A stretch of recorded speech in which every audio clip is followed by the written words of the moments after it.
What will tonight bring? Who knew last night we were looking at an evening where the Yankees would come up with 19 runs on 22 hits and win Game 3 19-8. Here's the Yankees lineup. Jeter, Rodriguez, Sheffield, Matsui, Williams, and Posada. Same group as last night with one exception. That's the guy at first. Tony Clark taking over for the injured John Olerud. Hit on his left instep last night with his bat, and it's swollen. He can't go tonight. And Derek Lowe, when he walked out to the bullpen to get loose tonight, the crowd that was here gave him a roaring ovation. They gave him the same when he came in from the bullpen. Will they be doing the same, let's say, an hour from now? Here's his scouting report. And no pitcher on either side depends on their infield defense more than Derek Lowe, who is a dominant ground ball pitcher. About 75% of the balls hit off Derek Lowe this season that were put in play on the ground. Derek Jeter right off Lowe. Already a break for the Red Sox. Wow. They have to hope Lowe's okay. That thing was headed for center field, and it's a put out 1-5-3. Ground round off the leg of Derek Lowe on the first pitch is Derek Jeter.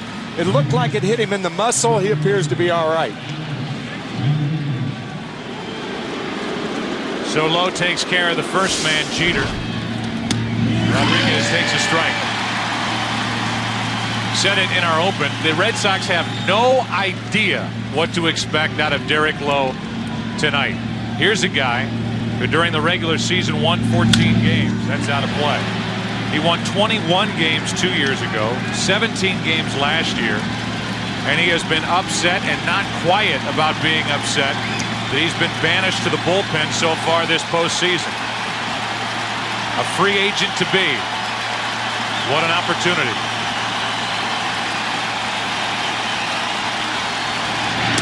Ball one.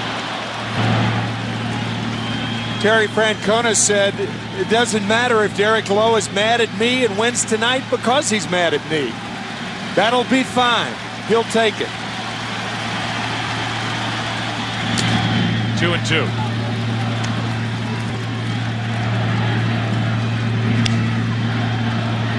After Rodriguez at Sheffield.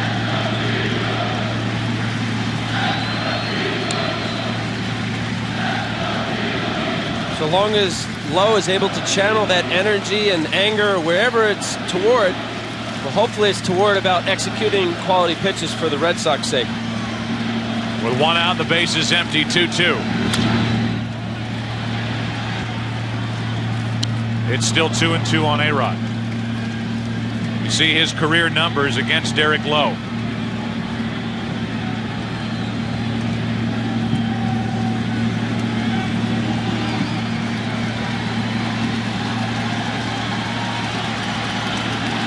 A 2-2 sinker. Rodriguez out.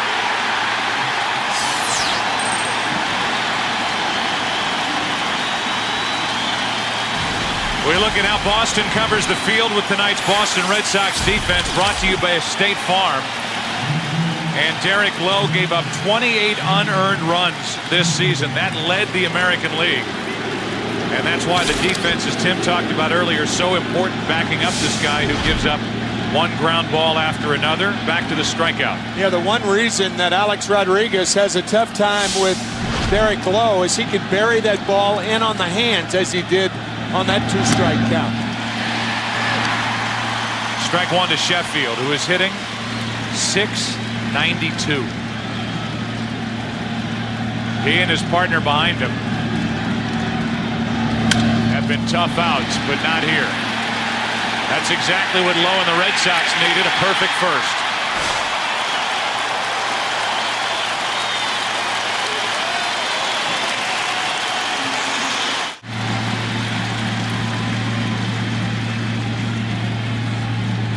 Manny Ramirez, when given the hit sign on 3-0, does not have to pull the ball. Power the other way. So he can look for a strike away and still hit it out. Taking 3-1. And there's Hernandez hitting 90 on the radar gun. That's a good sign for the Yankees.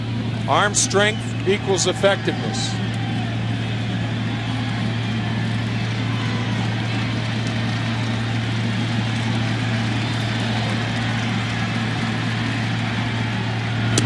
2-out walk. Take a look at the defense around El Duque. See how the Yankees cover the field is brought to you by State Farm. Matsui, Williams, and Sheffield. Sheffield threw out Manny Ramirez to end the first inning last night. So he has 2 outfield assists in this postseason. And Matsui has really handled playing the Green Monster well so far. This game is starting out exactly the way it did for Kevin Brown last night, except Damon was a ground ball to short and a strikeout to Bellhorn with a walk to Ramirez. It's absolutely important that Damon and now Cabrera need to get on so that it's much more difficult to pitch to Ramirez and now Ortiz. David Ortiz. Ball 1, and that's really the bigger point. I mean, you can say that Ramirez hasn't driven in a run, but he's had only 3 opportunities with anybody on when he's been at the plate, and that's because Damon is now 1 out of 14, and Bellhorn, who's been in the number 2 spot, is 1 for 12. They're your table setters. You have to get your top guys on. A 1-0 to Ortiz. 2-0.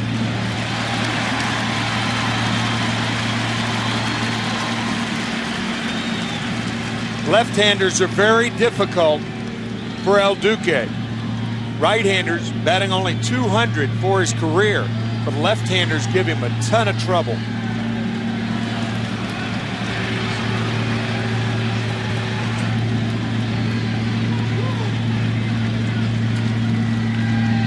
Taking all the way, and it's 3-0. The last time you saw David Ortiz stand there like a statue on a 2-0 pitch. 55-mile-an-hour 2-0 pitch. That's a pitch that was oh so slow.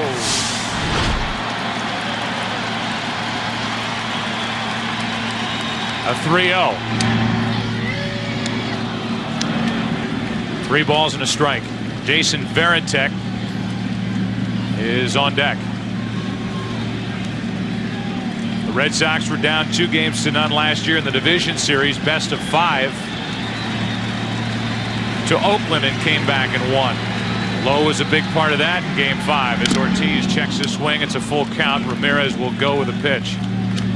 It's another good sign for Orlando Hernandez when an RBI guy like David Ortiz checks his swing on a 3-1 pitch. Well, you hate to do that. 2-0, 3-1. You hate to have a check swing.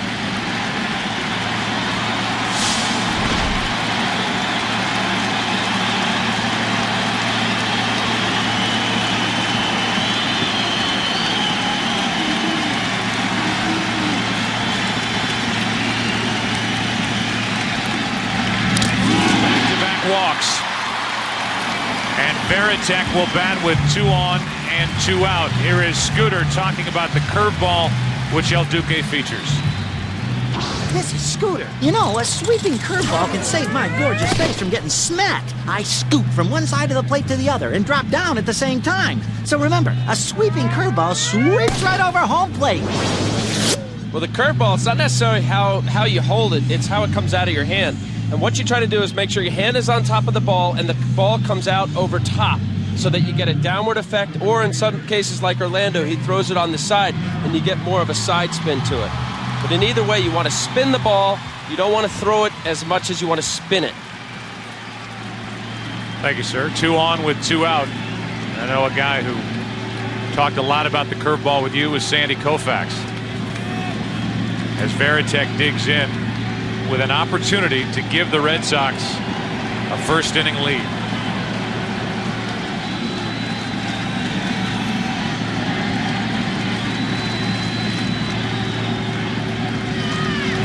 Not close.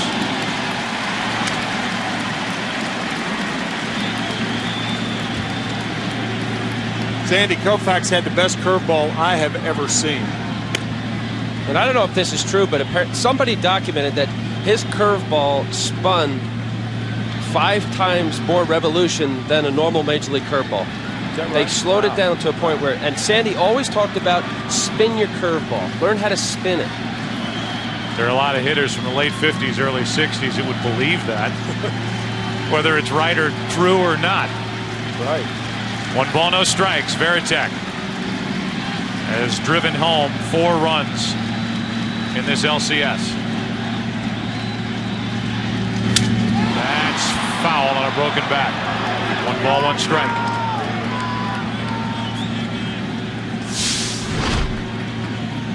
El Duque got a good, looked like a cut fastball. He's going to have to do that, like Tim said, in order to get these left-handers out and not be able to use the green monster and left. He has to be able to come inside and jab those guys and elevate, stay upstairs. Kevin Brown came in last night, but he kept the ball low. Down and in is not a good spot for a left-handed hitter.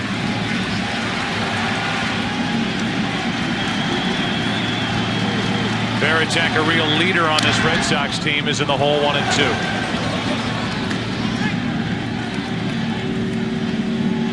Jason Varitek on his walk year, and we talked about it during the season, Joe. There's one guy the Red Sox have to sign. It's this man right here. There are quite a few on that list for Boston, including Pedro Martinez and tonight's starter Derek Lowe. 2 on, 2 out, 1-2 pitch. Varitek strikes out. Did not have a good swing at that pitch, and we go into the second. Back-to-back walks from El Duque. The Red Sox strand a couple. No score after 1. El Duque, right-handers batting only .200 for his career, but left-handers give him a ton of trouble.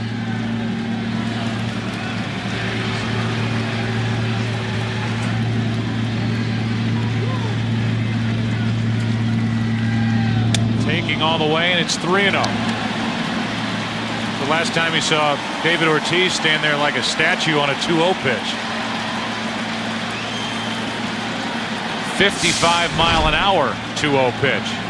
That's a pitch that was oh so slow.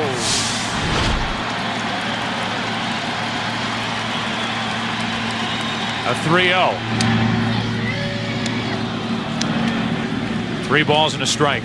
Jason Varitek is on deck. The Red Sox were down 2-0 last year in the division series, best of 5 to Oakland, and came back and won. Lowe was a big part of that in Game 5 as Ortiz checks his swing. It's a full count. Ramirez will go with a pitch.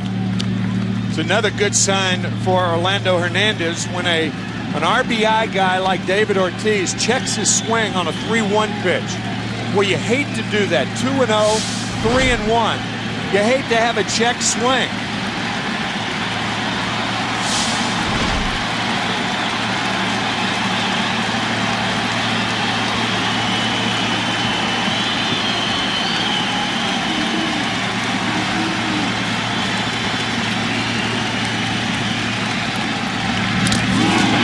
Walks, and Varitek will bat with 2 on and 2 out. Here is Scooter talking about the curveball which El Duque features. This is Scooter. You know, a sweeping curveball can save my gorgeous face from getting smacked. I scoop from one side of the plate to the other and drop down at the same time. So remember, a sweeping curveball sweeps right over home plate. Well, the curveball, it's not necessarily how you hold it, it's how it comes out of your hand. And what you try to do is make sure your hand is on top of the ball and the ball comes out over top so that you get a downward effect, or in some cases like Orlando, he throws it on the side and you get more of a side spin to it. But in either way, you want to spin the ball. You don't want to throw it as much as you want to spin it. Thank you, sir. 2 on with 2 out. I know a guy who talked a lot about the curveball with you was Sandy Koufax. As Varitek digs in with an opportunity to give the Red Sox a first-inning lead.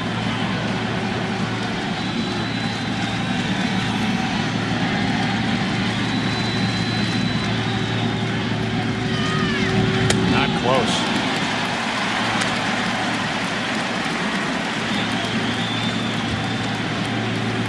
Sandy Koufax had the best curveball I have ever seen.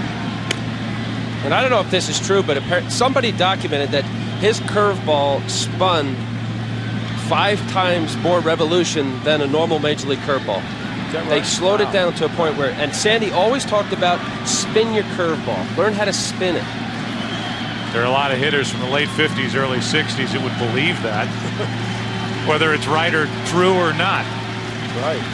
1 ball, no strikes. Varitek has driven home 4 runs in this LCS. That's foul on a broken bat. 1 ball, 1 strike.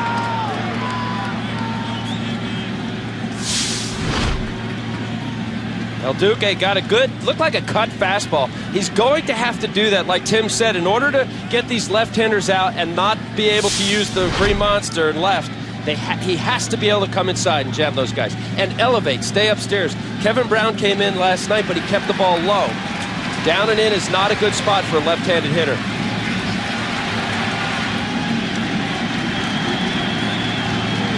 Varitek, a real leader on this Red Sox team, is in the hole 1 and 2.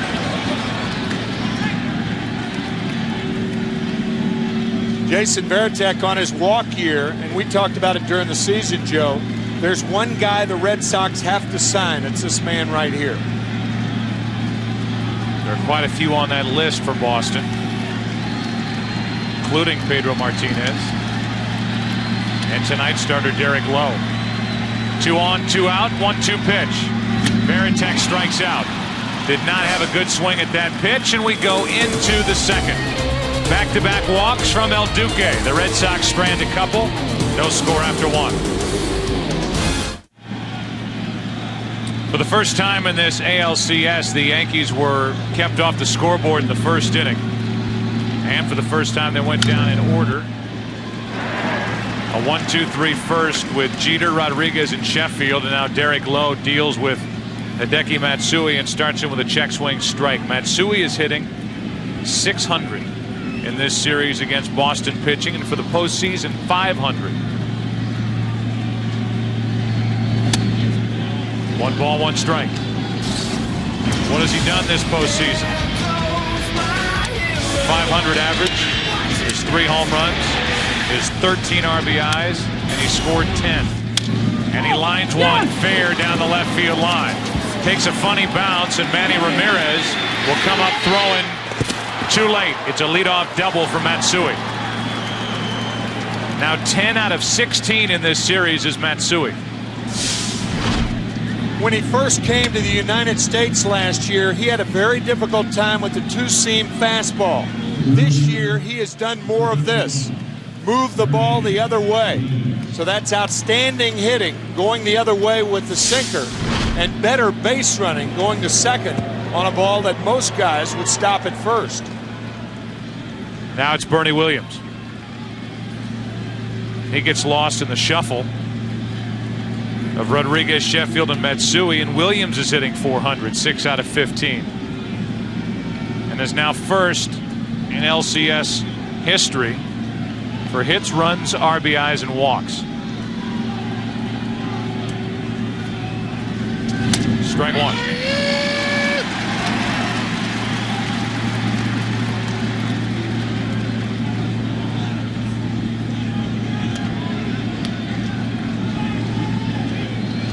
A good career for Bernie Williams against his right-hander Derek Lowe.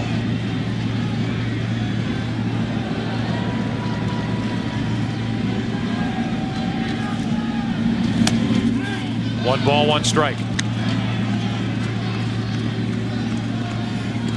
Once you go inside with that first fastball, it really opens up the outside part of the plate. That's where Lowe would prefer to get Bernie Williams out, because it's very difficult to pull that ball away. All the Yankees need is a ground ball the other way to the right side to advance Matsui. The 1-1. Strike 2. In this series, 4 out of 8 with runners in scoring position. Now Lowe may come right back in there, because now the strikeouts are viable. And so if Bernie Williams took that fastball in the inside corner to start out the at-bat, he may get another one in there. Williams right on top of the plate.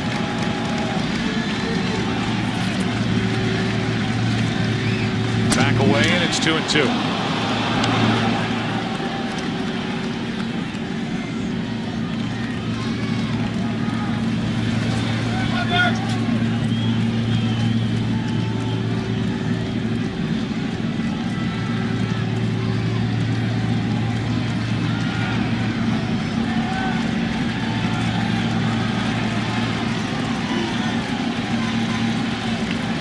The 2-2 pitch. Williams grounds it to the right side. He gets Matsui over to third, 1 out here in the second.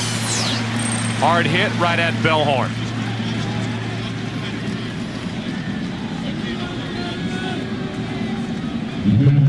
That gives the RBI opportunity, makes it easier on Jorge Posada. Last night in the early innings, the Red Sox moved their infield in a similar situation, and Terry Francona is going to do that again. Normally you wouldn't do this to the middle or late innings in a tie ball game, but the Red Sox are in desperate straits here tonight, having to win this ball game and not willing to give up any runs. Yankees trying to take a second inning lead. Posada takes a strike.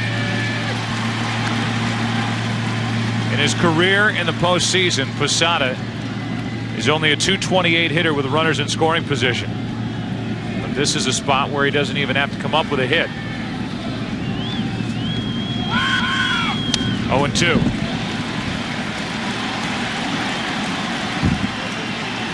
Say this for Derek Lowe, the early returns on him, he's not tentative. He's come right after these hitters.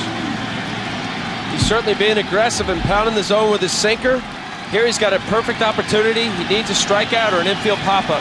Like Tim said, the middle infielders are halfway. We're conceding a slow grounder up the middle, but a hard grounder up the middle could be a play at home plate. Anything that disappears in the dirt. Posada just got a piece. That was actually a mistake slider. Pretty much right down the middle. That's not a good 0-2 pitch. You have 3 pitches to execute here. That's middle outer half on a breaking ball. You can't think that the catcher cannot block a ball or keep it in front of him.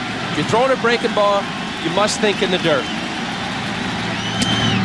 Down and in, 1 ball, 2 strikes.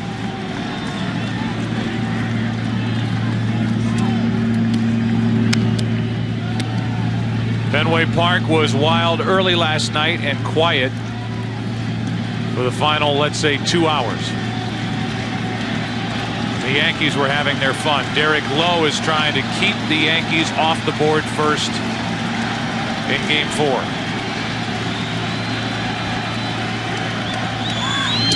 Two and 2.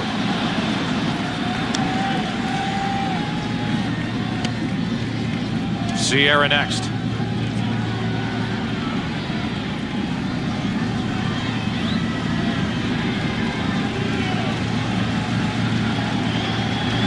Left side, the throw home by Cabrera. Matsui out.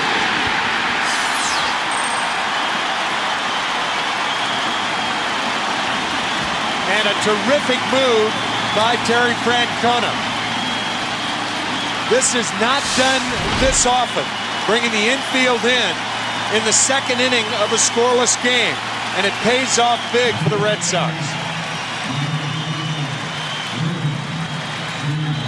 Terry Francona, who has had 1 move, 1 pitching change after another, second guessed by fans and media alike up here, especially in this series, bringing the infield in, and it pays off. Even a double clutch by Cabrera.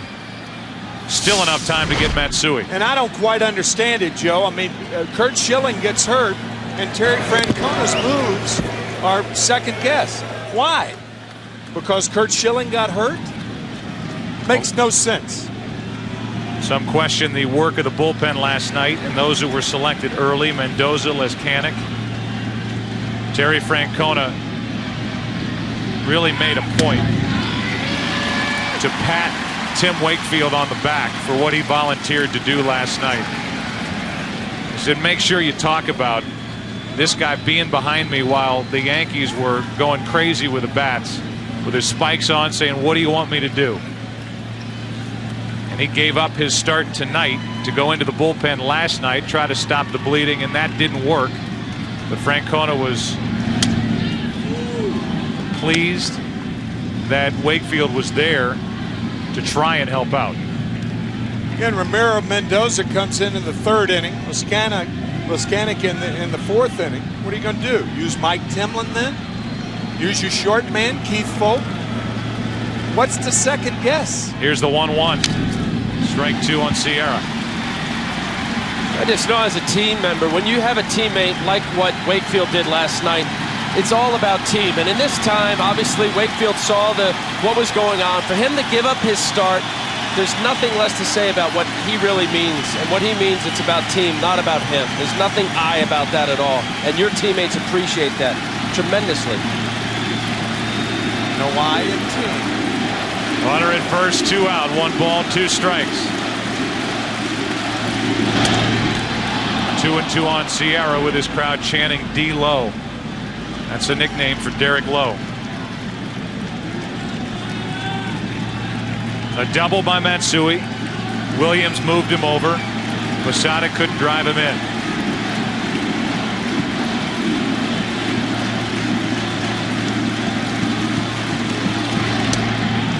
Full count.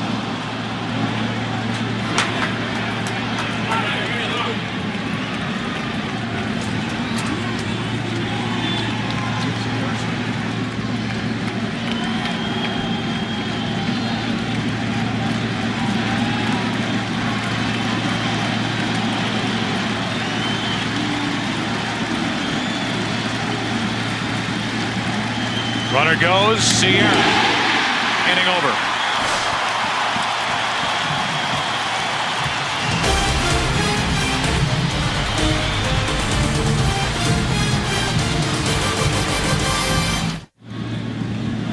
Tony Clark gets the start tonight because of the instep injury on the part of John Olerud. Injured himself late last night. He came in the 6th inning. And it was swollen and stiff, so he's not able to go tonight. Tony Clark is. And he takes a pitch down and in ball 1. And how many times do you see a guy who gets one of those rare chances to start? Well, the way Joe Torre's teams have been going in the postseason since '96, you can expect something out of Tony Clark tonight.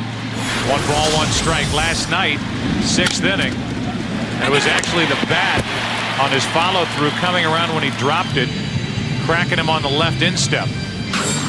Came out and he's not able to play tonight. Strike 2 on Clark. Tony had only 253 at bats this season for the Yankees and hit 16 home runs and drove in 49 runs. Tony and Ruben Sierra, godsends to the Yankee ball club this year. A real off-speed hitter. You can't speed up his bat head. Lowe thought he had out number 1. Instead, it's ball 2. Backdoor breaking ball. This is very, very close.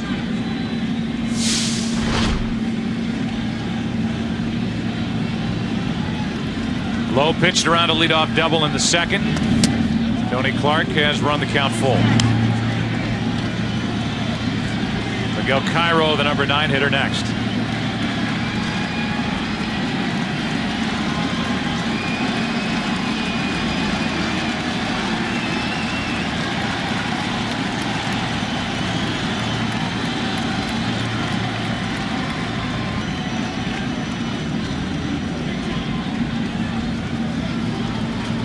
On 3-2, Clark pops it foul back and out of play.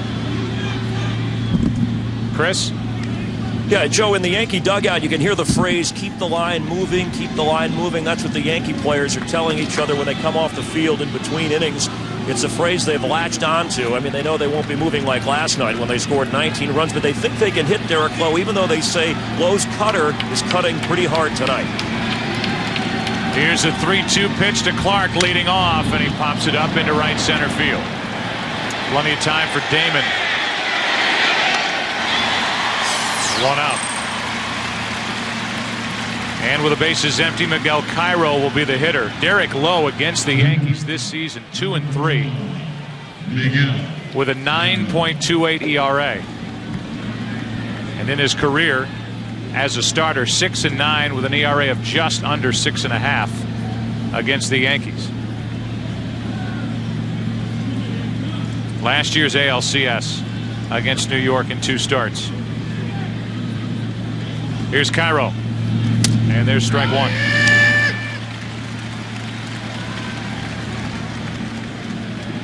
Rudy Giuliani made the trip up.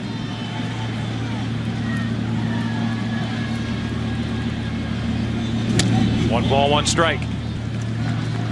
Who's he root for? It's tough to tell. He's really kept that close to the vest over the years.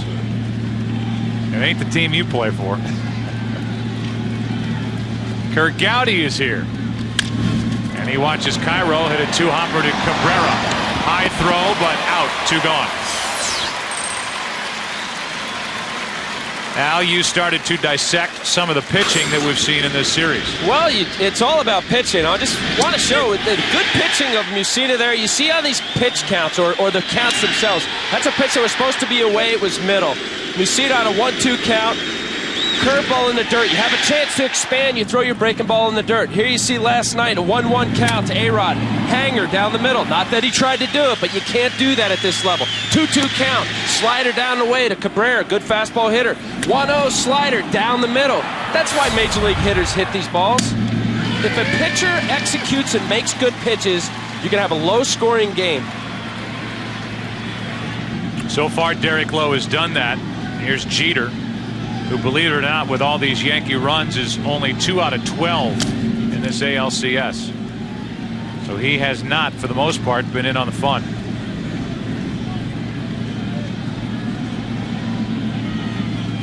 A-Rod next, but 2 out, nobody on. Top of the order will bat for the Red Sox in the bottom of this 3rd.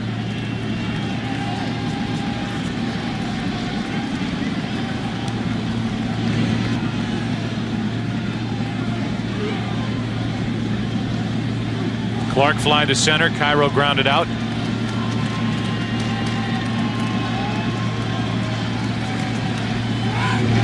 Strike 2.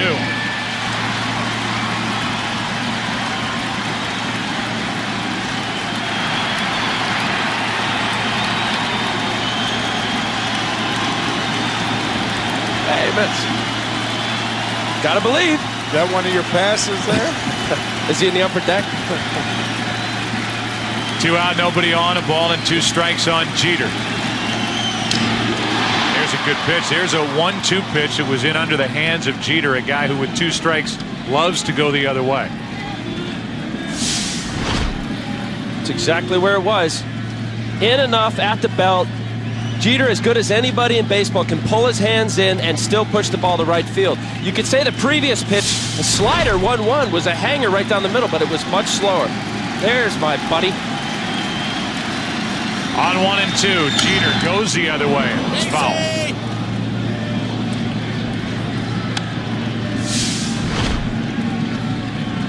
In covering the Yankees and Red Sox over the years, we have marveled at how Kevin Millar has played off the line so much at first base, leaving that slot between the first baseman and the bag.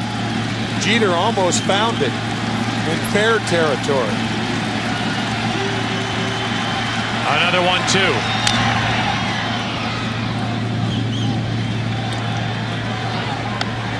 Talk about hitting charts with hitters that are compiled within a year and then year to year, and they are perfectly spread out with his Boston defense for Jeter, who's liable to hit it anywhere. The 1-2. He pulls this one, and it's off the glove of Miller into left. That's a 2-out single for Jeter and keeps the inning alive for Alex Rodriguez. After trying to fight off a bevy of fastballs inside, he turns on one. In between hop for Miller. Clearly a base hit off the heel of the glove of Bill Miller. Running situation right here. The one thing Derek Lowe cannot do is hold runners on. 36 tried to steal, 34 made it. A-Rod goes into left center field. Back at the wall. Alex Rodriguez has hit one over the monster to make it 2-0 New York. A 2-out hit by Jeter, and Rodriguez just went deep for the 2nd time in this LCS.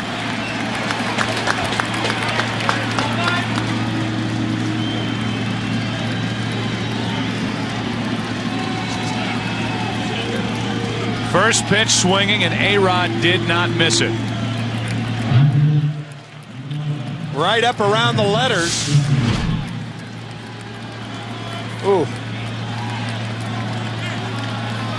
Now that ball right down the pipe. Like hitting it off a tee.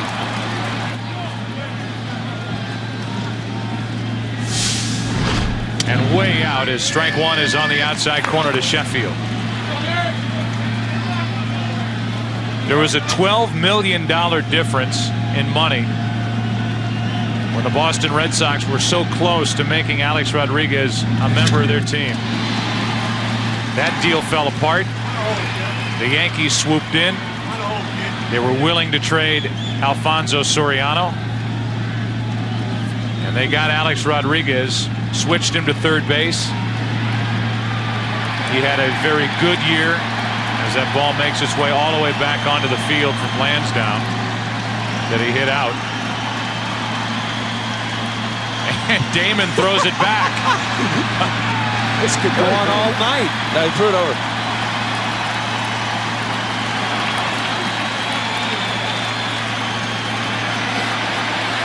And it comes back.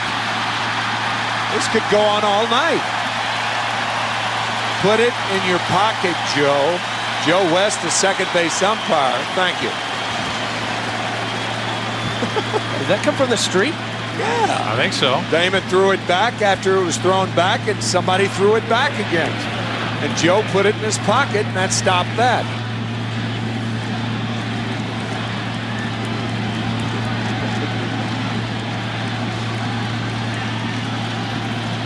It's an 0-2 count on Sheffield.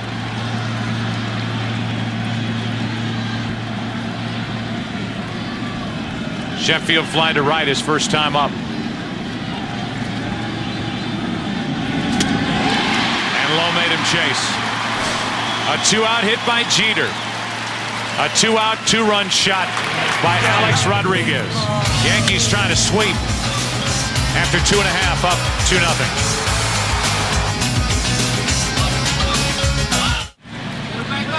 Alex Rodriguez took Derek Lowe out. It's 2-0 Yankees, bottom of the third, and the top of the order for Boston.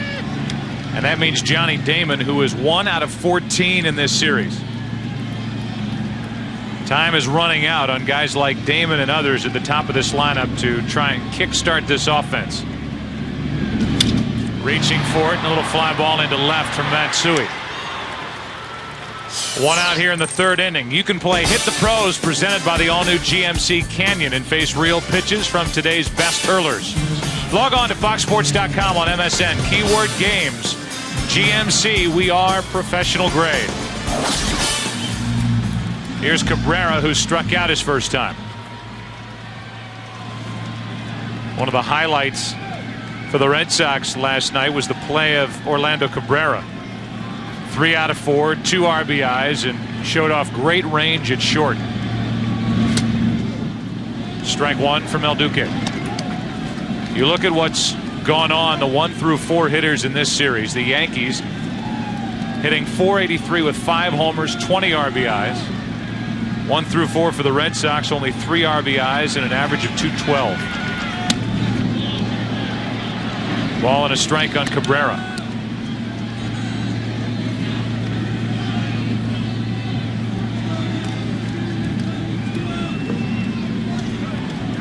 The winner of this series will face the winner of the St. Louis-Houston series. And congratulations to the Astros tying that series.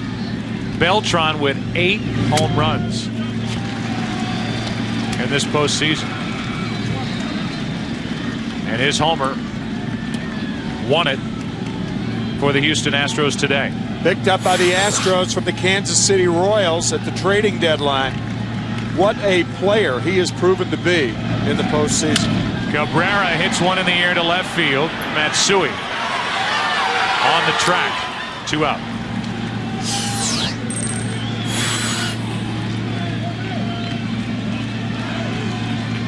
You look at the numbers for Carlos Beltran, and it should come with the sound effect of cha-ching. This guy is going to be a free agent at the end of the year. 8 homers, 14 RBIs, and a .500 average this postseason. And Scott Boras, his agent, has to be drooling at the possibilities with the numbers that he can put together in a contract for Carlos Beltran. A lot of people speculate he'll end up with the Yankees because there won't be many teams that will be able to afford the kind of dollars they're talking about now. Ball one to Manny Ramirez.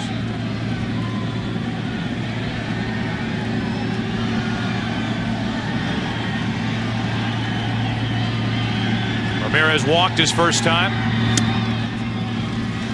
2-0.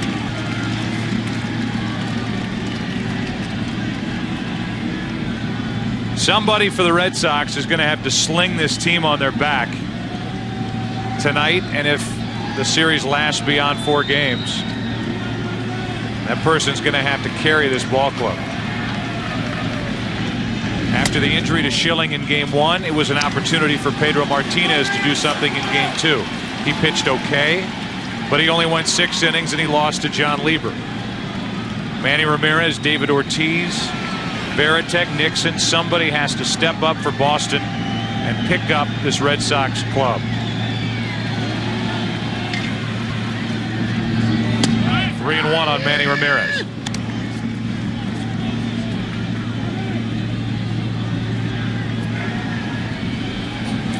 Terry Francona waiting for that to happen.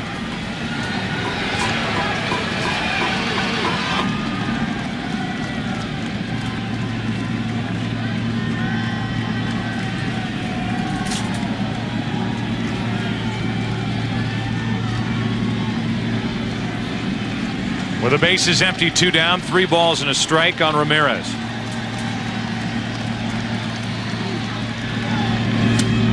And it's a full count as Ramirez has to come back. Manny thought that ball was low or outside or both, and it was neither.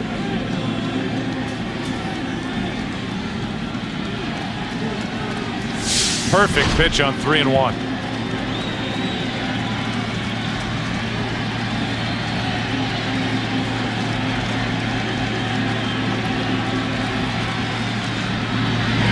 He's gone.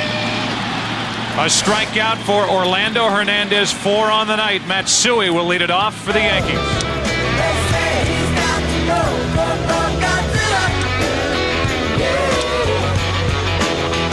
Fourth inning rolls in and Matsui takes a strike. Matsui doubled and then was thrown out at the plate on a fielder's choice hit into by Posada. That was back in the second. 1 ball, 1 strike.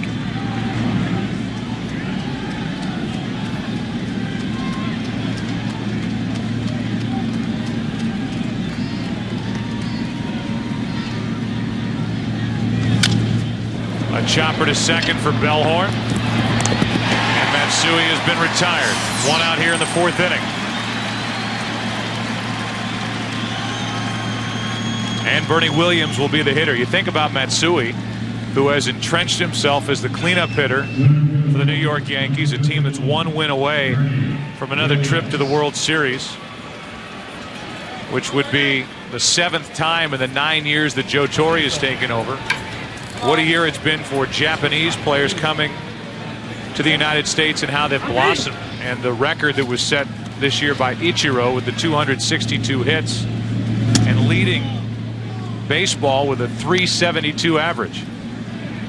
Ball 1 now to Bernie Williams.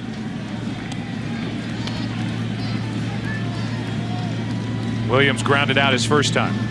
And you would think that of the two, Ichiro and Matsui, that Ichiro would be more popular in his native land. Not even close. Matsui by a landslide. Joe Torre telling us before the game, even tonight, popularity off the charts. Anybody who has the nickname Godzilla, I guess he would be off the chart. Yeah, It's a good sign. above the charts. With 1 out and nobody on, 1 ball, 1 strike on Williams. Strike 2. After Williams, it's Posada.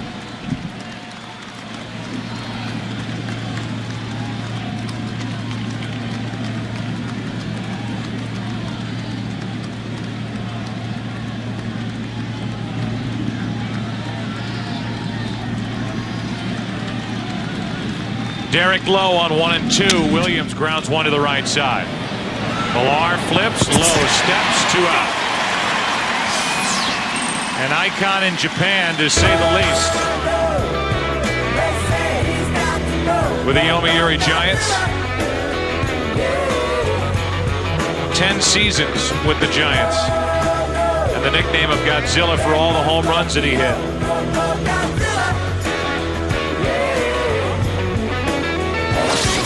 And his face painted on the side of a JAL airliner. That's another good sign, Al, that things are going good in your native land.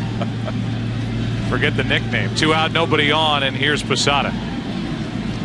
Derek Lowe trying to have a perfect inning, and he starts Posada with a strike.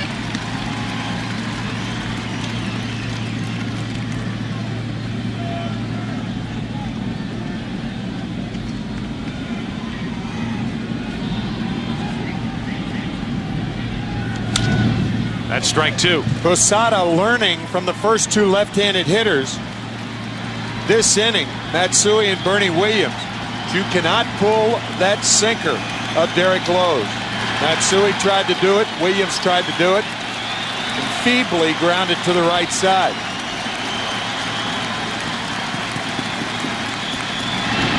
Ball 1.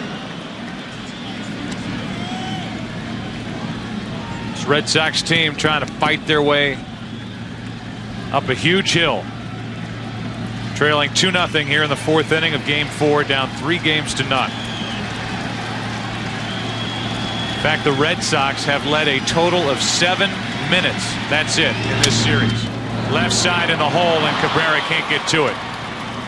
Last night, the only lead came in the 2nd inning, a short-lived 4-3 lead for 7 minutes. Then the Yankees came right back and tied it. The Alex Rodriguez home run moments later, and it was all New York after that. Double the right center in the gap. That's a good approach by Posada. As we said, learning from both Matsui and Williams, trying to pull the ball. When you hit that sinker the other way, you're actually allowing the fat part of the bat to trail the way the ball is sinking away. If you pull away, you hit it on the end of the bat, as Matsui and Williams did. Sierra takes the ball. Ruben struck out his first time up. The Red Sox in the bottom of this 4th inning will have Ortiz, Varitek, and Nixon, trailing by at least 2.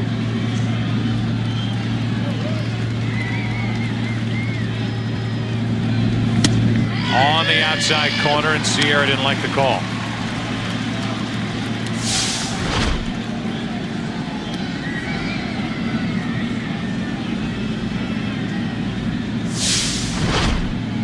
That might have been off a little bit.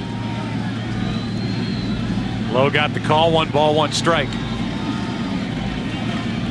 Big hole on the right side of the infield as Sierra takes it wide. 2-1.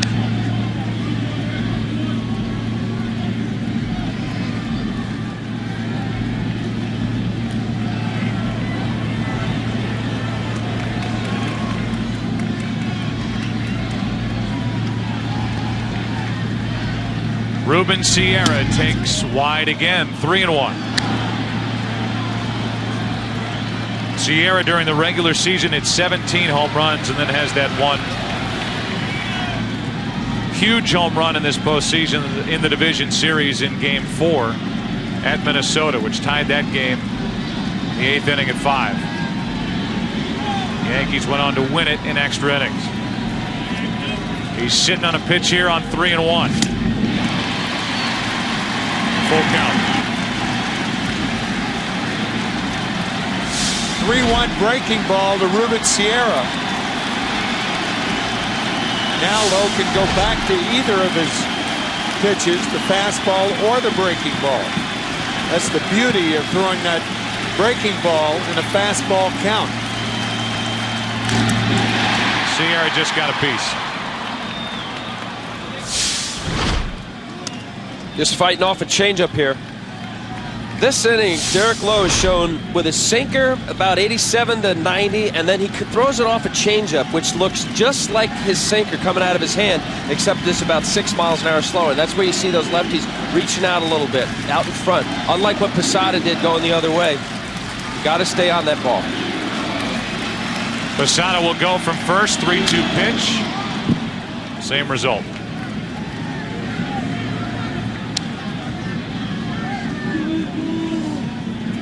A 2-run home run by Alex Rodriguez, the only damage done tonight. 69th pitch of the night coming from Derek Lowe.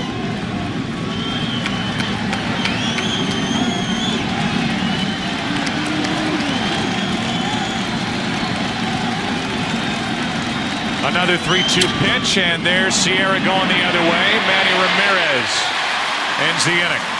A 2-out hit by Posada. Lowe gets through the 4th. Middle part of the order coming up for the Red Sox. Down by 2. David Ortiz goes after the first pitch. Bottom of the 4th inning. Strike 1. 2-0 Yankees on the Rodriguez home run. El Duque will deal with Ortiz, Varitek, and Nixon. As the Red Sox are looking for a jolt.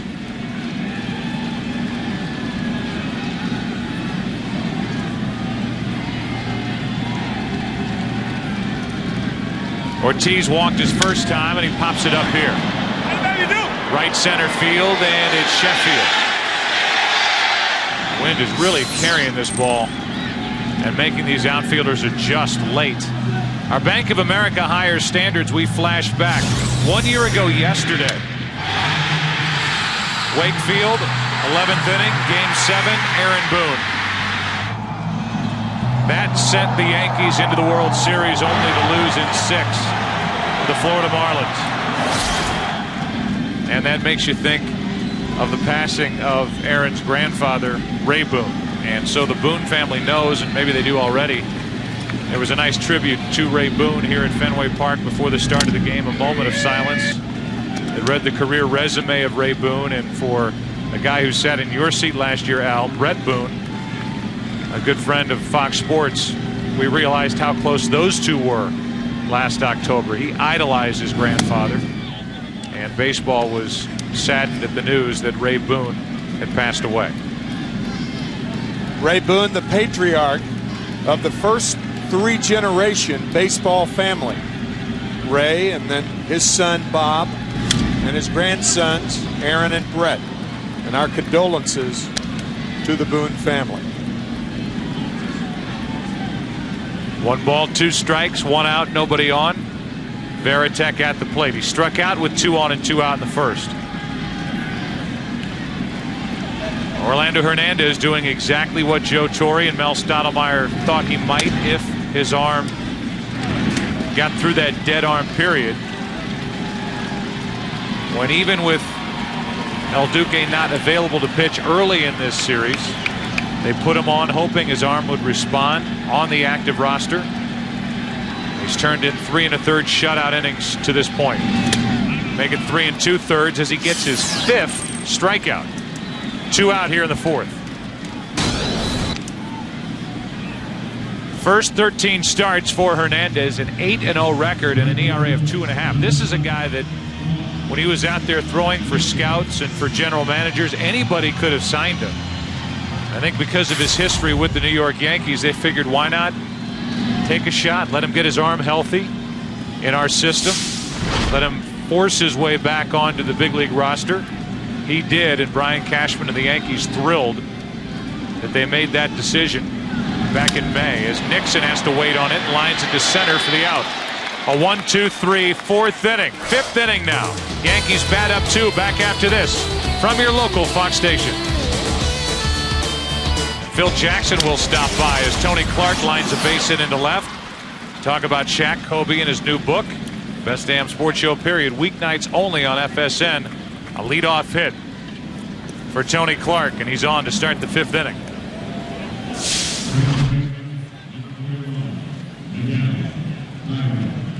Breaking ball hammered to left field by Tony Clark. We said earlier that he is a good breaking ball hitter. Nice try by Cabrera.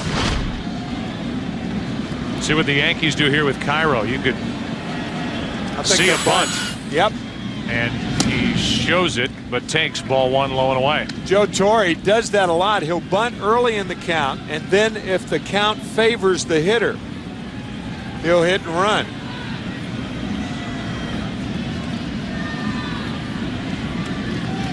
Cairo trying to get Clark down to second, with Derek Jeter up next.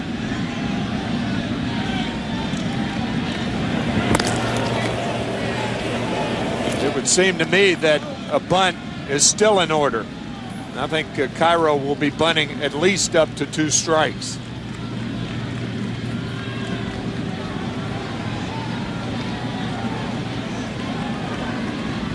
A 1-0. The bunt.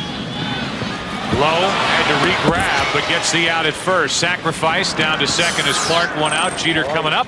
And here's Jeannie Zelasco with a game break. Oh, we've got a whole new series in the National League, and the Astros can thank the newest killer bee. Carlos Beltran, absolutely incredible. 8 home runs, tying a postseason record throughout the entirety of the postseason, that is. Obviously not in one game, but you never know with that bat. Hey, it is a Game 5 Monday on Fox. The ALCS, if necessary, followed by the NLCS tomorrow night on Fox. All right, Jeannie, thanks. Derek Lowe trying to do his part to make Game 5 necessary. He's allowed 2 runs, 5 hits. Jeter has 1 of them, and he has scored 1 of the 2 runs. Our Budweiser fantasy player of today's NLCS Game 4, Carlos Beltran. Log on to foxsports.com on MSN, keyword fantasy baseball. Tonight's game is brought to you by Budweiser. Grab a cold, fresh Budweiser. It's game time. Here's a 1-0 pitch to Jeter. Left side, right at Miller. 2 out.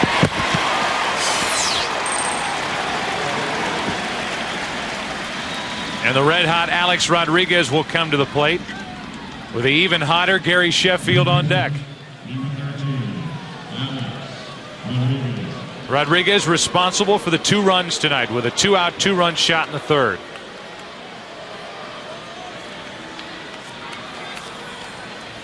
And now Orlando Cabrera, the shortstop, is going to come in and talk to Derek Lowe. A home run last night, a home run tonight. Last night on a hanger. That tied the game at 4 off Arroyo. And tonight off Lowe. First pitch swinging after a 2-out hit by Jeter.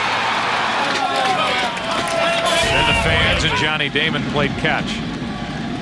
Throwing it back onto the field. Damon threw it back into the seats. Or over the green monster onto the street. And then it came back. What's going on here? Said a hanger last night, and it certainly was that. A lot of people, even in baseball, think that a hanger only pertains to a breaking ball. Fastballs hang too. A hanging slider last night, a hanging fastball. But my definition of a hanger is a pitch where the action has stopped in the hitting zone. Whether it's down, up, fastball, slider, changeup, doesn't matter. First, Cabrera came in to talk to Derek Lowe, and then Veritek went out to talk to Lowe as Rodriguez takes a ball low. What makes Lowe difficult, especially with a sinker ball? Sinker ball pitchers throw with a closed foot. If you watch that from behind home plate, you'd see how far across the body he's throwing. That enables him to stay inside the ball and stay on top of it and get good sink. You see the downward sink? He's throwing across his body, which would be the back foot, by about a foot to the third base side. He's fallen behind 2-0. Clark, the runner at second, 2 out. 2-0 Yankees. That's on the outside corner, 2-1. To reinforce your point, Al, you can see the spot where he lands with that left foot. It's toward the third base side of the pitcher's mound.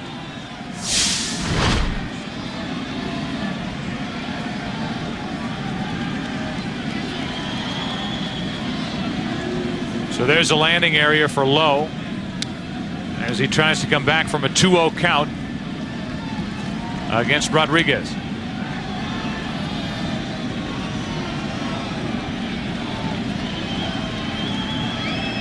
Leadoff hit by Clark, a bunt, and then a ground out. And this at bat has a weird feel to it on the part of Rodriguez and Lowe. Lowe has had 2 meetings on the mound prior to this at bat, and now some stepping off and some games being played down there, and more of it. I don't mind this. Early in the game, Lowe has been shaking off Veritek. You could say maybe they're not on the same page, but when a pitcher gets a feel for a pitch, maybe it goes against the scouting report that they sat down together 2 hours before the game, but you want to make sure that your pitcher absolutely is behind the pitch. With Veritek coming out, he's saying, hey, look, what are you thinking here? You're shaking me off. What do you want to do? And get on the same page. This is a critical run right here. Clark at second with 2 out. They set up away in the end, and that's ball 3. There's more hopping around from Veritek, setting up inside and then down and away.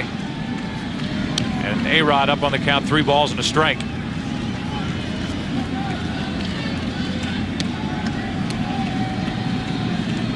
You can be as careful as you want to be with Alex Rodriguez, but a quick glance into the on-deck circle and you find a guy who came into this game, Gary Sheffield, hitting .692 in this ALCS.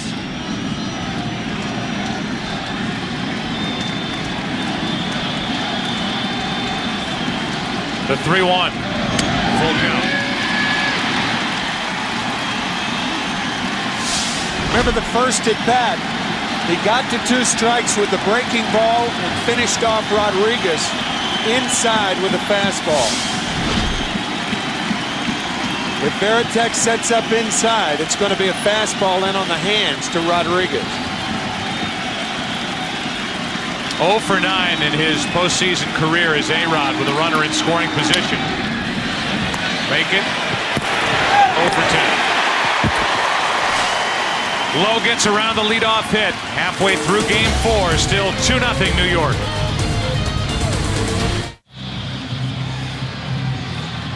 Life in the big leagues with somebody cleaning out the spikes of Derek Lowe. We go back pitch by pitch to Rodriguez. Derek Lowe misses twice, and with the count 2-0, he hits with the fastball, misses with the slider.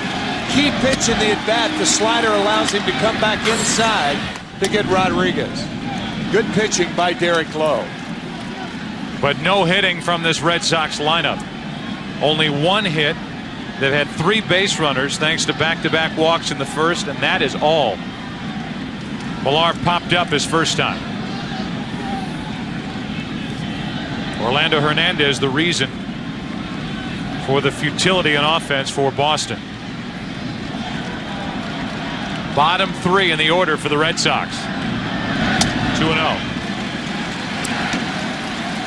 Hernandez being shut down because of a tired arm. I think there's not a pitcher in baseball that doesn't experience a tired arm once in a while. And how I explain it is it's just where you feel like your arm is dead, as if somebody were to punch you in the shoulder 10, 15, 25 times. 3-0. It's a heavy arm. Your arm's just feeling dead. Tired arm.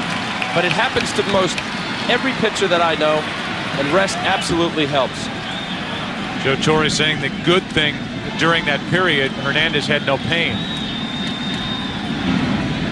That's a leadoff walk.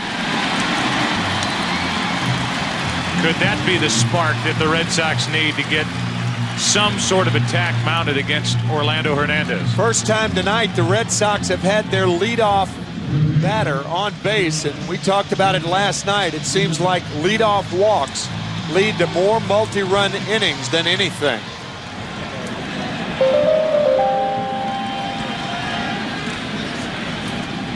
Here's Bill Miller, singled. The only Red Sox hit tonight. Came back in the second.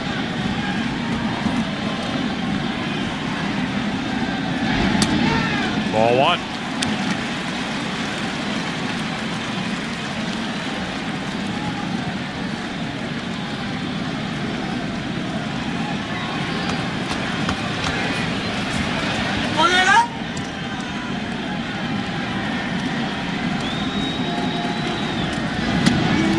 0-2. 6 in a row have missed, and Posada wants to go out and talk.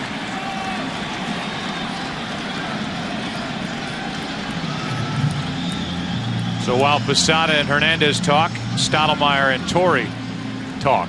Talking, I would think, about Tanyan Sturtz and when to get him up.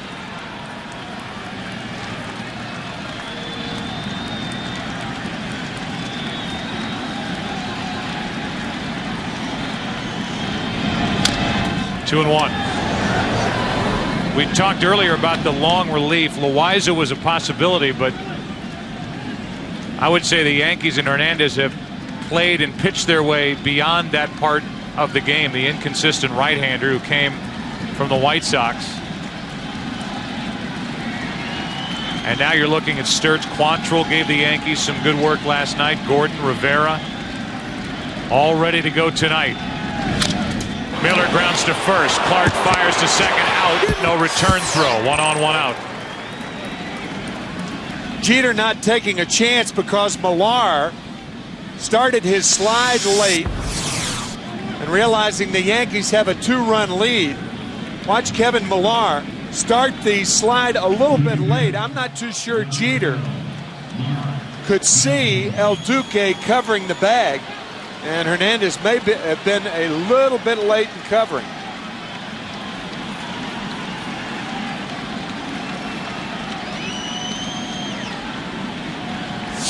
So it's a runner at first, 1 out.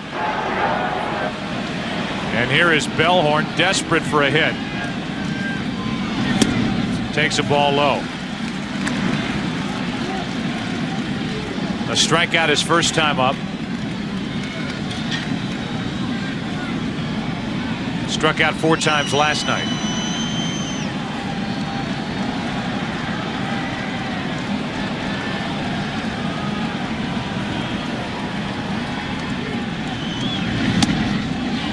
Two and 0.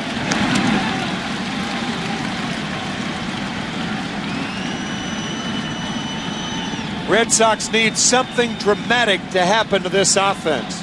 Bellhorn can do it. 18 home runs during the season.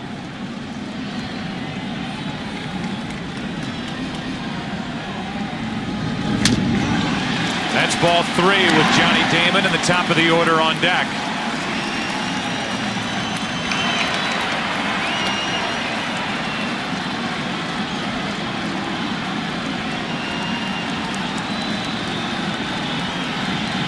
Taking on 3-0, it's 3-1. This Red Sox lineup during the regular season scored 949 runs. By far the best total in the American League. Shut down tonight by Hernandez, who has walked 2 here in the 5th inning.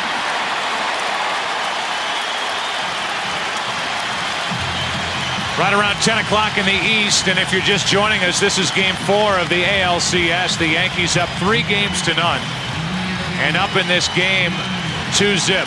But here's an opportunity that Boston has not had really all night tonight, and very few times in this series. Damon up, 2 on, 1 out. The Red Sox trying to stay alive.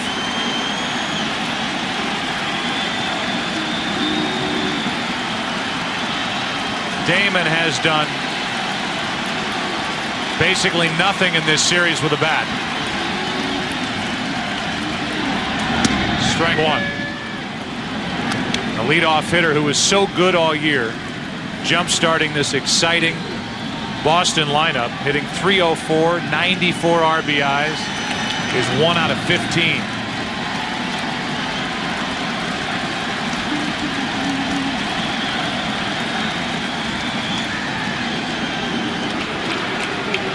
He could change it all with the swing of the bat. And you wonder, because of all of that pressure, the expectations, how patient he will be in this at bat with a chance with 2 on, 1 out.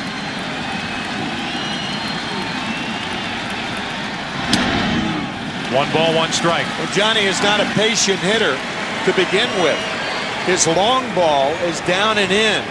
He is one-handed 8 or 9 home runs in this ballpark, right around the pesky pole in right field. So his long ball, that pitch down and in.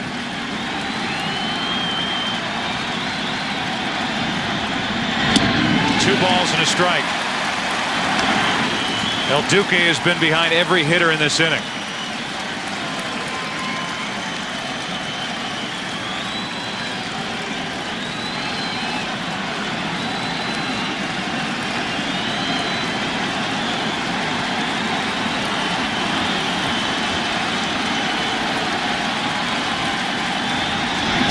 Two and two. A fastball by the bat of Johnny Damon. Good fastball on the outside corner to Damon.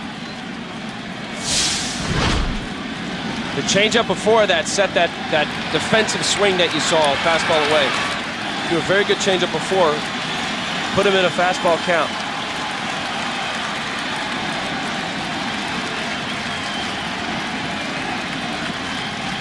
Damon on 2 and 2. Takes ball 3. No action for the Yankees in their bullpen right now. That might change if Hernandez does not get Damon.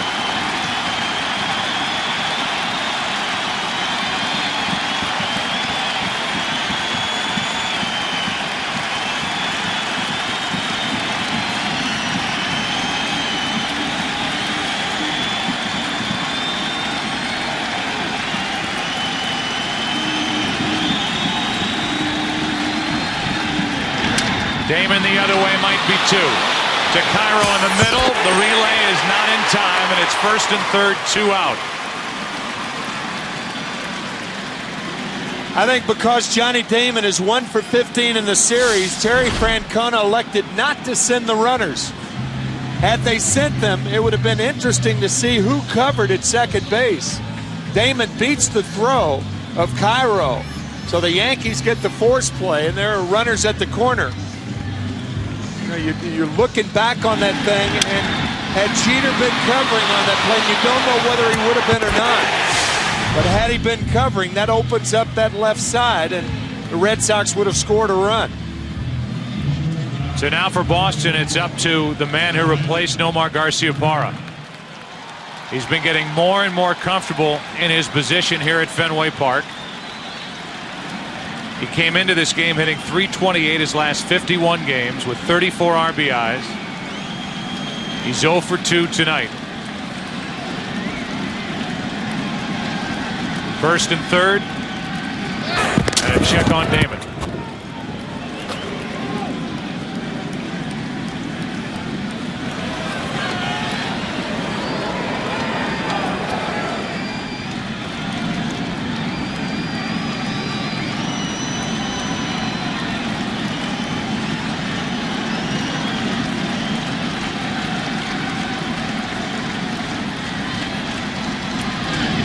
Cabrera takes a strike.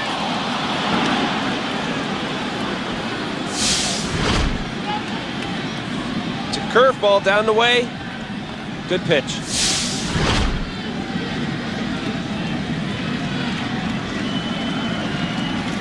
Cabrera with that big hole on the right side of the infield. Manny Ramirez on deck, and now another conversation between Posada and Hernandez.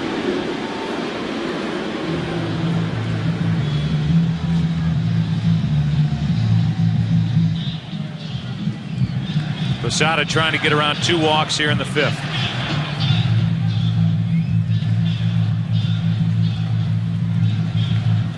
Still no action for the Yankees in their pen.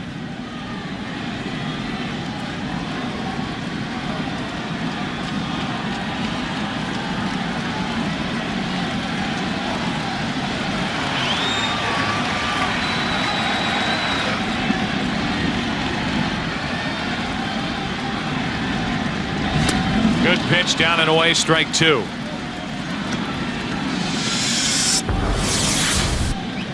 Breaking ball down in the strike zone on the first pitch, and this one really sweeping away as Hernandez drops down to get Cabrera in the hole.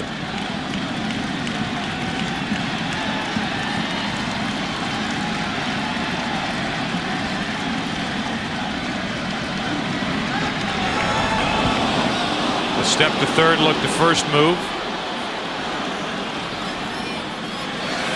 I think if you're Johnny Damon at first base, you realize the first 2 pitches are breaking balls, and you try to run on a breaking ball. If he can guess breaking ball, he could give the Red Sox another runner in scoring position. Yankees lead by 2 in the 5th.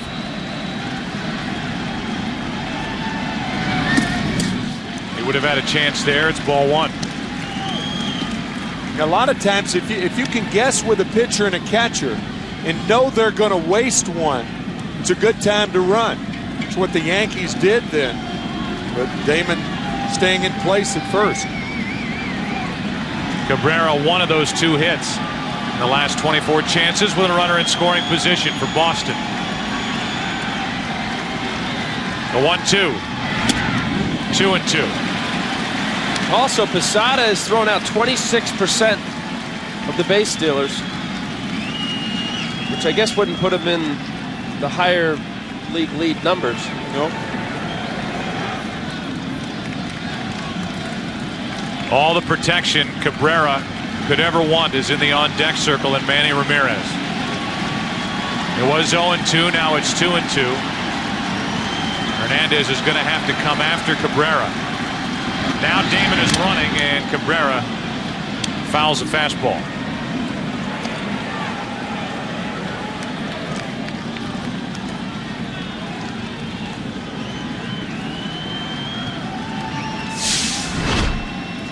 Good jump by Damon.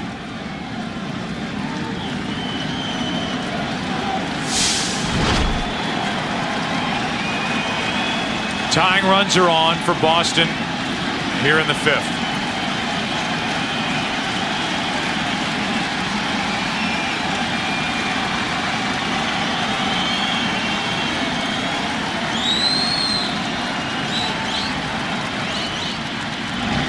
To the right side and through. Cabrera delivers a hit, and it's 2-1.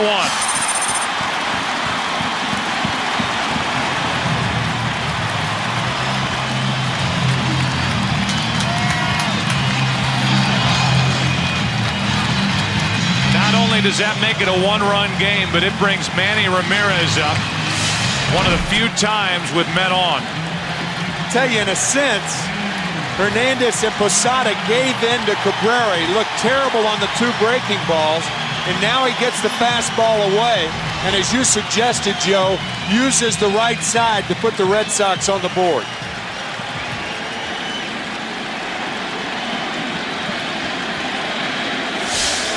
Here's Ramirez, an MVP candidate this year in the AL.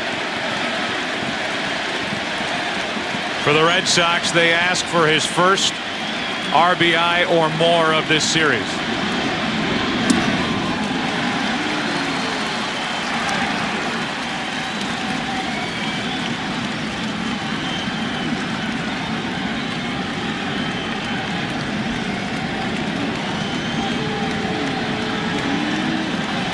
Well, Stalemate is going to make the slow jog out to the mound as action starts for New York in their bullpen. And it's going to be Heredia, of all relievers, to get loose for the Yankees with an eye on Ortiz on deck. Heredia and Sturtz, as Sturtz now gets up, and he'll start.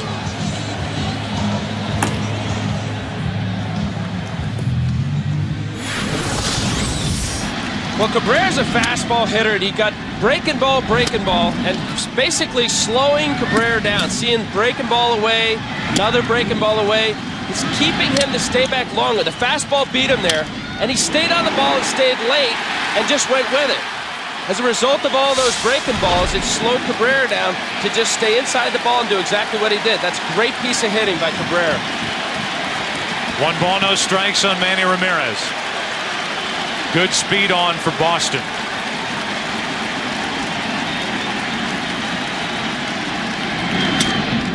Strike 1.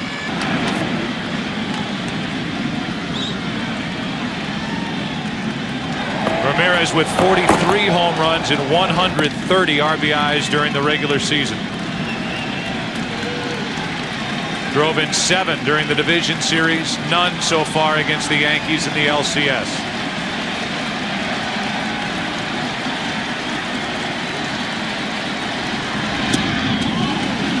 Two and one.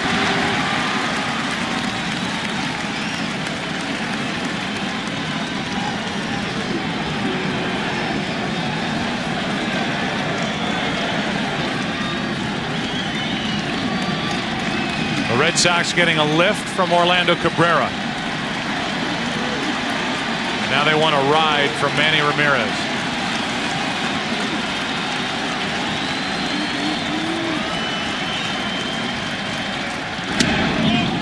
Just missed. 3-1. Baseball is a game of inch.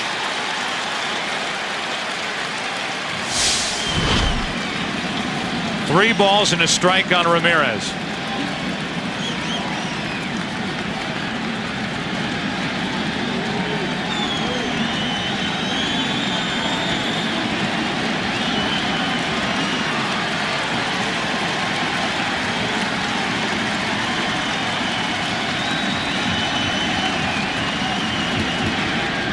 Bases loaded. Now the question, does Joe Torre want to bring in a struggling Felix Heredia to take on the left-handed David Ortiz? We'll see if Torre gives Posada the puppet side, which tells Posada to go out and talk to Hernandez.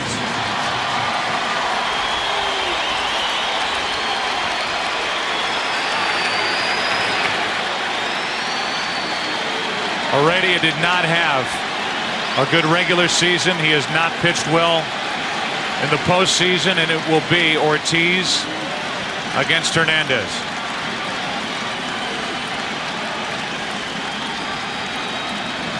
A chance for Ortiz.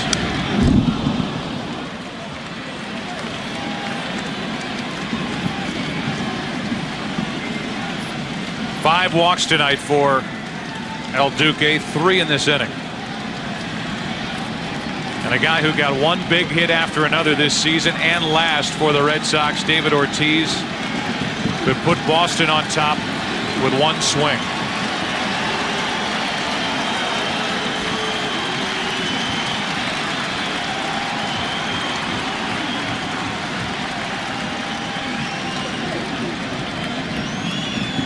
Felix Heredia, the only left-hander the Yankees have in their bullpen. And the problem with bringing him in with the bases loaded, he's wild.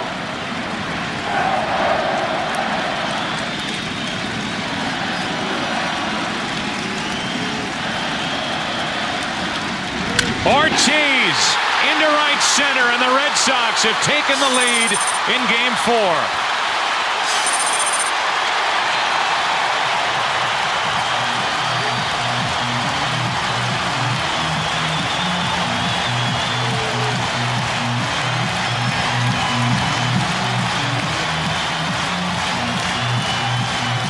During the whole season, we have talked about how the Yankees have tried to pitch David Ortiz inside. Hernandez got inside on him with the first pitch, and then a changeup right over the heart of the plate. Hammered to center field to give the Red Sox only their second lead in the series.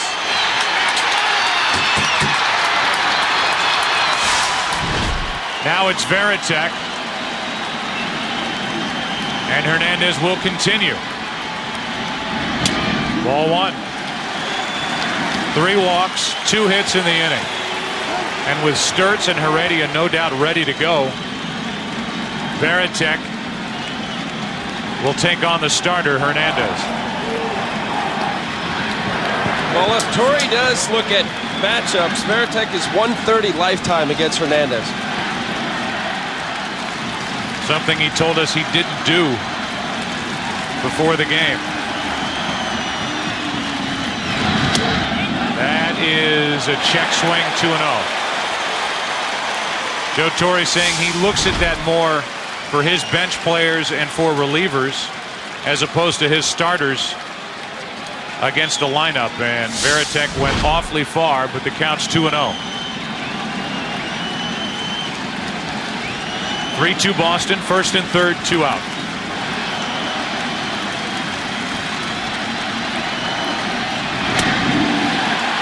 Three and 0 with Trot Nixon next.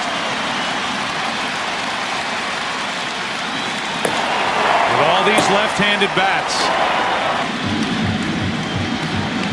and with a bullpen that doesn't have a trustworthy left-hander in it, it makes this difficult on the Yankees. 3-1.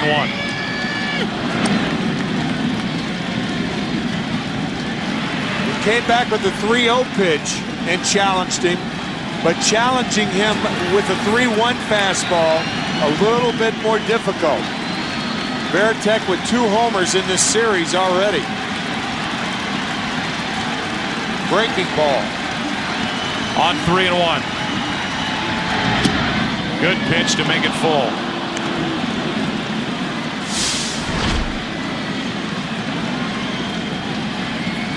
The clutch breaking ball right there from Hernandez. Veritek with 2 strikeouts tonight.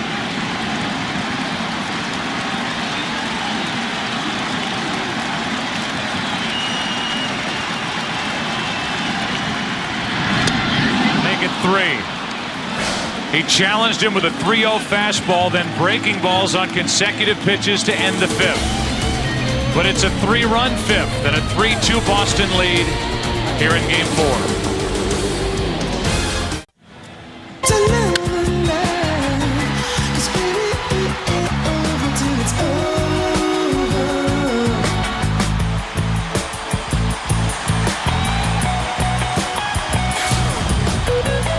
David Ortiz with the go-ahead RBIs. And after 5 innings in Game 4, it's Boston 3, New York 2. In the heart of the order will bat for the Yankees. That means Sheffield, Matsui, and Williams against Derek Lowe.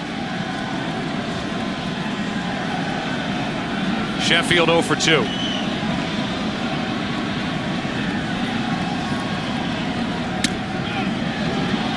A ball to Sheffield. Terry Francona is saying that the one thing Bill Wakefield did, or Tim Wakefield did, for the Red Sox last night, he gave Mike Timlin and Keith Folk innings off, and telling us that if necessary it will be Timlin and Folk for a lot tonight. The count's gone to 2-0. Sheffield. 2 home runs this postseason. The tying run at the plate takes a strike.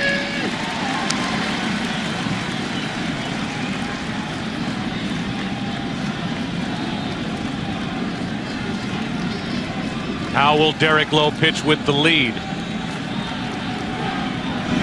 2-2.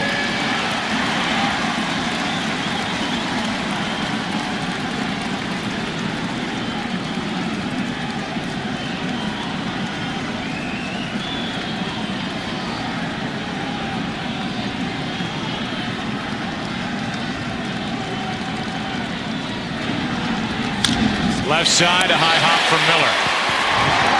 1 out. 1 out here in the 6th inning. Sheffield is 0 for 3, and here is Matsui.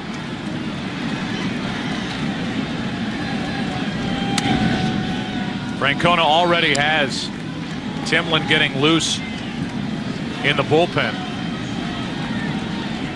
I know he's anxious to get to Timlin and eventually Folk.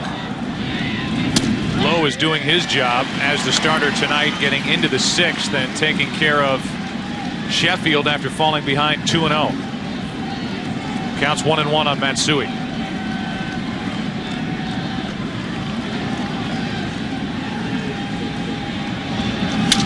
Into center field, right center. Damon on the run, can't get to it. That ball is into center field all the way to the wall, and Matsui will end up at third base with only 1 out. He's the tying run. Hideki Matsui with yet another extra base hit. He's doubled tonight, now tripled. Last night, the triple, the only hit that he needed for the cycle. You talk about a guy who is locked in. He is hitting it everywhere on the field, from line to line, and hitting everything that Boston throws.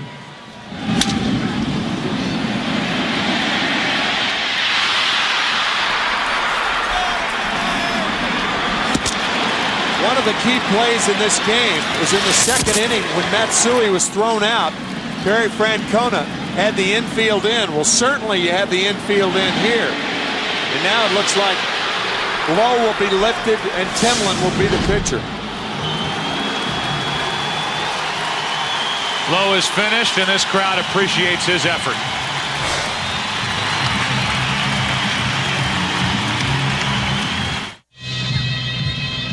Mike Timlin has not pitched since Wednesday in Game 2, so he's had a ton of rest.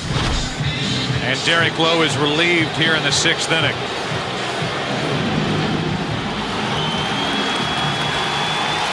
The crowd appreciated it.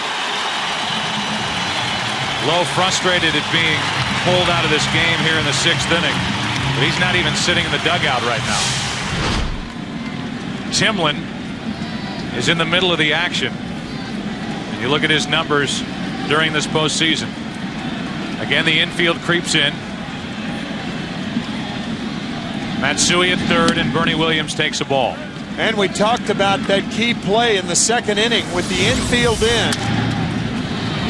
Cabrera to his right and the tag of Matsui. With that having happened, you wonder if Joe Torre's going to send Matsui again on contact. One thing this pitching change does, though, is take the sinker baller out and bring in a guy like Timlin who's got more juice. But right now, the Red Sox with the infield in, hoping a ground ball's hit at one of these infielders. A hard-throwing right-hander with a very quiet Fenway Park around him. Trying to keep a one-run lead. 2 balls and a strike.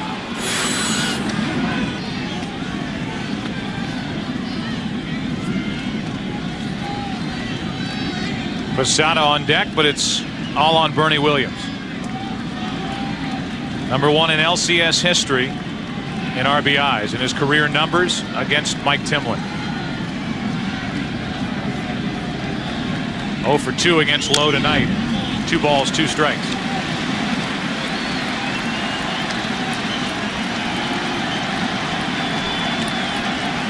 You do take out a ground ball pitcher, but you also bring in a strikeout pitcher in Mike Timlin. And that's what Timlin's gunning for here in the 6th.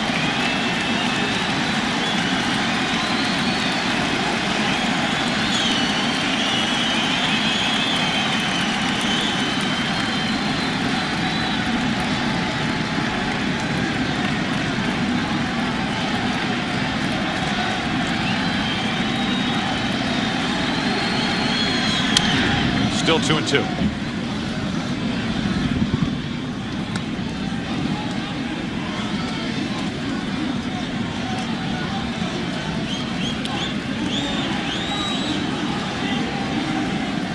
You also go to a matchup. Bernie Williams is 160, 4 for 25 against Timlin. Against Derek Lowe, he's 340, 16 for 47 with a home run. 2 balls, 2 strikes. The tying run at third, 1 out. Full count. That's the one he wanted right there, but the fastball stays inside.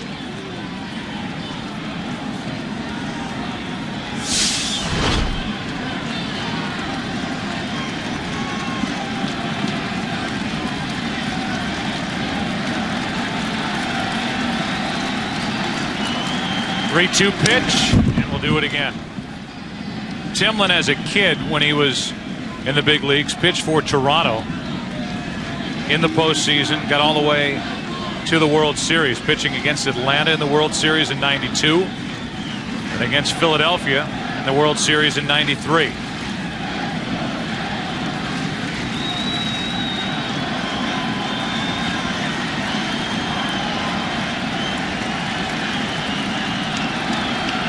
Runner at third, 1 out, 3-2 pitch. And a chopper. Matsui was late in coming to the plate. He's going to score to tie it. It's a 3-3 game on that chopper off the bat of Bernie Williams. The reason he was late is he was not going on contact.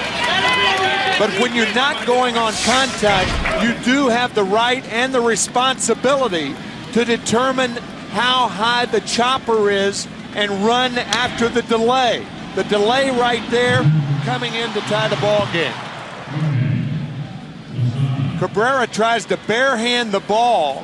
It goes under his hand. I'm not sure he made contact. Maybe with his ring finger. A real break for the Yankees. It goes as an RBI infield base hit for Bernie Williams. And now a ball to Posada. Last night the Red Sox had a lead for 7 minutes. Tonight 16 minutes. After getting 3 runs in the bottom of the 5th. The Yankees have tied it in the 6th, and they have 1 on 1 out. Posada takes ball 2. How about that? Talk about a weird game. You're looking for the ground ball. You have the infield in. You get the ground ball, and it's not hit hard enough. And Matsui scores. Matsui right in the middle of it again for the Yankees. Timlin behind on the count, 2-0. Now 3-0, and he gets away. Down to second is Bernie Williams.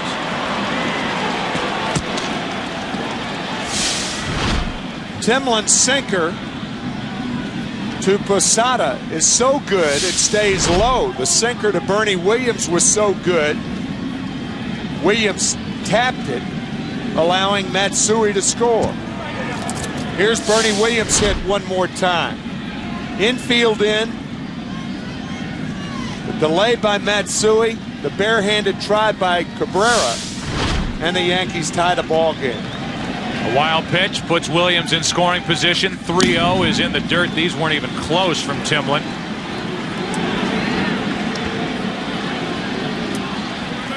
And now with 2 on and only 1 out, Ruben Sierra will be the hitter, and Dave Wallace, the pitching coach, is going to come out and talk.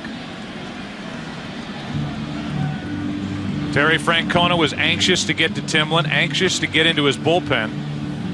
He relieved Lowe after the 1-out triple by Matsui. And Timlin has relinquished the lead and now is in further trouble.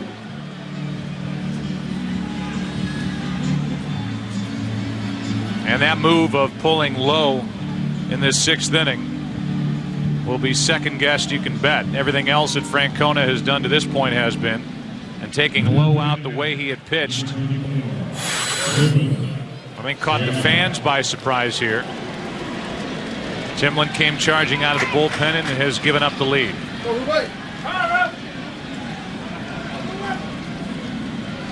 Here's Sierra, 2 on, 1 out. Time called. Well, based on what he told us before the game, he said Timlin and Folk are rested, and I will, if the opportunity presents itself, I will use them a lot.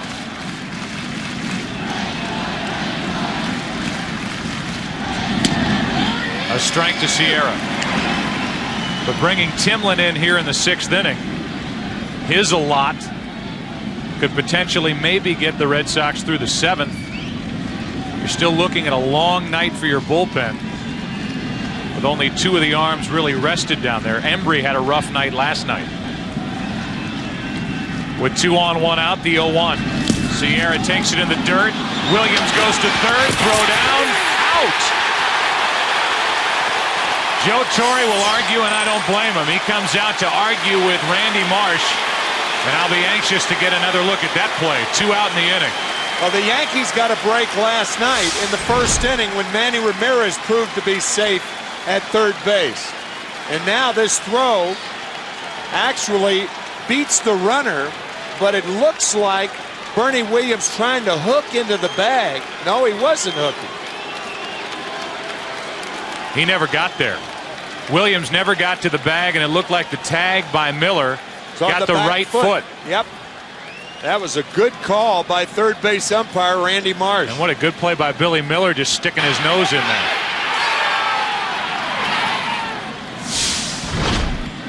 Now a 1-1 to Sierra, grounded up the middle. Bellhorn keeps it on the infield. Throw to first is wild, but Millar does a good job to keep it in play, and it's first and third on a 2-out infield single by Sierra. What a huge play that was at third base. Fine play by Bellhorn to come up with it. A better play by Millar to block it at first base. Tell you, Miller does deserve a lot of credit at third base, but so does Jason Varitek, hopping on that ball immediately and throwing out Bernie Williams. I didn't think he had a chance.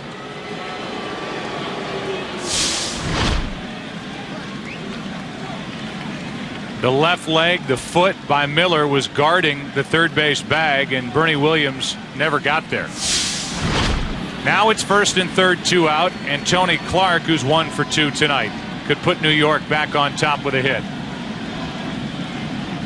Timlin's thrown quite a few pitches in the dirt. He grounds to the right side. Bellhorn knocks it down, can't make a play, and the Yankees lead again.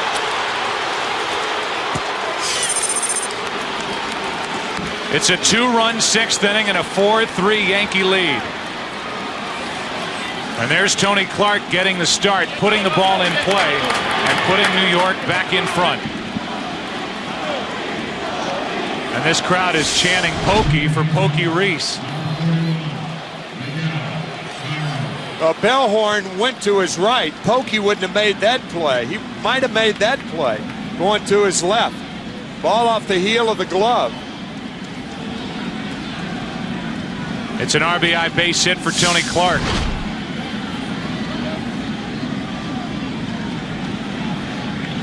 Posada scored. He had walked, and the inning continues for Cairo. Another one in the dirt. Ball 1 to Cairo. A 1-out triple by Matsui, chased low. And the only out that's been recorded since Timlin came in was over at third, after a pitch was in the dirt and trickled away from Varitek.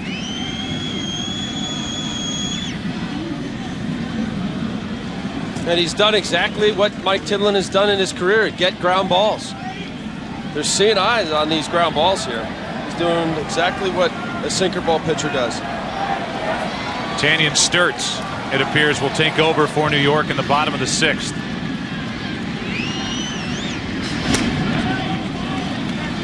It's 2-0 on Cairo.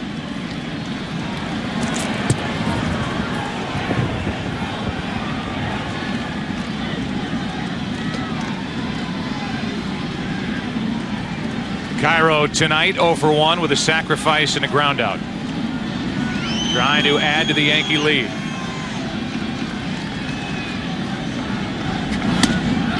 Two and 1.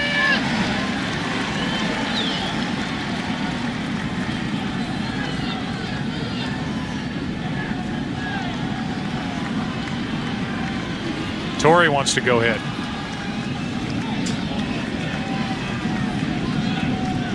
2 on, 2 out, 2 balls and a strike on Cairo.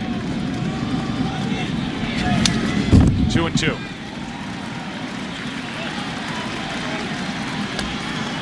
A deflating and demoralizing inning for the Red Sox, who had just taken the lead in the bottom of the 5th.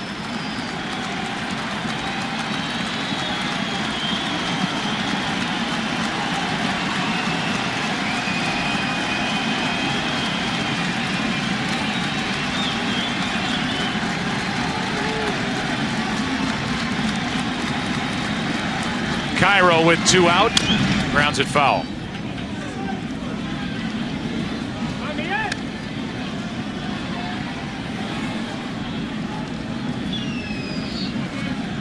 And that's been the tone up here in Boston and throughout New England about the fans and the media, everybody falling for this Red Sox team. It's a team that's fun to watch, a team that finished 3 games out in the AL East, a team that was favored coming into this series. But right now, a team that's down 3 games to none and trailing in game 4, 4-3 in the 6th.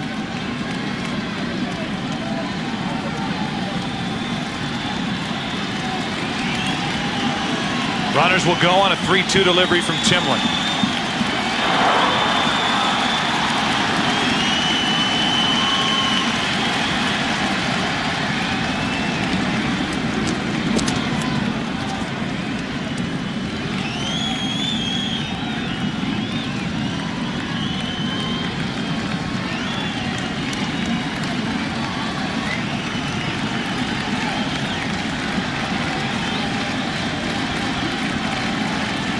Three-two pitch. The bases are loaded. Another walk from Timlin. This has been an inning where everything has been just out of the reach of the Red Sox. It started with a chopper off the bat of Bernie Williams. They got this one on the throw to third to get Bernie Williams. This one up the middle, kept on the infield 2 different times. And then off the bat of Tony Clark, Bellhorn knocked it down but could not recover. Now a walk to Cairo brings in Jeter. An invitation for trouble from Timlin, walking Cairo to get to the clutch Derek Jeter. Strike one.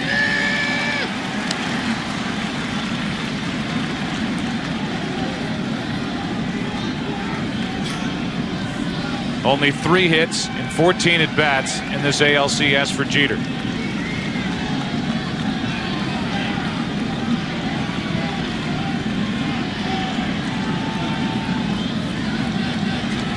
-2.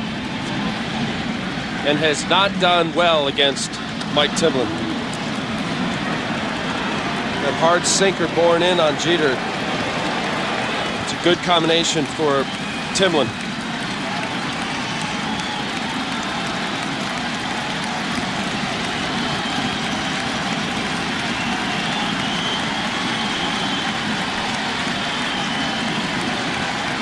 Bases loaded, 2 out, no balls, 2 strikes as this crowd tries to get excited again, and Jeter stays up there.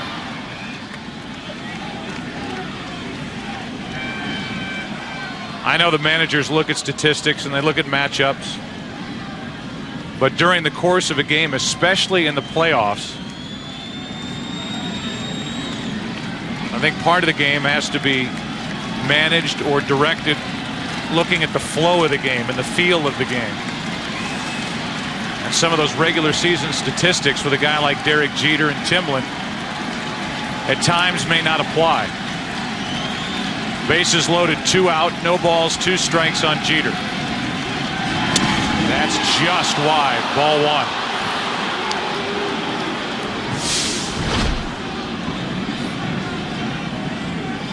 Trying to get Jeter to bite on that low outside sinker.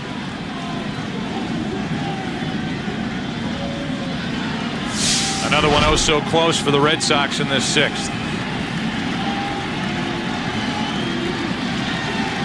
Bases loaded, 2 out. Jeter grounds to second. Bellhorn inning over, but not before the Yankees get 2 and regain the lead. Matsui started it with a 1-out triple, and Sturts is coming in for the Yankees.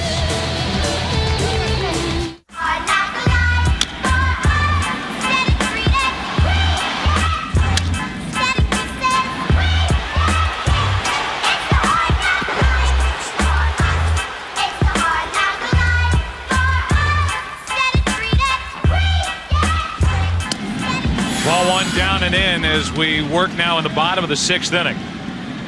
On the mound is Tanyan Sturts, and at the plate, Trot Nixon. 4-3 Yankees trying to eliminate Boston tonight.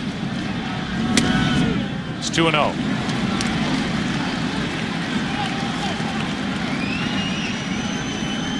Nixon is fly to right, line to center.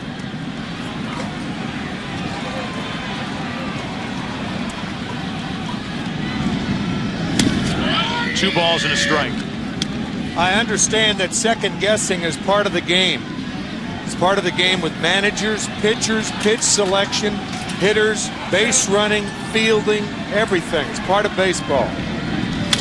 Off the end of the bat, 2-2. But in my opinion, if you second guess Terry Francona for bringing in a pitcher that gets a 78-foot ground ball with a man on third and one out.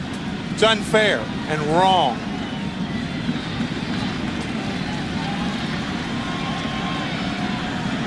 Timlin pacing in the dugout after giving up the lead and doing it in frustrating fashion for the Red Sox. I'm guessing that ball that Bernie Williams hit went about 78 feet. It's got to be close. 2-2 pitch is high, full count.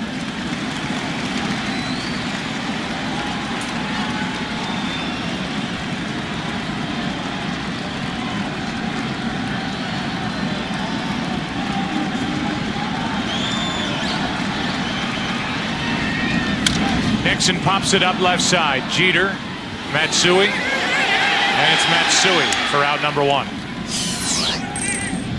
One out for Millar. So Olru's not in the game. Tony Clark is, and it's a base hit by Clark with 2 out in the 6th inning, which has the Yankees on top.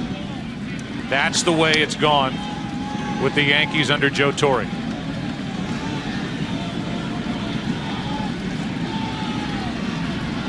Here's a 1-0.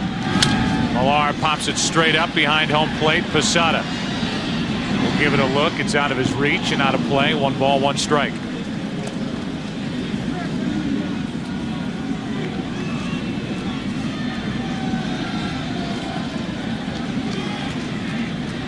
Millar tonight has walked and popped up. Orlando Hernandez is in line for the victory. The Yankee bullpen hangs on. Millar takes a good fastball for a strike, 95 miles per hour. 5 innings, 3 runs for El Duque, 3 hits, 5 walks, which hurt him in the 5th, and 6 strikeouts. Millar, a base hit with 1 out here in the 6th. We look ahead to tomorrow and remind you, if necessary, Game 5 of this ALCS, the Yankees and the Red Sox. That's at 5 Eastern, 2 Pacific. You can assume Pedro Martinez will be on the mound for Boston, taking on Mike Mussina. But the Red Sox have to win tonight to make that a reality. And then it's the Cardinals and Astros Game 5, with that series tied 2 games apiece. From Houston, it all begins with the all-new Dodge Dakota pregame show. Here's Bill Miller.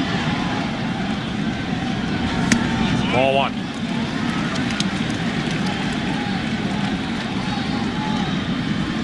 Miller 1 for 2 with a single and a run scored.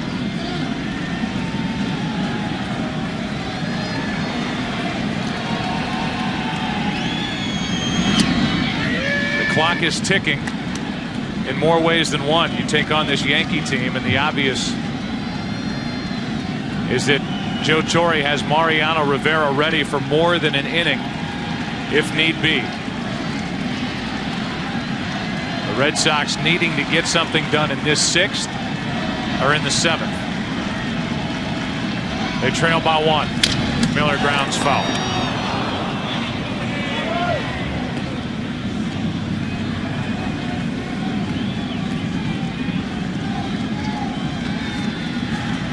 Different scoreboard tonight than it was last night. Different numbers up there. These guys out behind that scoreboard are relatively bored.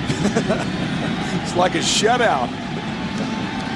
A couple guys back there nursing pulled hamstrings, I'm sure. 1-2 on Miller. 2-2. Inside the scoreboard, inside the manually operated scoreboard at the base of the Green Monster. Peeking through and hoping to put up a crooked number for the hometown Red Sox. Miller grounds 1 to short. Jeter, Cairo. The inning is over. A 1-out hit by Millar. The double play ball follows. We go to the 7th. Yankees up. Back after this from your local Fox station.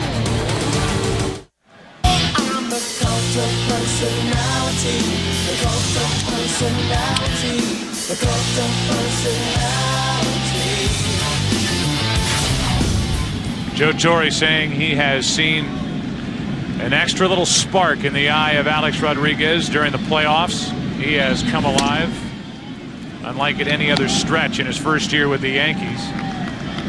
He has hit a 2-run home run tonight, 1 for 3.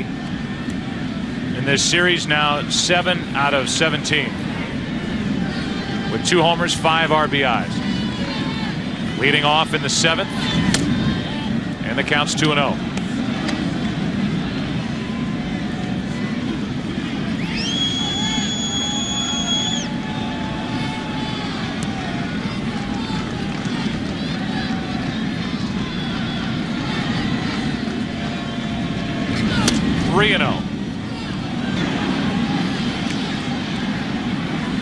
It's Rodriguez, Sheffield, and Matsui.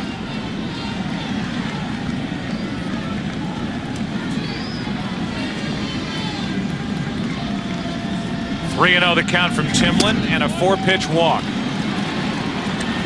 And if you want to talk about Timlin and Folk for a lot, by bringing Timlin in the 6th inning, Keith Folk is getting loose in the 7th.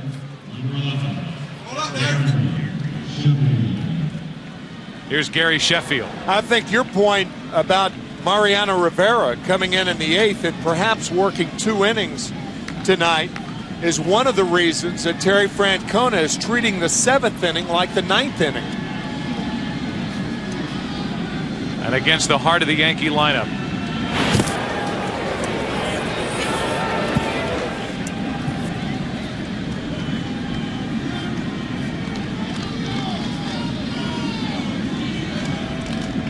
That's the 3rd walk from Timlin since coming in last inning.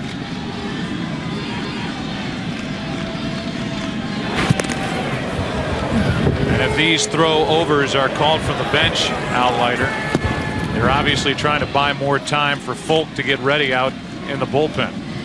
Well, you also have a ground ball pitcher in Timlin, and he's always 1 pitch away. Anytime you have a sinker ball pitcher, you're 1 pitch away from winding up again here in this case with nobody on, 2 outs.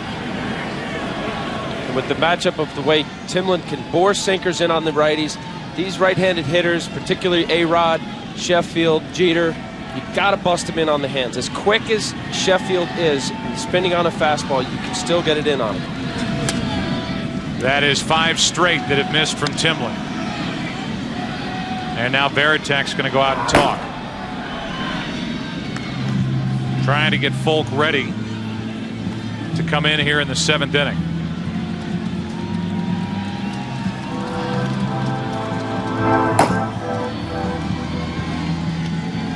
So a leadoff walk. Sheffield is 0 for 3 tonight. Came in with a .692 average against Red Sox pitching in this ALCS. He's flying to right, struck out, grounded out.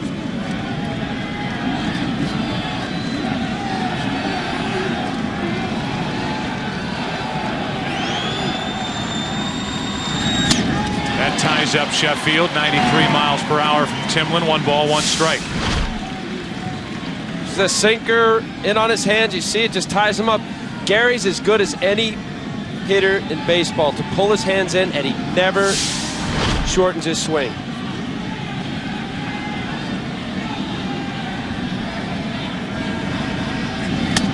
Not close. 2 balls and a strike.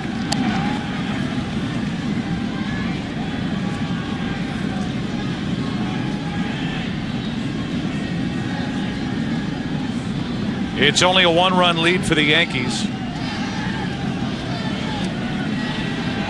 But you get the feeling this crowd feels like it's a much bigger lead for New York.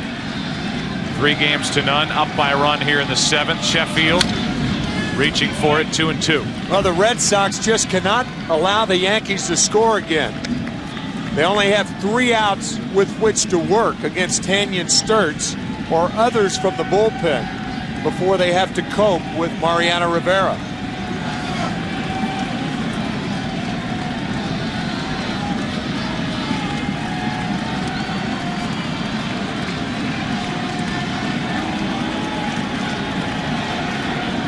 Timlin a check on Rodriguez and a throw over. Well, what a dominating presence Rivera is out there. The Red Sox don't have that type presence, and Keith Folk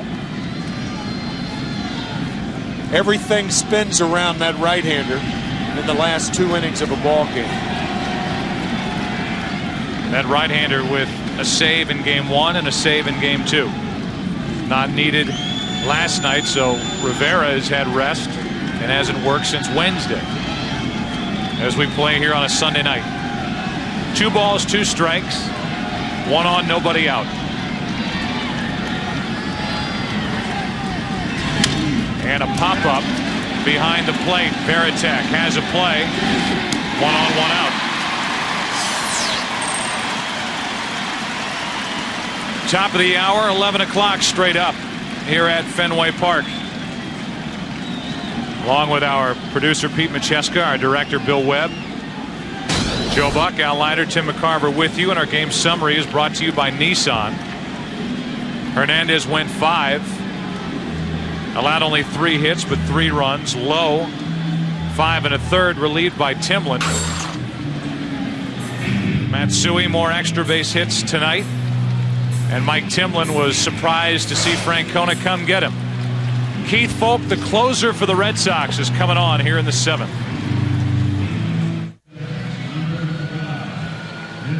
Mike Timlin is in the dugout watching. And the presence of Hideki Matsui. With 1 on, 1 out. The Yankees already up by a run in this game. Up 3 games to none. Brings Keith Folk, the closer, into the game in the 7th. Runner at first, 1 out. Tim, even though I know you touched on it a moment ago, I think it's worth trying to explain again why you believe Terry Francona is bringing Folk out of the bullpen right here. Yeah, I think he considers this the 9th inning because they have 3 shots at Tanyan Sturtz or the other part of the Yankee bullpen. Coupled with the fact that Terry told us before the game that I'm going to use Timlin and Folk a lot. You can disagree with it, but that's what he told us, and that's what he's doing. Timlin lasted only 1 inning. As the count goes to 2-0 on Matsui. He allowed 1 run. He's on the hook right now. 3 hits. He walked 3.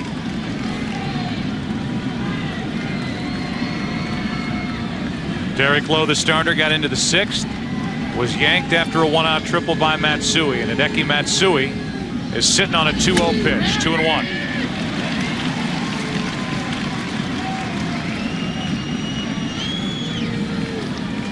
Matsui has an opportunity here to make sure his name is on that MVP trophy in this ALCS if he can come through for the Yankees.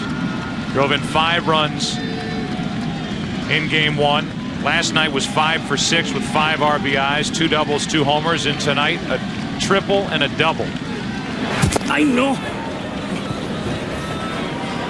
You can hear Rodriguez grunt and exhale as he got back to the bag.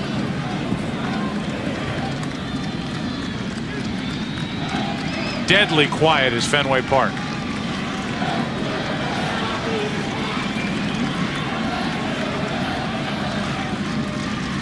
A 2-1. Matsui grounds to Millar. He tags Matsui for the out. Down to second is Rodriguez. 2 out. And Bernie Williams will be the hitter.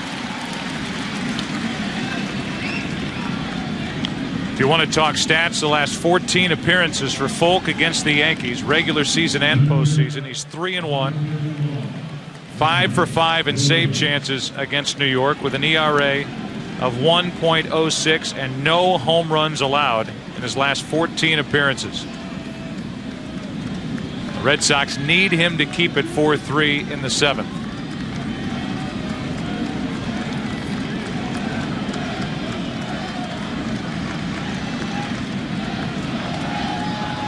Bernie Williams takes a strike.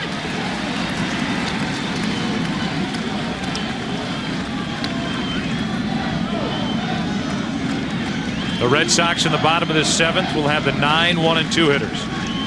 Bellhorn, Damon, and Cabrera. Anybody gets on, Manny Ramirez.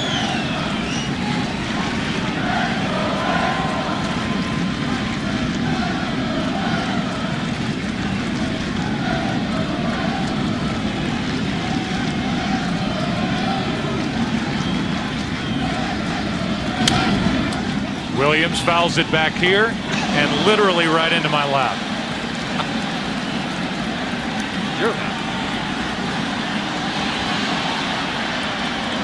Joe doing the smart thing in front of the Fenway faithful. Absolutely. Throwing the ball back, of course. That's all I got.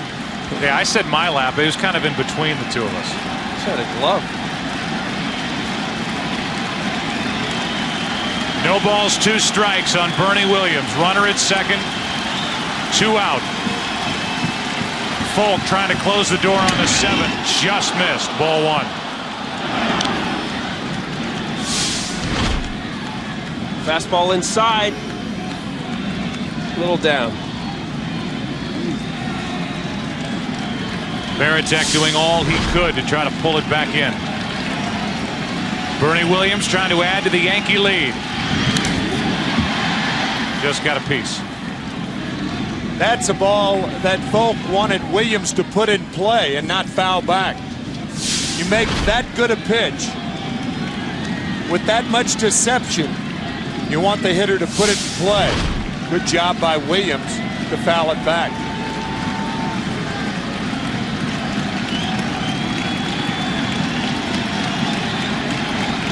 You can only watch with one eye open. Runner at second, 2 out. Williams leans back from ball 2.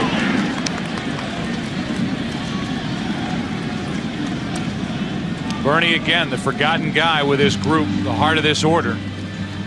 Hitting .389 in this LCS, and out to talk is Varitek.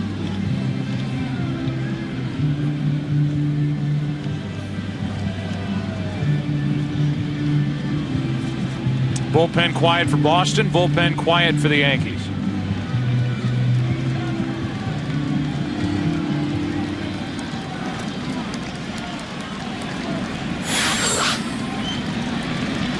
A leadoff walk, Sheffield fouled out, Folk came in, Matsui grounded out.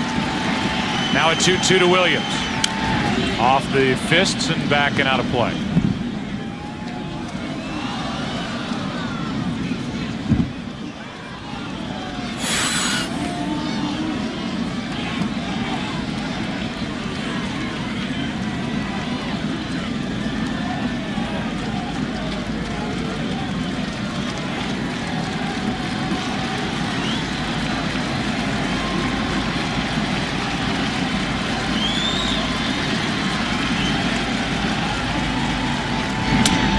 Full count.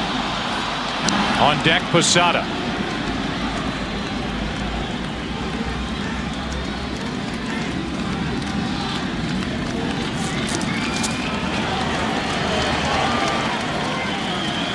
It's a good at bat for Bernie, making Falk work. Here's a closer who's gone 2 innings 7 times this year.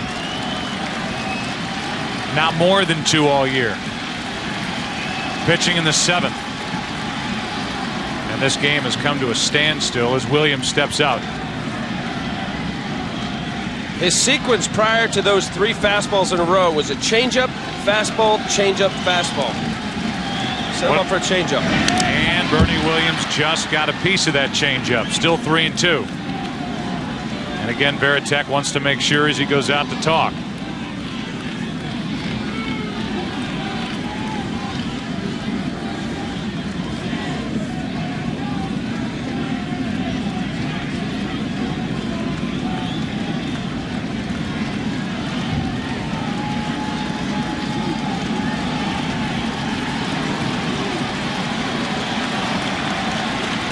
Runner at second, 2 out. Bernie Williams strikes out.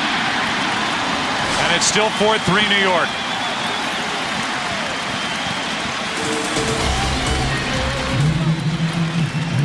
Got him on a high, hard one up. And Folk comes in and shuts the door on the 7th, and we will stay here at Fenway Park. Joe DiMessina will perform God Bless America before the Red Sox bat in the bottom of the inning.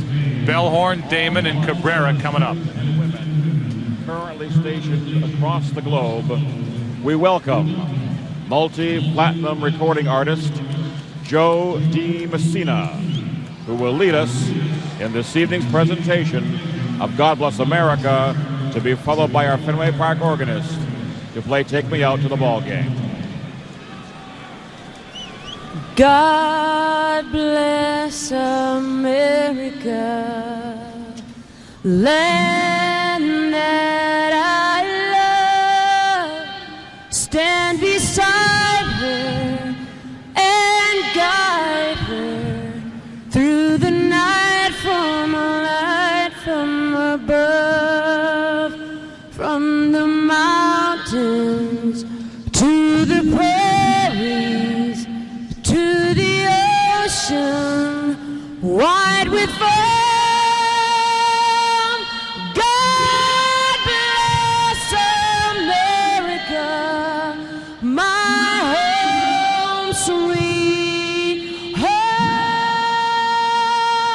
God bless America, my home sweet home.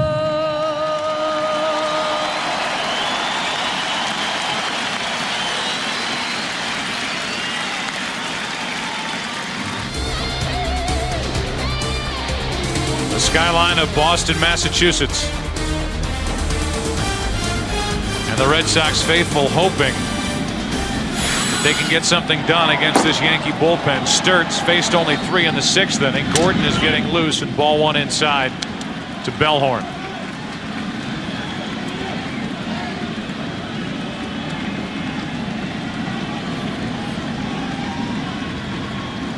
It's 2-0.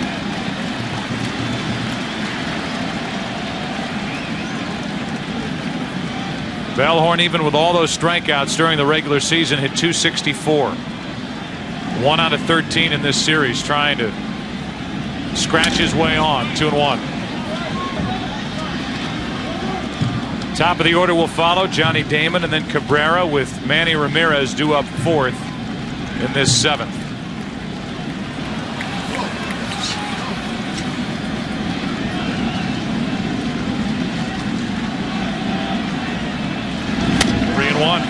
No Yankee pitcher has taken the mound with the Yankees trailing in this series. They've only trailed 2 half innings, and the Yankees either tied it or went ahead in the next half inning. Bellhorn, full count. That shot of Tom Gordon, it's like everything has moved up for the Yankees. Gordon doesn't come into the 7th that often. Usually it's the 8th. But tonight he may pitch in the 7th if Sturts gets in trouble, and Rivera in the 8th inning. Struck him out on the inside corner. Bellhorn. Another strikeout, and he's booed on his way back to the dugout after getting rung up on this pitch.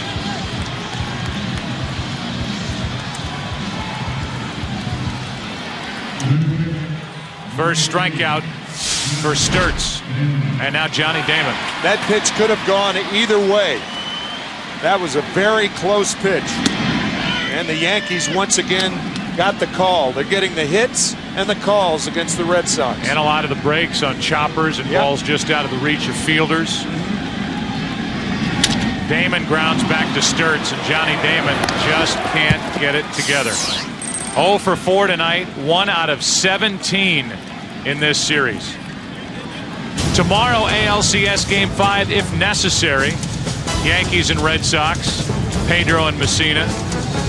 Followed by NLCS Game 5, Cardinals and Astros. It all begins tomorrow at 5 Eastern, 2 Pacific, with the all-new Dodge Dakota pregame show. And in Game 5 in Houston, Brandon Backey against Woody Williams, a Houston native, the starter and winner in Game 1. That series tied 2 games apiece. Here is Cabrera in a very important at bat. 2 out. Nothing going on right now for the Red Sox, but instant rally is on deck in Manny Ramirez.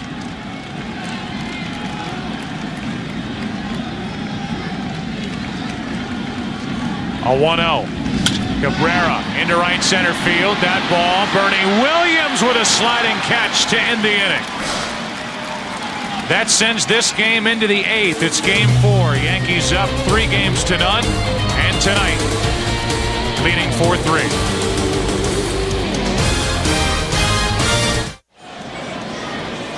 You get the feeling someday that weighted ball that Mariano Rivera uses to get his arm loose before he starts to toss will end up in Cooperstown. We're into the 8th inning of game 4, and Posada deals with the Red Sox closer, Keith Folk.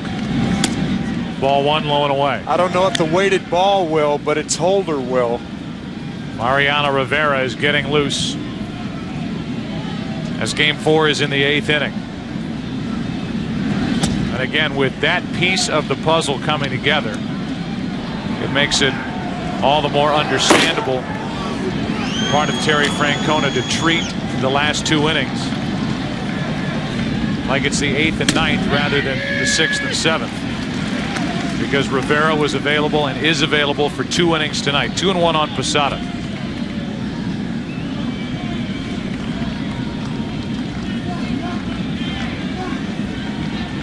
Here's a 2-1. 2-2.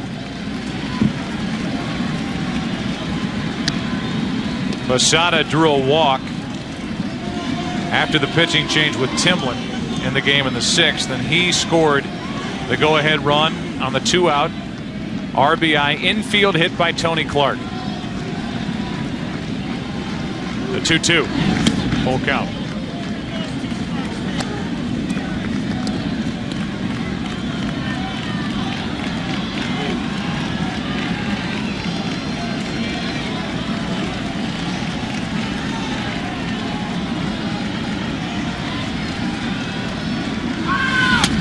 A leadoff walk.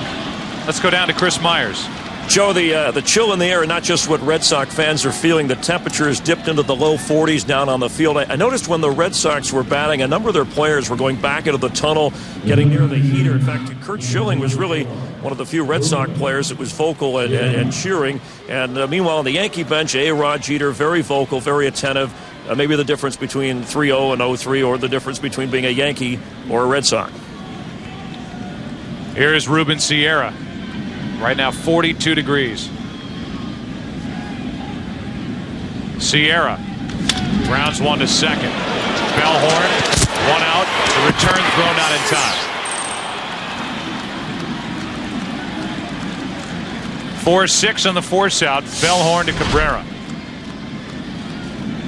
If a double play is a pitcher's best friend, what's the fielder's choice? An acquaintance? In this case, a good friend, a distant friend, somebody you see once in a while. 1 on, 1 out for Tony Clark. 2 for 3 tonight, making his first start of the postseason in place of the injured John Olerud.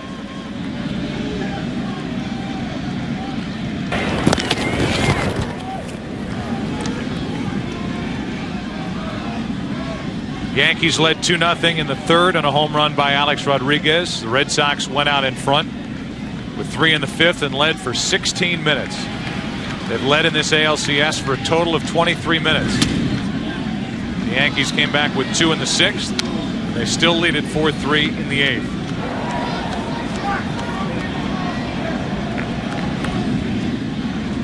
One ball, no strikes on Clark.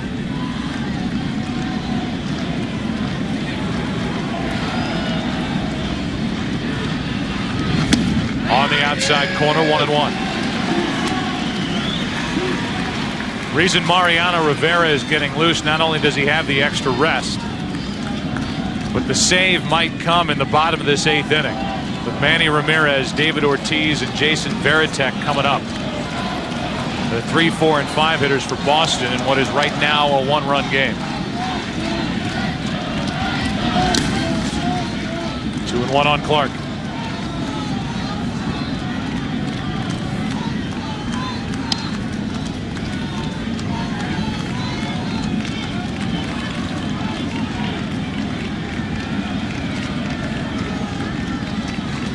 Falk is looking for Clark to roll over on one of those split fingers, looking for his best friend.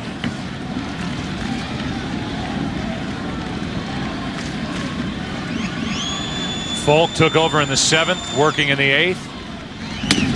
That's high, and it's 3-1.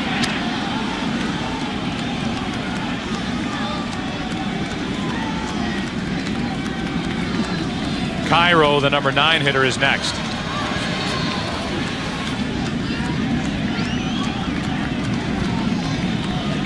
Clark looking to drive something on 3-1. Full count.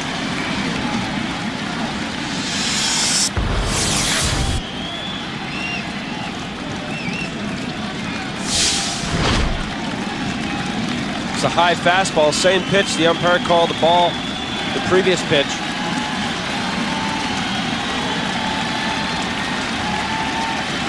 The 3-2 delivery, 2 out. So important for Folk to come back after falling behind 3-1. Now it's Cairo with 2 out. And if Folk could get Cairo, you can leave Jeter for the next inning. Just elevated again on the high fastball. It's hard to lay off, especially as often as Falk throws his split finger to the lefties. High fastball, split in the dirt. Difficult for Clark to lay off that. Here's Cairo.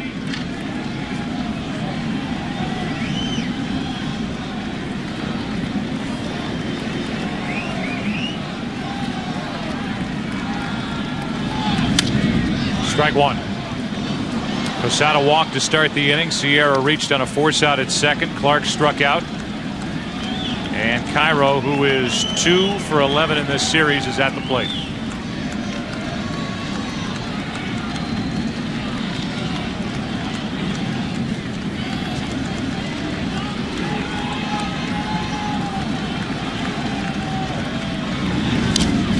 Blocked by Veritek.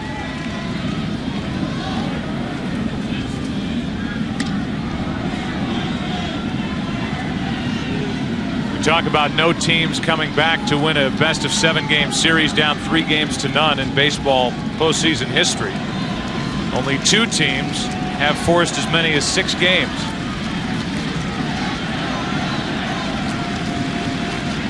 '98 Braves, the '99 Mets.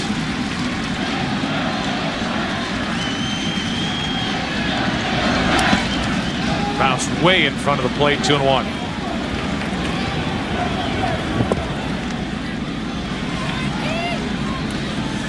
20 of the 25 times the team's been down 3-0, they've been swept.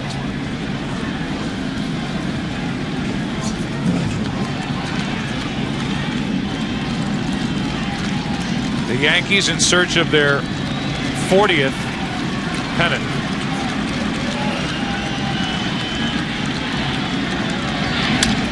Cairo pops it up down the right side. Long run for Nixon, and he's out of room. 2-2. Hard game to figure out.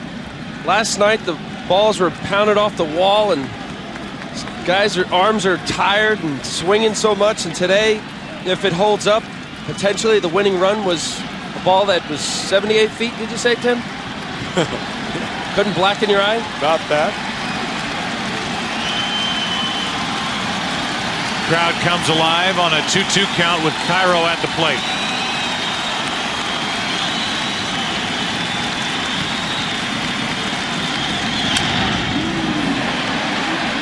Cabrera.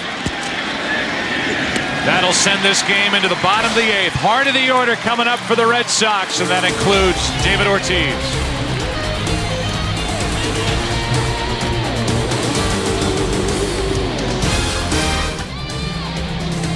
And those rooting for the Red Sox not happy to see Mariano Rivera taking over. You look at the numbers in his postseason career, the ERA of 0.69. He's been the closest thing to automatic in the postseason as you will ever find throughout history.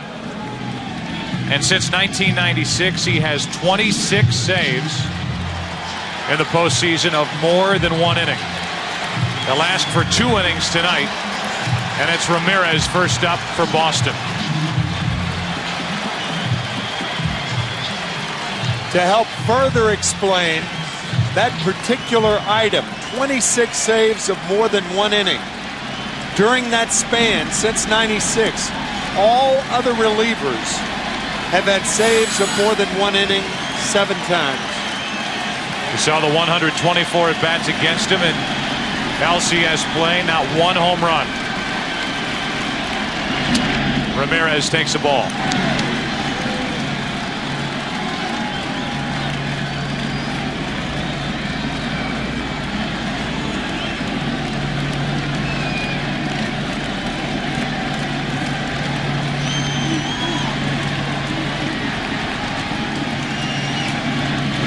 Left side, the leadoff man is on.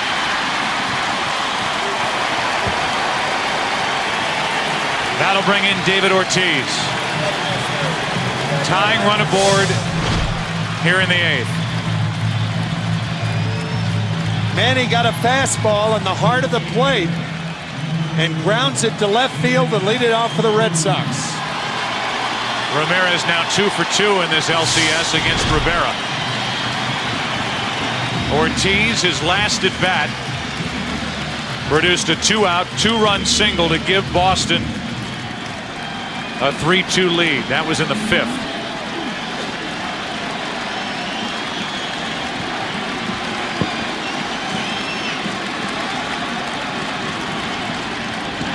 Joe Torre came into this LCS not liking this matchup till game 2, 9th inning.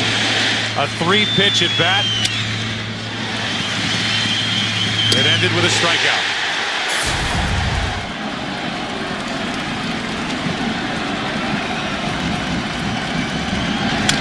Pulled foul, strike 2.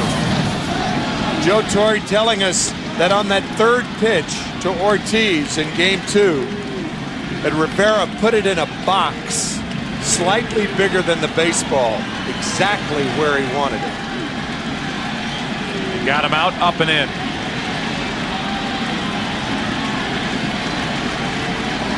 Ortiz set up at 0-2. He went up and in and missed. 1 ball, 2 strikes.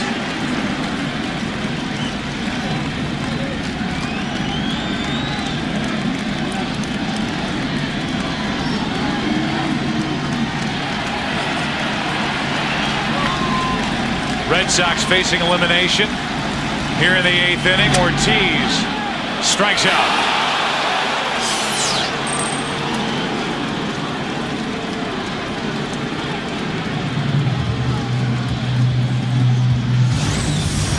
Up and in is where he tries to go.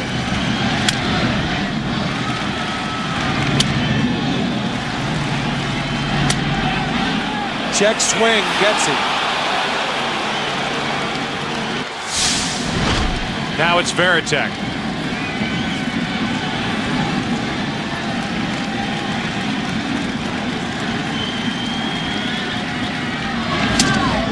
Too much for Veritek. 94 miles per hour, strike 1. Veritek with 3 strikeouts tonight. He's left 4 runners on to this point.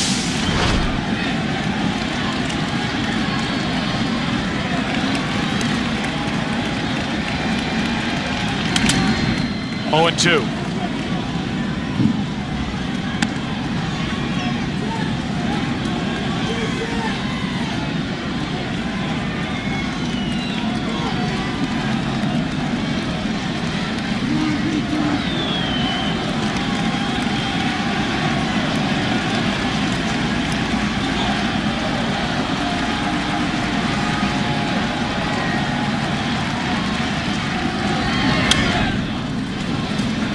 Backhand out of play. On a duck tour the other day with my family going around Boston. The great Garibaldi was our tour guide. He said people in Boston don't believe Rivera's human. He said we think they plug him in at night. And he has been Mr. Automatic in the postseason against the Red Sox. During the regular season, it's been a different story, including this year. That July 24th game when Bill Miller won it for Boston with a home run into right center field. He has had robotic efficiency for 9 years in the major leagues.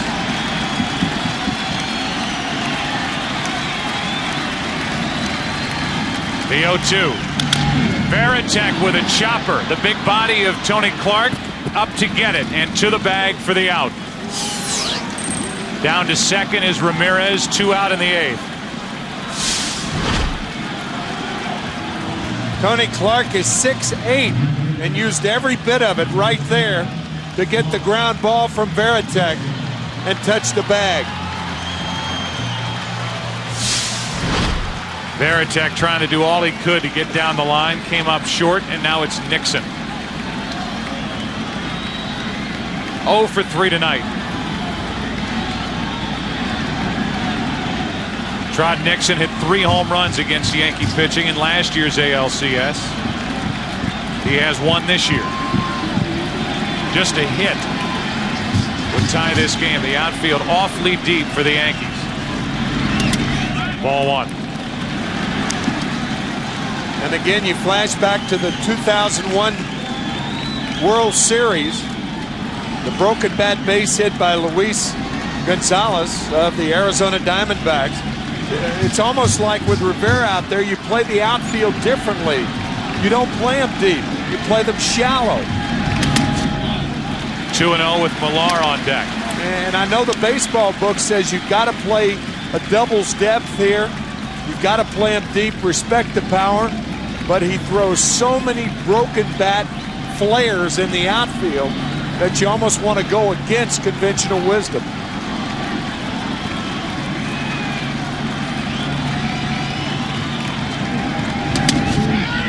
.93 miles per hour on 2-0, and Nixon took it 2-1.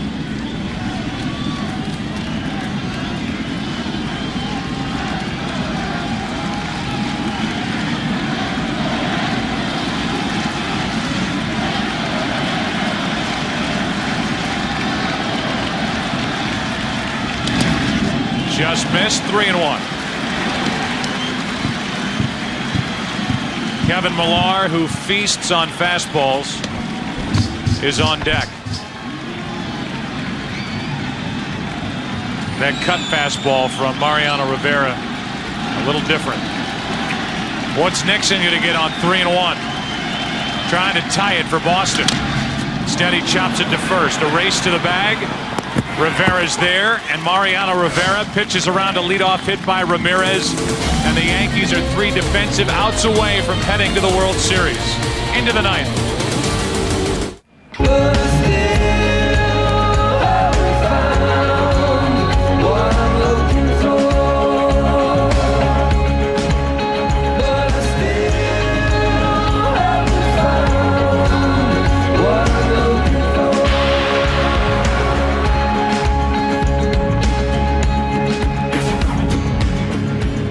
Still searching are the Red Sox, and tonight trying to avoid a sweep. We go to the 9th inning, and the top of the order for New York: Jeter, Rodriguez, and Sheffield. Anybody gets on Matsui against Folk, who has been extended tonight. Came on in the 7th, worked the 8th, pitches in the 9th, and now will be tested, unlike any other point in this game, for the top of this Yankee lineup.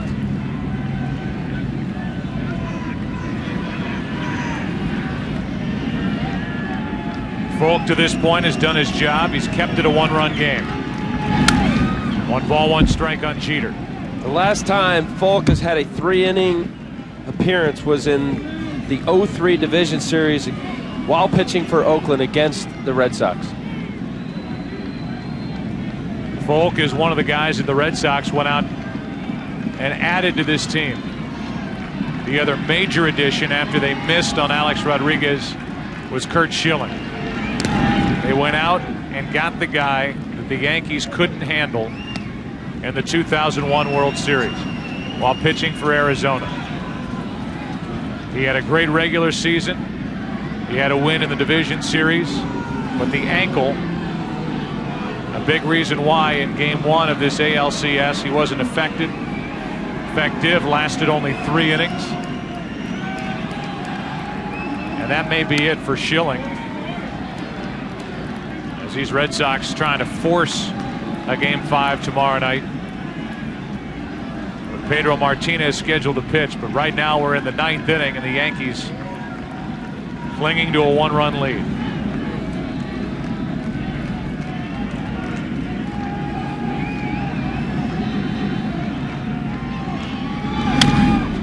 Jeter, a full count.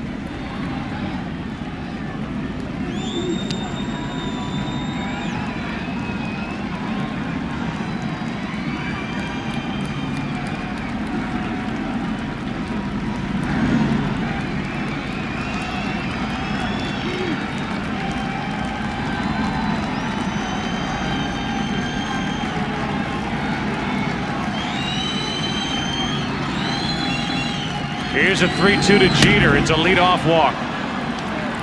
Jeter is on to start the ninth, and we give you tonight's plays of the game. Brought to you by Sharp Aquos. Liquid crystal television. There's always more to see. The chopper that tied it off the bat of Bernie Williams, and then this one to the right side.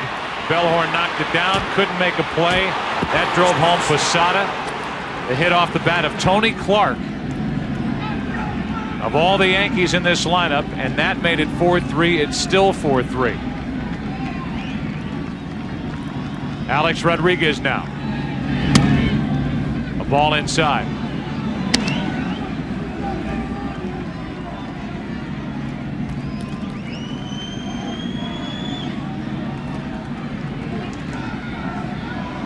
Jeter on base for the second time tonight. Rodriguez has been on twice. One of them not for long with a 2-run home run in the third. Good pitch off the hands. 1 ball, 1 strike.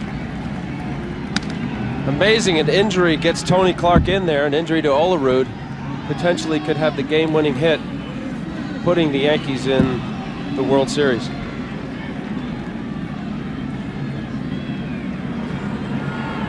Temperature down around 40 degrees. There's so many ways to beat you. You know, they talk about the Yankee lineup being resilient and they're always coming at you and they don't give up. They have an awful lot of talent in that lineup. That's what doesn't give up. The 1-1. Rodriguez swings through it. And then everybody points to the payroll for the Yankees. And there's no doubt no team has more money with which to play, go out. They can make mistakes and live through them and still add to their team. But they have a lot of homegrown talent still on this Yankee ball club. They scout extremely well with Gene Michael. And they evaluate talent, pick their guys, go get them, like Sheffield, that they added to this lineup this year. And Gary Sheffield has had a tremendous season and backed it up with a great postseason in his first year with the Yankees. Well, even forget about the star guys, to how they got Sturts. Brian Cashman went out and plucked him from AAA Albuquerque. He was released by the Tampa Bay Devil Rays. It was a great pickup. 2 shutout innings tonight from Tanyan Sturts. Here's a 1-2. Rodriguez pops it up. Bellhorn is there. 1 on, 1 out. One more reminder coming your way tomorrow. Game 5 from Fenway Park, if necessary. And a matchup that figures to be Pedro Martinez against Mike Mussina. That'll be followed by NLCS Game 5, Brandon Backey and Woody Williams. Cardinals and Astros with that series tied at 2-2. It all begins tomorrow at 5 Eastern, 2 Pacific with the all-new Dodge Dakota pregame show. Here's Sheffield, hitless tonight, 0 for 4.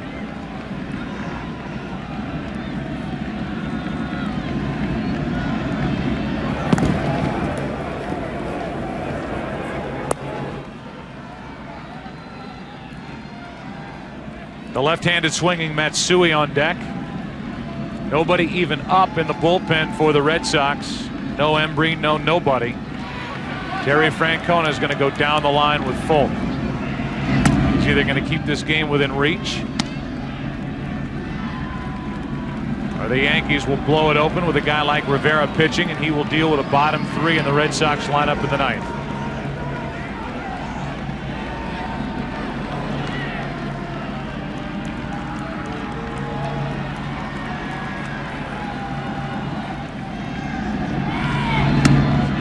One ball, 1 strike on Sheffield.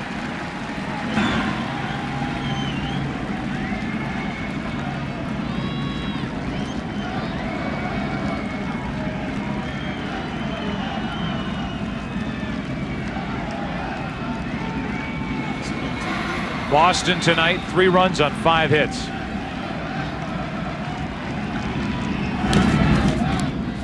Shut down by a combination of Orlando Hernandez, Tanyan Sturtz, and now Mariano Rivera.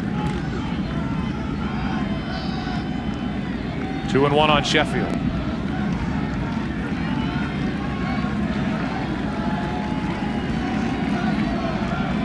The Yankees have lost their first postseason game and then won 6 straight, and they're leading in this one.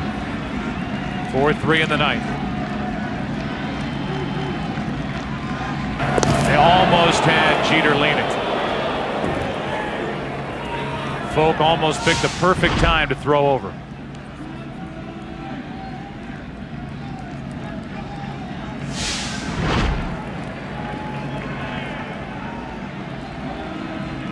See if the Yankees start the runner with a count 2-1.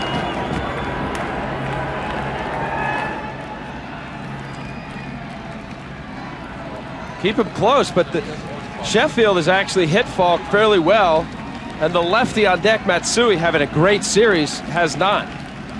The stolen base would open the first base, with giving Falk a better chance to pitch around Sheffield and still keep the double play in order. That is hammered into left field. Ramirez over to get it. 2 out. Back to first is Jeter. 2 down. Matsui coming up. It's October. The Major League Baseball postseason is coming down to the wire. Every game, every inning, every play counts. Watch the World Series on Fox starting October 23rd. Don't miss it.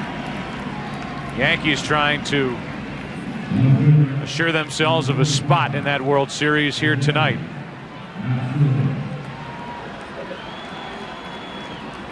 The go-ahead rally happened in the 6th inning. And to nobody's surprise, it was the bat of Hideki Matsui that got it going.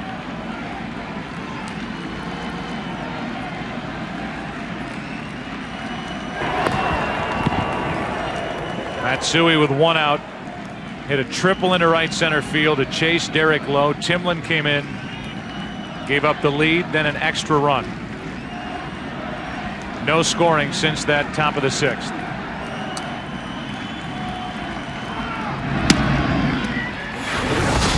Here's the shot by Matsui. Just out of the reach of Damon. At that time, the Red Sox led by 1. And there was a lot in the category of oh so close tonight for Boston.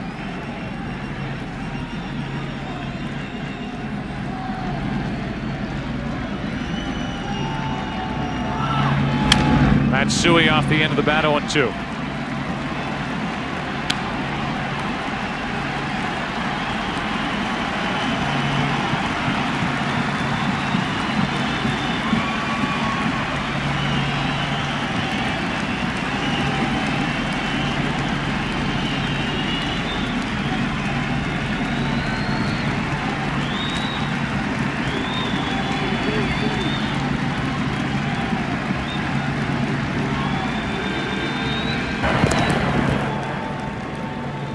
Last year an ALCS that lasted into extra innings of Game 7 before it was decided. A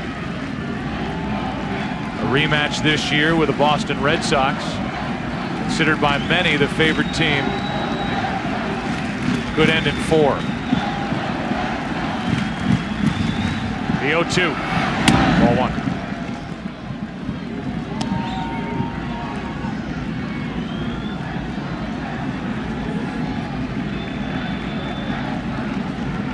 If Folk could keep this a 1-run game, what a job he would have done after coming on in the 7th. Scoreless 8th. And this 9th trying to pitch around a leadoff walk.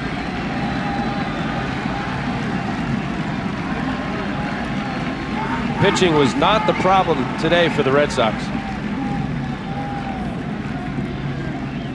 The only night that the Boston Red Sox really let that offense fly a bit was last night when they got 8 runs on 15 hits. And they lost by 11.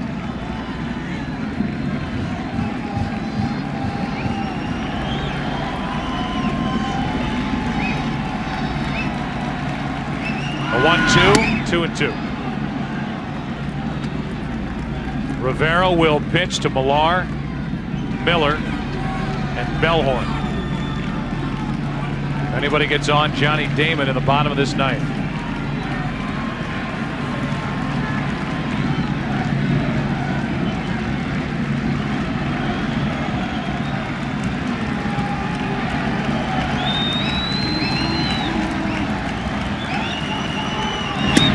Matsui strikes out, and Keith Volk does a tremendous job to keep this a one-run game.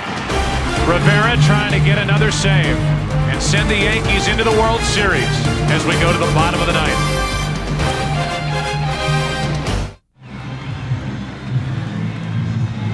Mariano Rivera faced 4 batters in the 8th, pitched around a leadoff hit by Ramirez, and will work to the bottom of the order here in the 9th, trying to finish off a sweep.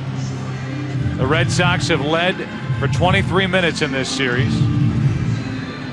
7 minutes last night, 16 minutes tonight. The Red Sox have won 7 of their last 9 when facing elimination. They face elimination here tonight. And the Yankees 17-7 when they can clinch under Joe Torre. Torre trying to go 7-0 in ALCS play.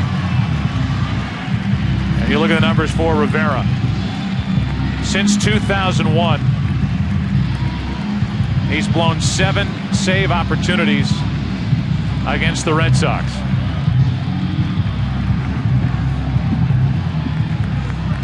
But the Red Sox trying to get him in the postseason. Rivera looking for his 33rd postseason save. Here we go.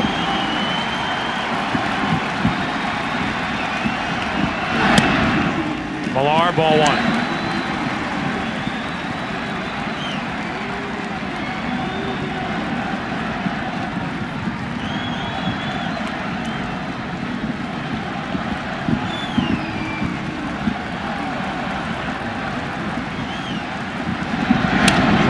It foul.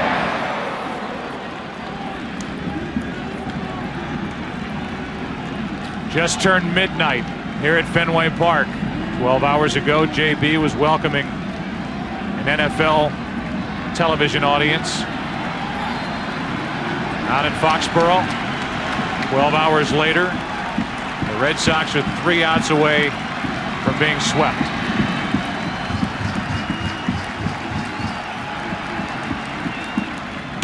Inside, 2-1.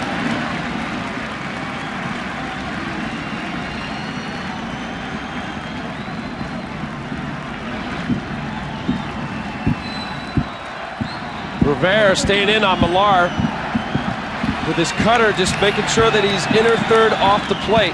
He missed with the 1, and Millar was out in front. It's 3-1. Mariano Rivera in the postseason, 6 for 6 in save chances against Boston.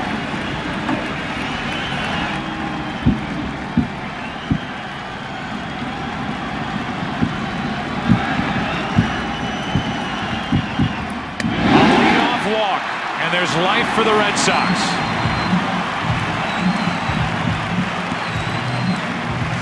Mariano's strength is his cutter, and his cutter runs down and away. It runs away from the right-hander and into the lefty.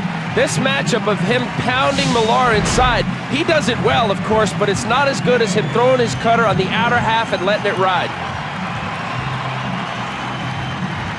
A pinch runner, Dave Roberts, is going to come in for Boston. He can run, picked up from the Dodgers. Bill Miller is at the plate on the 24th of July with Miller at the plate and Rivera on the mound. This won it for Boston. That bench-clearing brawl, a long day of baseball, and a celebration. What can Miller do now against Rivera?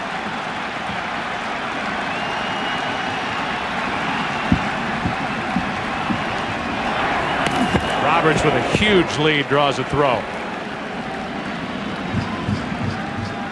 Very fast, Roberts.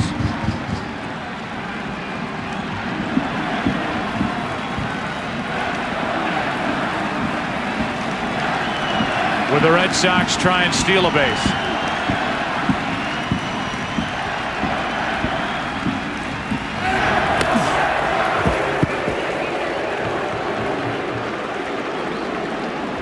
Miller has a hit tonight, and twice he's bounced out.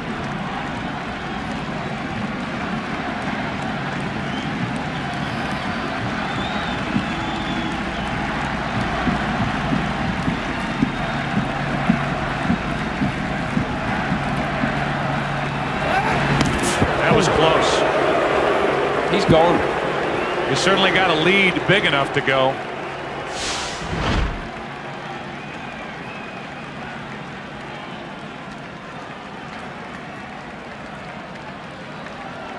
Mariano doing exactly what a pitcher has to do with a good base runner.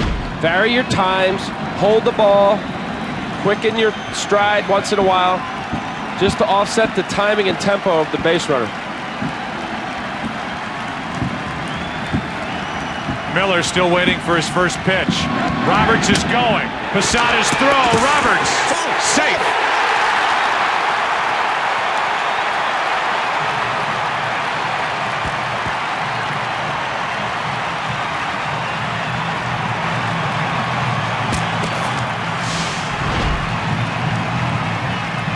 Roberts had a great jump. It was a good ball for Posada to throw on. Good call. Roberts was 38 for 41 in stolen bases. Nearly perfect. Now Miller will try to get him at least over to third base.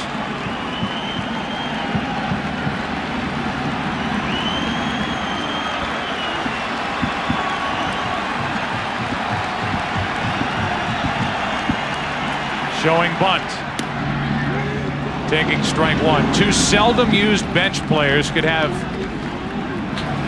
key roles for Terry Francona here in the ninth inning. Roberts, a pinch runner stealing second, and Minkiewicz, who was picked up from the Twins, right now in the on-deck circle with Bellhorn's spot due up next.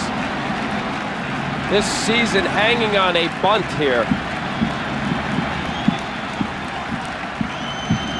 Up the middle.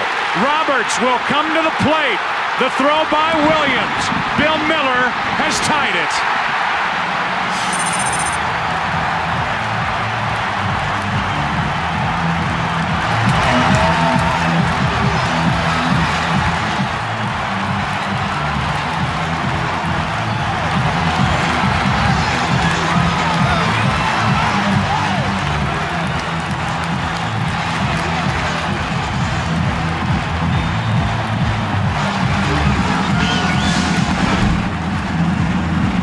Miller certainly wasn't bunting.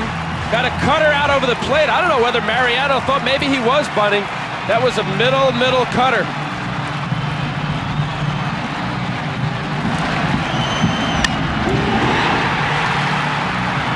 The legs of Dave Roberts flying to the plate, and in his back pocket the tying run.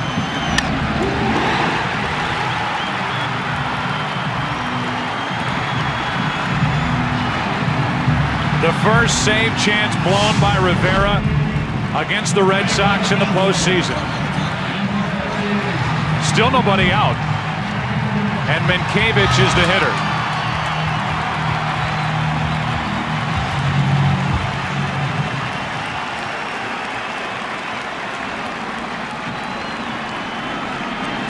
Now how will the Red Sox play it with Miller, the winning run at first and nobody out? Yankees expect a bunt.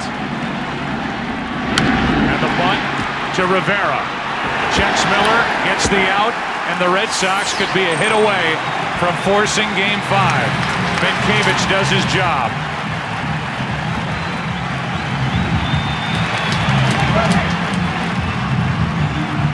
The man who has struggled this entire series at coming up with hits, getting on base, starting trouble. Thanks to this bunt by Minkiewicz. Rivera thought about it. Got the out at first. It's Johnny Damon with only one hit in this ALCS, a chance to win it.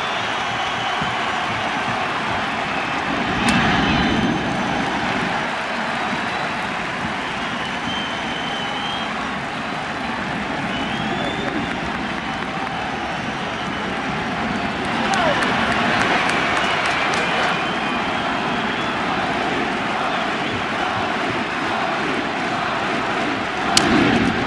right side. Clark bobbles it. First and third, one out.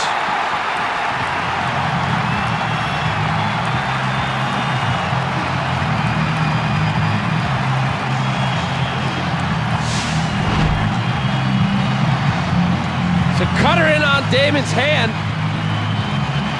It had kind of backspin to it, side spin. You can see it spinning, almost like a cue ball. It's an error on Clark to put the winning run 90 feet away. And Orlando Cabrera, who has an RBI single and a run scored tonight, will bat with the infield in. Nomar's replacement at the plate, trying to help the Red Sox live on in this ALCS.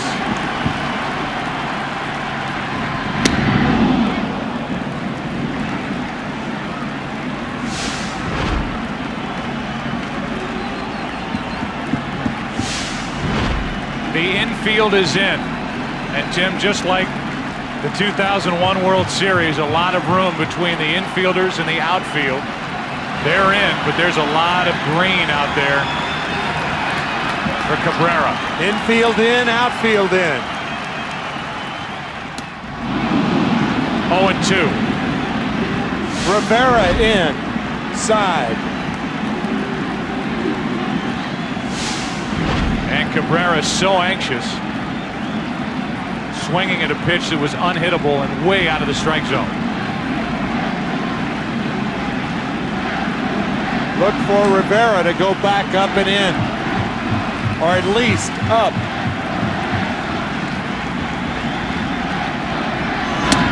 Three pitches and a strikeout when Rivera needed it.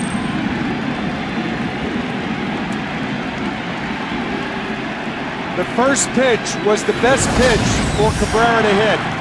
It was down in the strike zone. But then Rivera could smell it.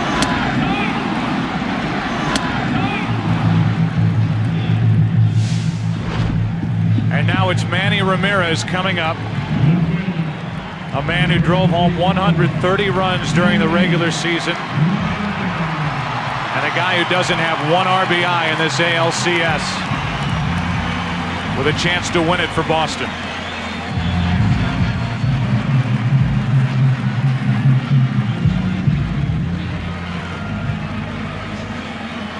Of the two, Ortiz is easier to pitch to for Rivera. But if you put Ramirez on, you load the bases, and the margin for error is much less. First and third, 2 out, ball one, and they let Damon take second. Which is no small play on a ball hit up the middle. That force out isn't there at second base. If a shortstop, the second baseman has to dive for it. The winning run is at third.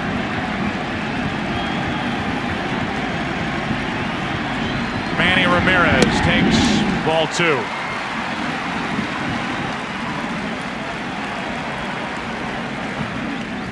Ramirez had a hit off Rivera's last time up.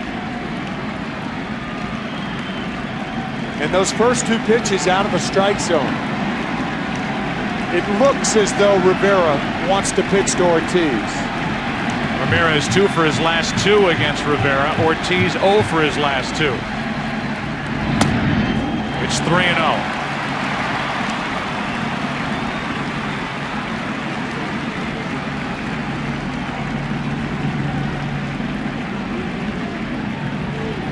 Alan Embry is getting loose for the Red Sox in their bullpen in case this game goes to the 10th.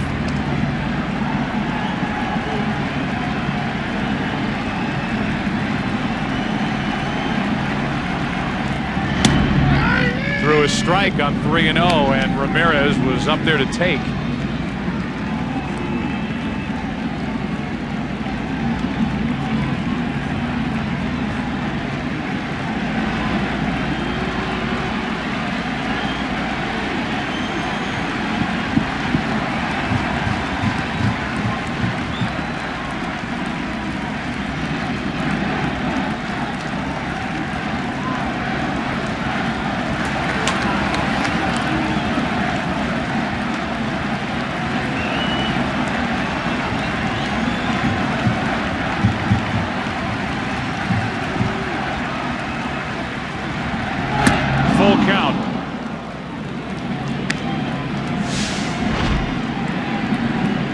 looked like a ball inside, right on the hands of Manny Ramirez. Keep in mind that in the past, Posada has had problems catching Rivera cleanly.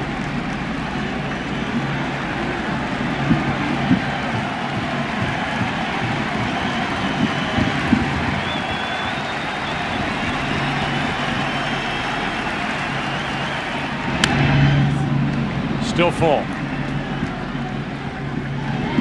So whereas it looked like Rivera was willing to pitch around Manny Ramirez, he's come right after him.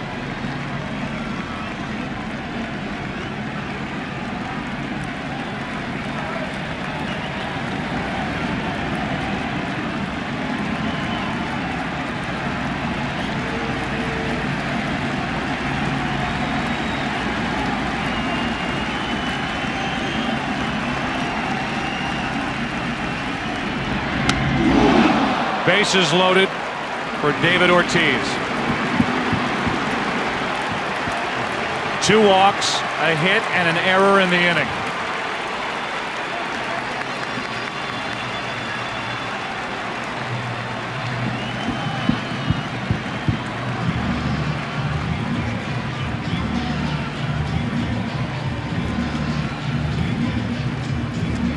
David Ortiz faced Rivera with 1 on and nobody out in the 8th. Rivera just went right at him, stayed hard inside. That's about probably the best pitch downwise. Chased him upstairs, and then he ended up check swinging with a high cutter. Just couldn't hold off. The cut fastball, looking as though it's a middle inner half, ends up being on the left-hander's hands. Yeah, so, there's no setting Ortiz up right here. You go right to his weakness. Up and in.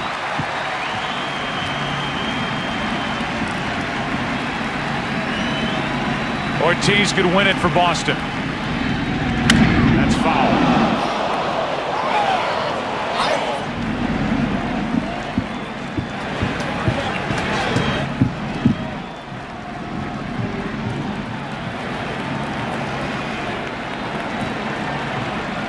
The 38th pitch of the night for Rivera coming right here.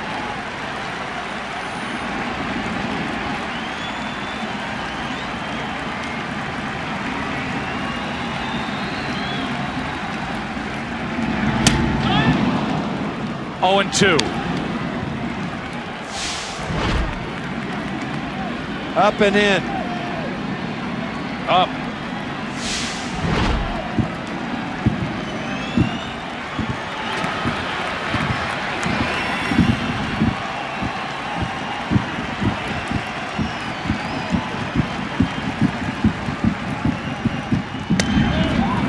Ball 1 high.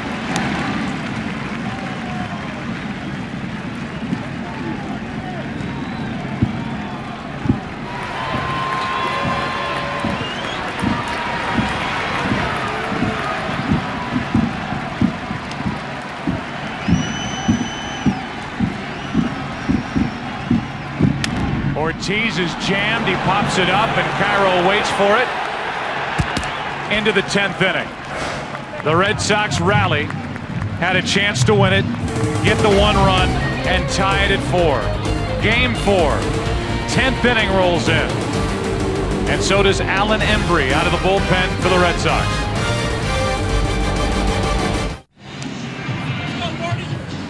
It's the 10th inning now, and a few changes for the Red Sox. Mariano Rivera in the dugout. He may be finished with Gordon getting loose in the bullpen. Minkiewicz stays in the game. He's at first base. He's in the number 9 spot. Pokey Reese takes over at second base. He's batting 7th. And Alan Embry, the left-hander who worked last night and in 2/3 of an inning allowed 2 runs on 3 hits, is on the mound after Keith Folk did a fantastic job. 2 2/3, no runs, no hits. 2 walks, 3 strikeouts. He kept it close. And the Red Sox got a run in the bottom of the 9th inning to tie it.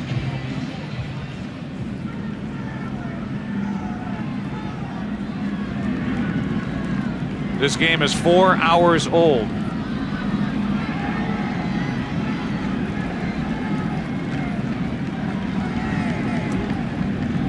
Here's Bernie Williams first up. 4-hour, 20-minute game last night. 4-hour, 20 minutes, and now tonight 4 hours. And it's been fun. First pitch, a strike to Bernie Williams. Posada will follow, and then the DH Sierra.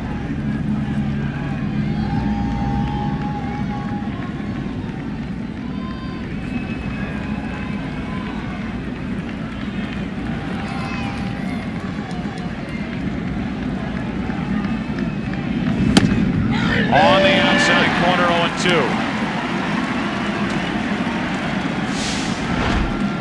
Bernie Williams thought it was outside. That ball is right in the slot. Joe Torre talking about Ortiz from Rivera the other night in the box. That ball was in the box, low and away. No balls, 2 strikes from Embry. Too far inside.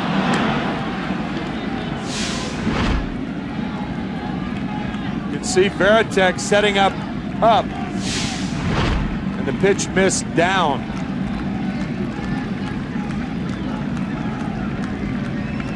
Embry's just basically coming at you. He's got a very good fastball, and he can get to the curveball. You see bounces in dirt. You see it elevate and down the dirt with the break ball. 2 balls, 2 strikes.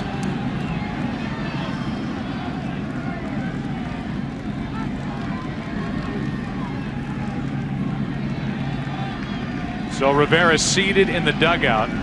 Gordon getting loose in the Yankee bullpen. 2 balls, 2 strikes on Bernie Williams.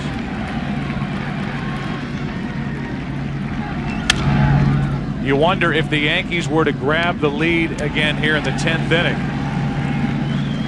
and it was a save opportunity or a chance to save the game as opposed to taking the field in the bottom of the 10th inning in a tie game, that would influence the decision on the part of Joe Torre. A ton of rest for Rivera.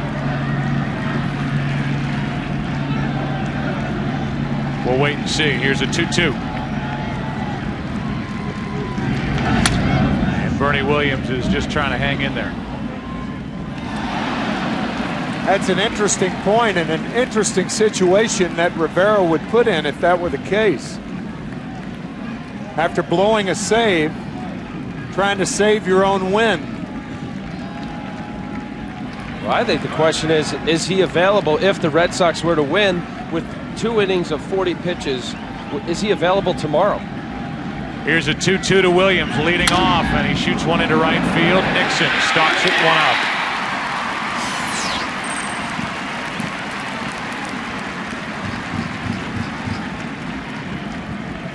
Jorge Posada digs in. Leaving the manager's offices this afternoon, about 7 hours ago, Terry Francona bid us adieu, saying, "See you tomorrow." Joe Torre said, "See you next Saturday." Yankees trying to end this ALCS right now. The Red Sox trying to force Game 5 and hand the ball to Pedro Martinez here at Fenway tomorrow in the late afternoon. With 1 out, Posada takes a ball.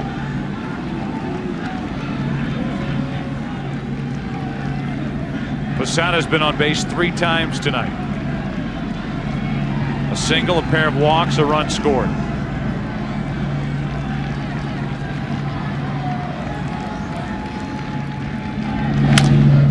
In the air to center, Damon. 2 out. In the bottom of the 10th, the Red Sox will have Veritek, Nixon, and Reese. Here comes Sierra. One of the interesting things in facing a pitcher like Embry in extra innings, if you're a Yankee hitter, you realize that he doesn't want to get beat on anything less than his best, and his best is a fastball. Consequently, he's come in, he's thrown 7 straight fastballs. So if you're Rivera, you have to look for a fastball. With 2 out, nobody on, Sierra takes a ball low. Pitchers properly don't want to get beat on something other than their best in extra innings. And Embry's breaking ball is very flat. Somewhere Mark Wohlers just turned off his TV. Here comes a 1-0 pitch. Fastball for a strike on the outside corner. 1 ball, 1 strike. Way back in 1996 when Mark Wohlers threw Jim Leyritz a slider after myriad fastballs, and Leyritz had fouled back, and Leyritz tied it for the Yankees, a game that they would go on to win at Fulton County Stadium in Atlanta. Go 1-1. Strike 2.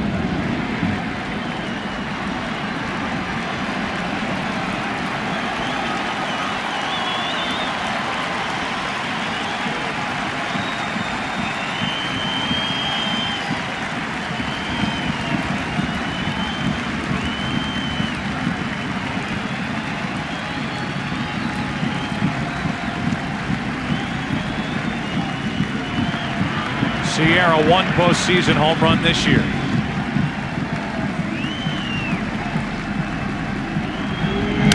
Fights it off.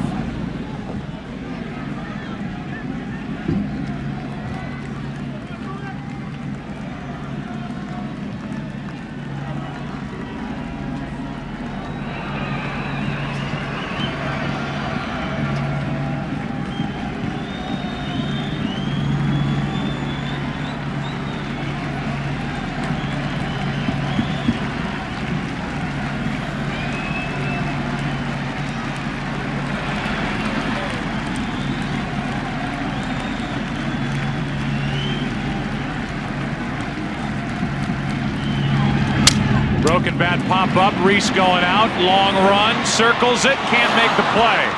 Sierra has a 2-out single. And Pokey Reese did all he could. What a good effort going after that pop up. Or just flying into shallow center field. And the ball just eluding him.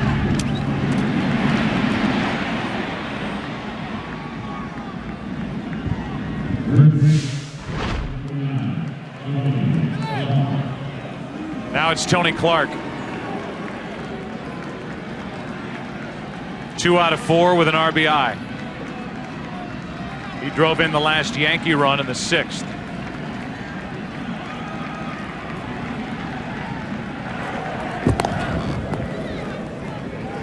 Committed an error. Clark did in the bottom of the 9th, but it did not cost the Yankees.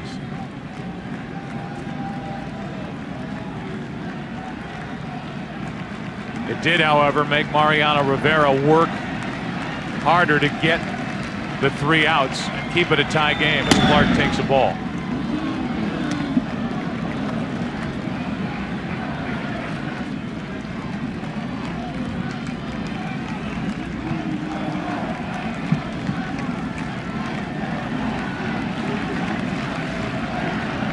Tom Gordon had cooled off. He'll start to crank it up again.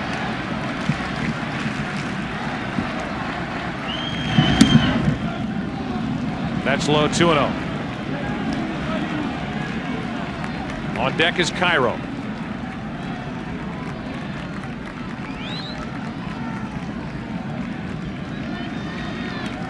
After Embry in the Red Sox bullpen, they are thin, thin, thin.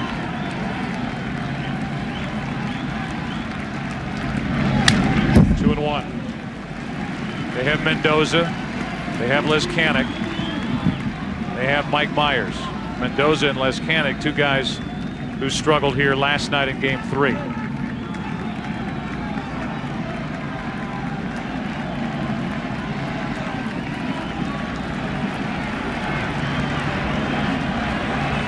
Two balls and a strike on Tony Clark. Should play in center for Damon. The Red Sox ought to come firing off that field with a chance to win it in the bottom of the 10th. It's a 4-4 game in game number 4. Gordon coming in back after this from your local Fox station. Jason Varitek first up for Boston. They face the former Boston reliever Tom Gordon. His first year with the Yankees. Strike 1 on Varitek, who's 0 for 4 with 3 strikeouts tonight. 2 home runs in this series and 18 on the season.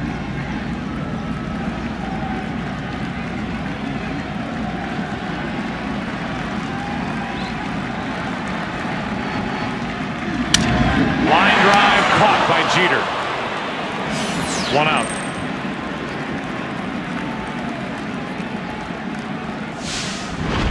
Best ball that Jason Varitek has hit all night. And Jeter makes a rather routine play.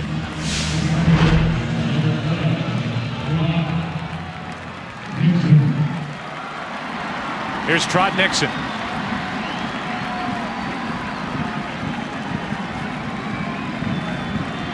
Nixon grounded out against Rivera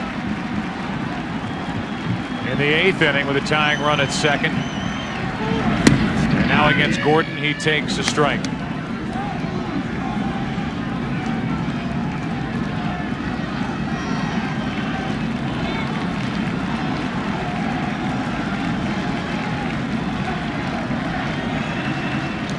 Gordon was last with Boston in 1999. Saved 11 games, was injured in 2000, and then made his way back with the Cubs in 2001 and 2. Some time in Houston with the White Sox last year. Had a terrific regular season for Joe Torre out of his bullpen, setting up Rivera. To the right side, Cairo. 2 out.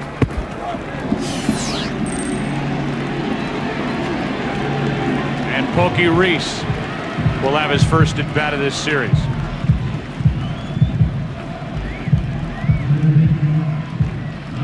I think your point last inning, Joe, was well taken. The longer this game goes, the more the game favors the Yankees because of the lack of depth in the Red Sox bullpen.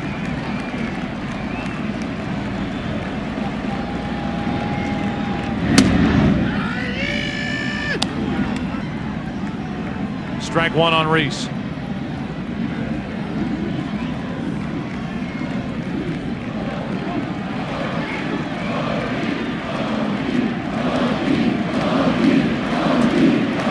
Smile almost crept onto the face of Timlin, listening to this crowd chant Pokey as he's in the hole 0-2.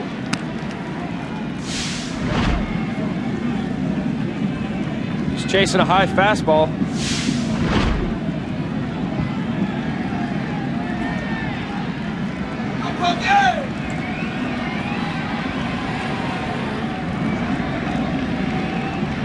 Reese trying to get on to bring up Miller, who had the only hit in the 9th inning against Rivera, but it was a game-tying hit. Ball 1.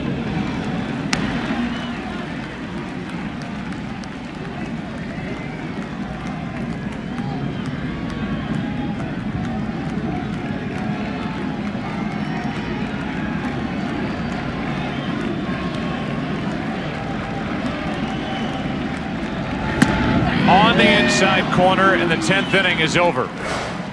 We go to the 11th, game number 4. Get up now!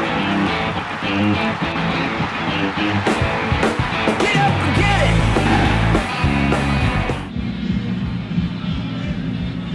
it! 11th inning now of game 4.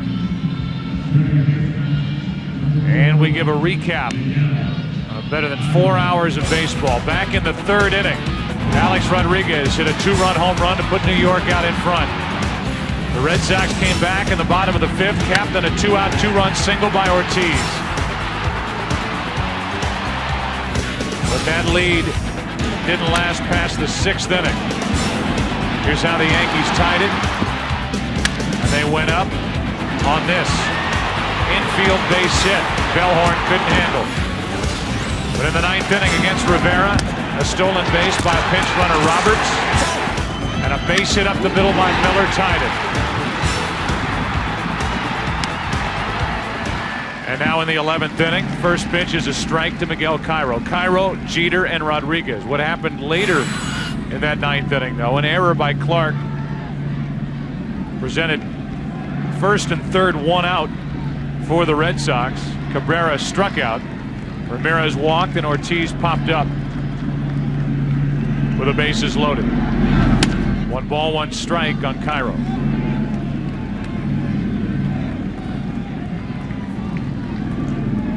Miguel 0 for 2 tonight with a walk and a sacrifice. 2 for 12 in this series. Myers and Lezcanic getting loose.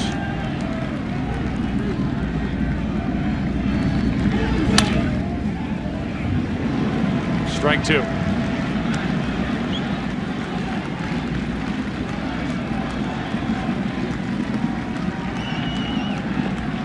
Four hours, 20 minutes last night, and we will beat that tonight.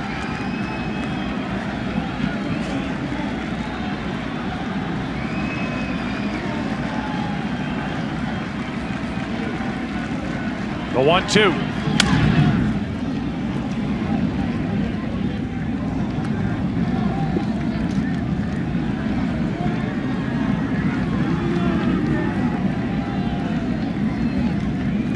Miguel Cairo in his first year with the Yankees took over the second base position for Joe Torre down the stretch. He's been there every day in the postseason. He waits for a 1-2 from Alan Embry. And he starts the inning with a base hit. Nixon cuts it off before it gets into that corner, and the first hit of the night by Cairo starts the 11th. Nothing but fastballs from Embry in the inning plus. And Cairo takes advantage of it with a line drive down the right field line. And most every one of his fastballs are away. Now Jeter's up. Go ahead running first with nobody out, and Miller way in at third. Jeter with 16 sacrifices on the year. Look for him to bunt right here. He showed it as Embry threw over to first.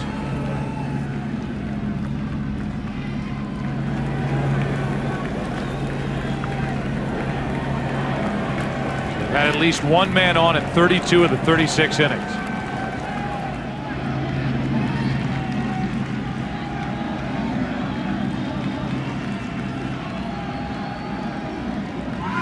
Jeter bunts. Embry makes the play.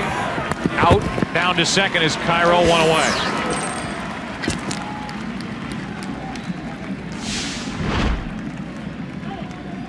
Jeter, along with everything else, among the better bunters in the American League. Lays down a blueprint. Embry with the sure out. That brings up Alex Rodriguez. Lezcanic and Myers in the bullpen. But Alan Embry, it appears, will stay out there and face Rodriguez.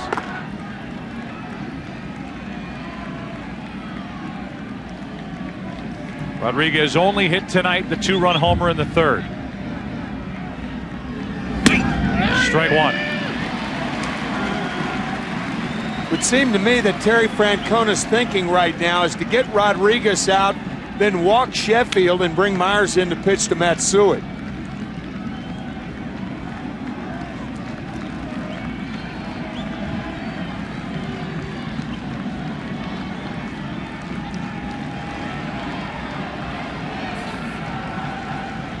No balls, 1 strike on Rodriguez. That way. Pokey Reese close to the bag as the Red Sox try to keep Cairo as close as they can.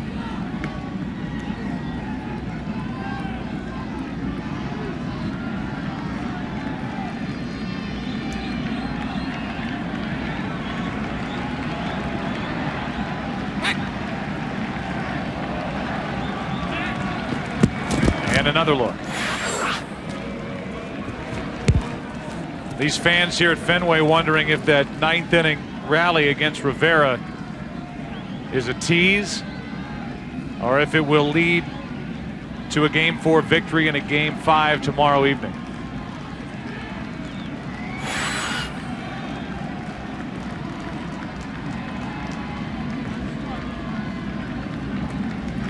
I don't think it's going to be a very productive workday tomorrow across Boston, with a lot of people staying up late.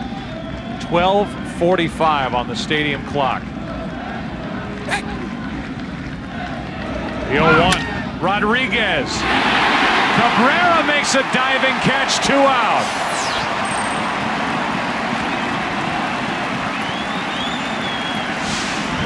Cheating toward the hole was Orlando Cabrera and diving to make the play.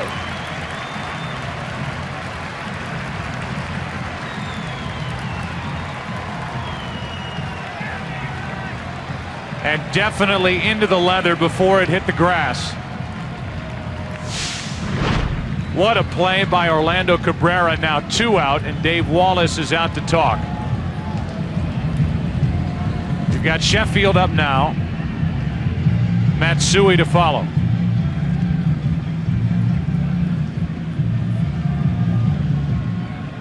I think Dave Wallace probably gave Alan Embry the opportunity to choose either Sheffield or Matsui.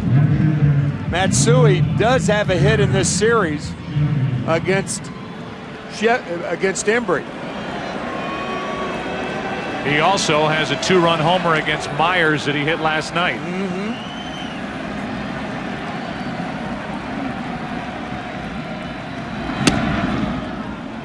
Ball 1 inside.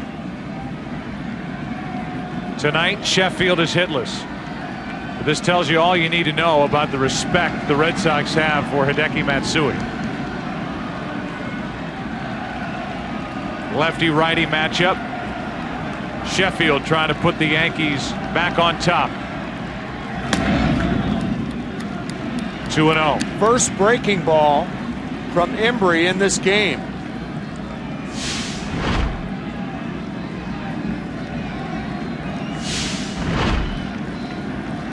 There are very few left-handed hitters in baseball who would be shown this kind of respect that Matsui's being shown.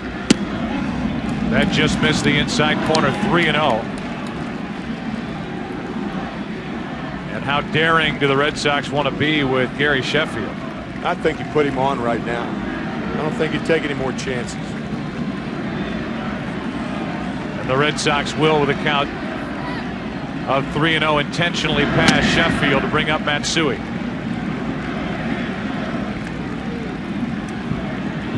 And that will be it for Embry. Matsui is coming up.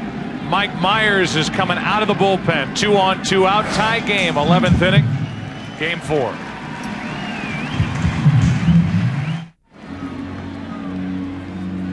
Alan Embry leaves with runners on at first and second and 2 out in the 11th inning. And Mike Myers, who started the season with Seattle, was acquired on the 6th of August by the Red Sox, will throw the most important pitches of his career. Pitching to try to keep the Red Sox in this game and in turn in this series. It's Hideki Matsui. 2 more extra base hits tonight with a double, a triple, a run scored. Last night he took Myers deep.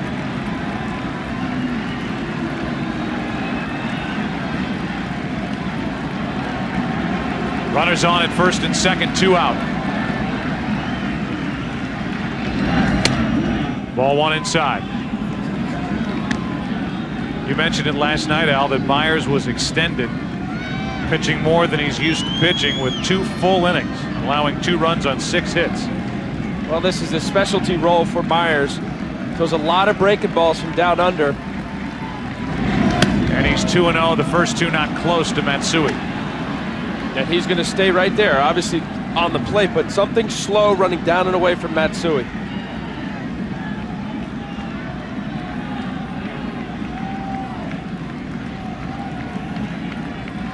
$11 out of 20 in this series is Matsui. And it's 3-0.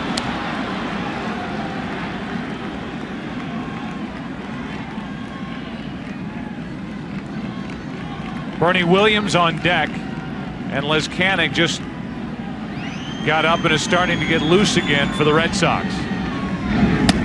Those weren't close. A 4-pitch walk to load the bases.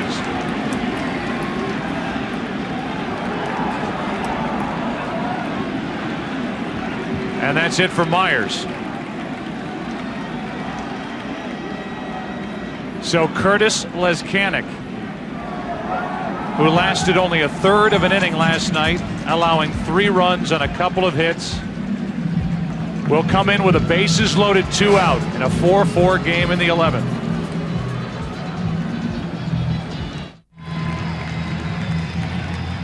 Curtis Lezcanic says he is ready to go. Last night, he came on and could not get through an inning. He gave up a 3-run shot to Gary Sheffield. That unlocked it, and the Yankees were off and running from that point on. Tonight, Lezcanic comes on with a bases loaded 2 out, a 4-4 game in the 11th inning with the Yankees up 3-0. And Bernie Williams is at the plate for New York.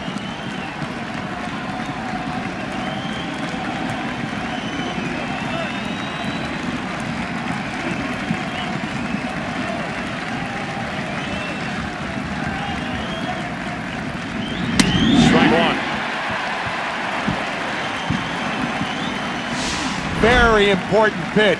First pitch with the bases loaded, the slider right across the heart of the plate. The all-time leader in LCS hits and RBIs at the plate. Wakefield getting loose. Williams flies it into shallow center field. Johnny Damon comes on, and this game's still tied. The Yankees leave the bases loaded. Lezcanic does his job, and the Red Sox will bat in the bottom of the 11th with a chance to extend this series.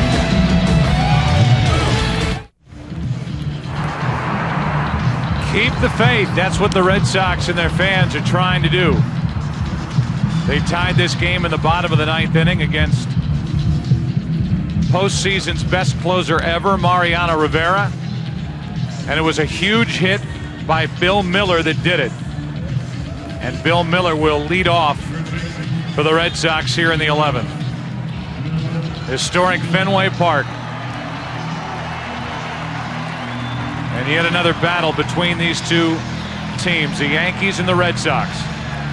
Will there be a Game 5 tomorrow late afternoon?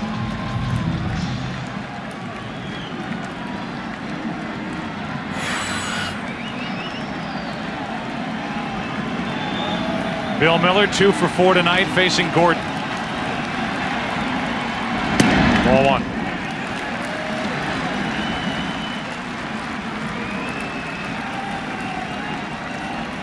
Minkevich on deck.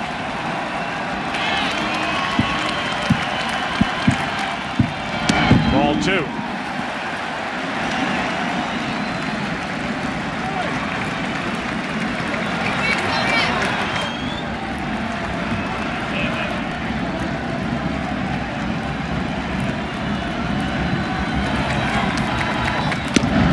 Two and 1. Good pitch by Gordon on the outside corner. Miller looking inside. Gordon right across the outside corner. The 2-1. Miller up on the count, 3-1.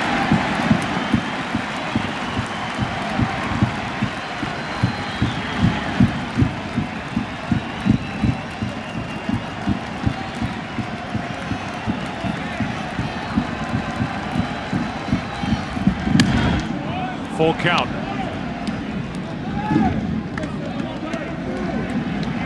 Miller 12 home runs during the regular season. His base hit in the 9th inning off Rivera was his first RBI of this postseason. That pitch from Rivera to Miller was down in the strike zone. Bill, a much better low ball hitter from the left side. Now it's Gordon with a count full.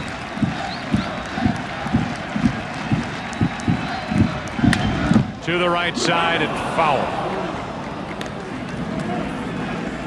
Tony Clark right on the line. Almost straddling the line. It's one.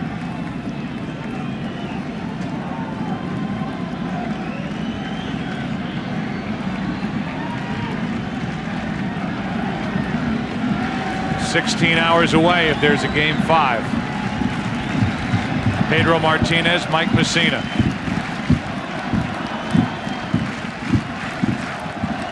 Miller trying to get it started for the Red Sox. Pops it in the air to left, and Matsui is there. 1 out.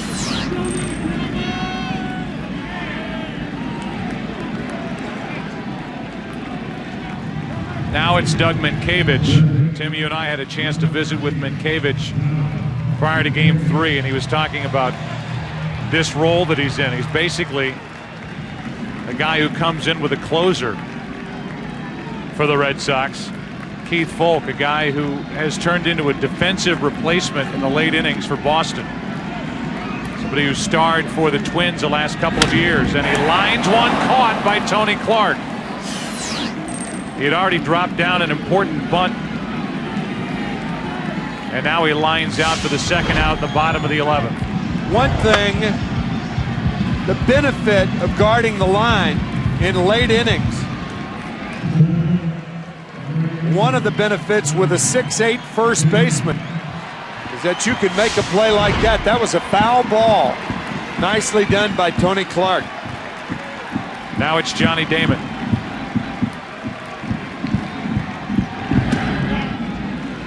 Ball 1 low.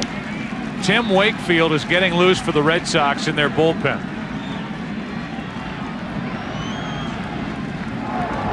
He worked in last night's game. He was originally supposed to start tonight's game. He pitched 3 1/3 innings in game 3. There's a strike on the outside part from Gordon. 1-1 on Damon.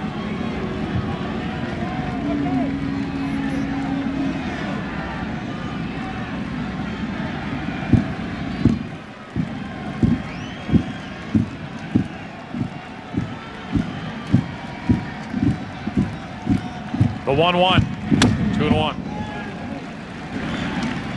We had talked to Terry Francona a couple of days ago.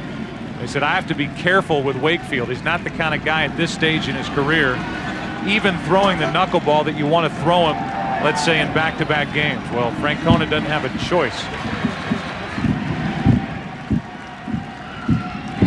Damon sticks the bat out and pokes it foul. 2-2. Well, even though the knuckleball comes in at a slower velocity, you still have to throw it. And that's still using your shoulder and rotator cuff muscles and everything involved.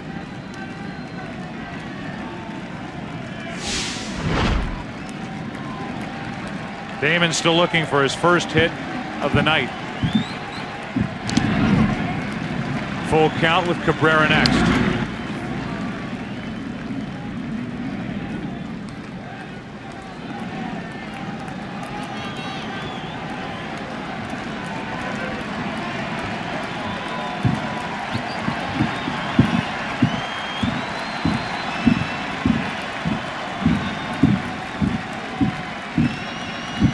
Three-two pitch. A 2-out walk. Damon is a threat to steal. Cabrera coming to the plate.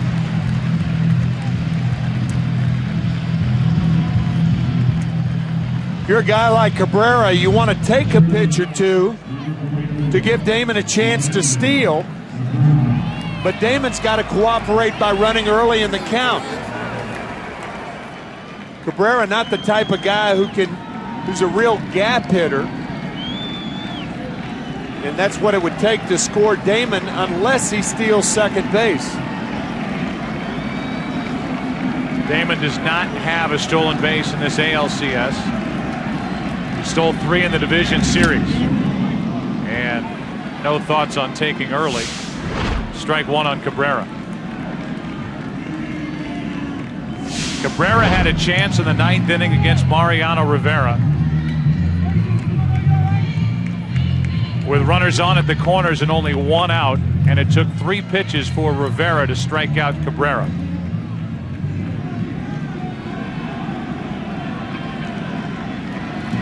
was anxious in that at bat, and he was anxious on that first swing.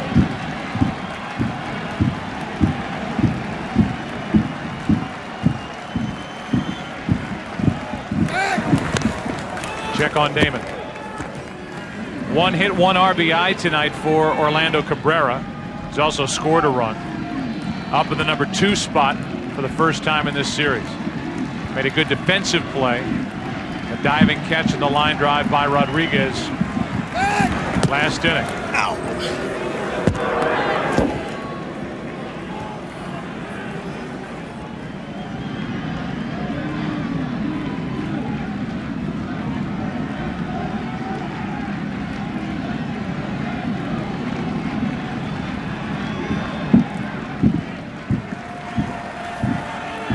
Damon is running. Posada does not make a throw. The count's 1-1 on Cabrera, who can now win it with a hit. I don't think Posada had a hold of the ball, and sometimes it looked like the ball kind of slipped out of his hand. Damon steals it without a throw.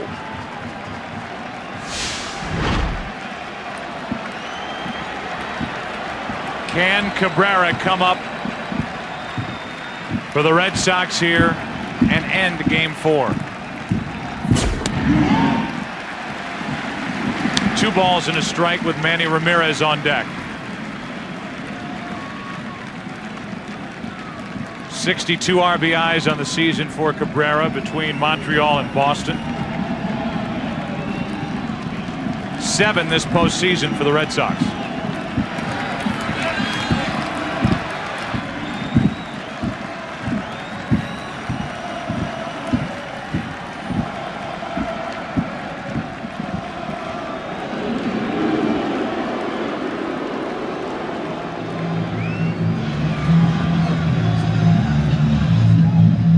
Yesterday's ball game, we were talking about Gary Sheffield playing shallow with Orlando Cabrera batting. Well, Cabrera burned Gary, hit a ball over his head. That was with the bases loaded. Millar went back to tag up. Well, Sheffield really should be in about 5 steps right now in right field, but he's respecting the power he showed yesterday. A high bouncer to Jeter. Out at first, and this game lives on to the 12th. Another runner left on. That's 10 on the night for the Red Sox. And we go to the 12th.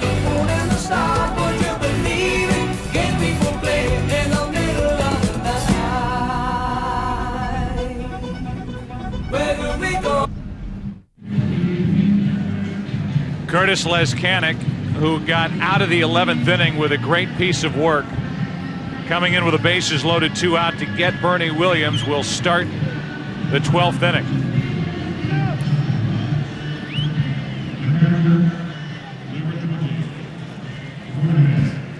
It'll be Posada, Sierra, and Tony Clark for the Yankees. It's a 4-4 game, 12th inning. Game 4 with the Red Sox facing elimination.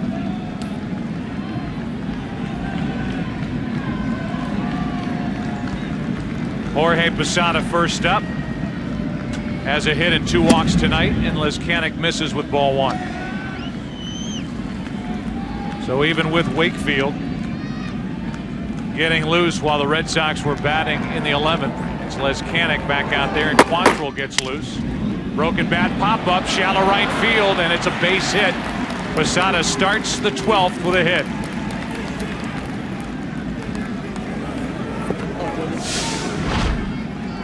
Derek Jeter sacrificing last inning after Cairo started the inning with the hit. I don't think you're going to see a sacrifice out of Ruben Sierra. That's who's coming to the plate. Ruben is 2 out of 5 tonight.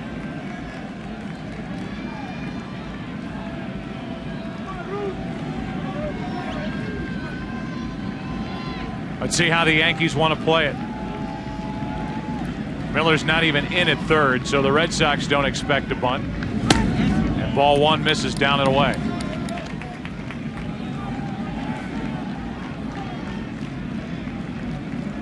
In the bottom of the 12th, the Red Sox will have Ramirez, Ortiz, and Veritek.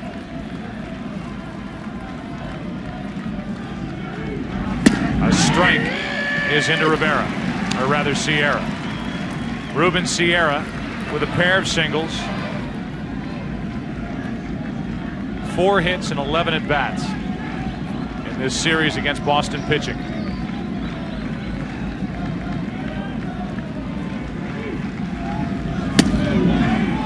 Just missed, 2-1.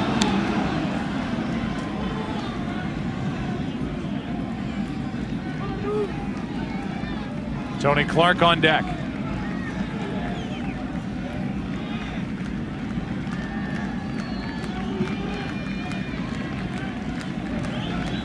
The 2-1 off Lezcanic, knocks it down, gets the out at first, and like a bunt, the lead runner Posada goes down to second, but that was a painful like a bunt for Lezcanic.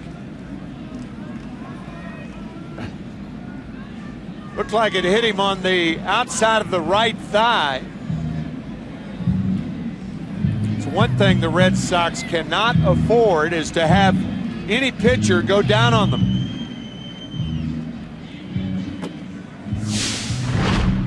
Looked like it caught him on the back of the right leg, then the back of the left leg, and it sat right there. Lezcanic turned it into an out. And the go-ahead run is at second with 1 out for Tony Clark. Terry Francona's got to be saying, Kurt, you can't be hurt. Well, Wakefield is still getting loose for Boston in their bullpen. Lezcanic is going to try it, see if he can continue. He says he's fine.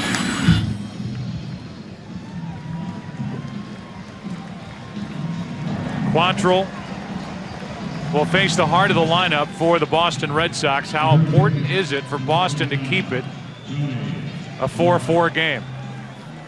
It's up to Lezcanic and right now Tony Clark.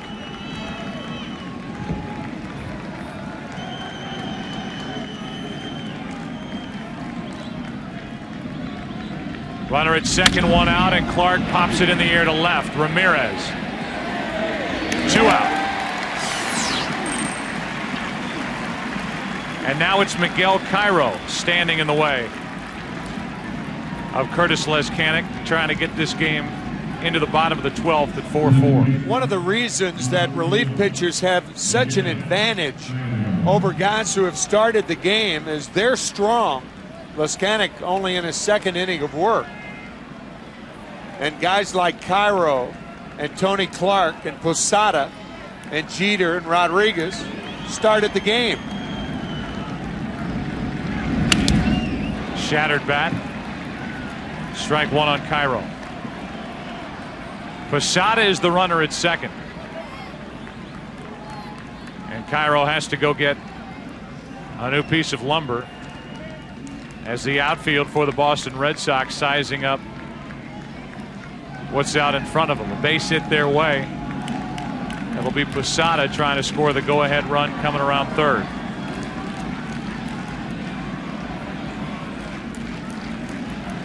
It's Cairo now, Jeter on deck.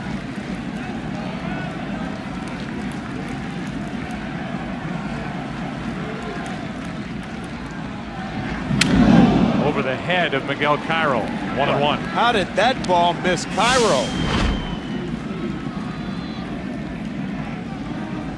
How did Veritek catch it? Talk about being tired at the end of a long season, a long night, over 4.5 hours, able to reach up and grab it. And now the 1-1. On the inside corner, strike 2.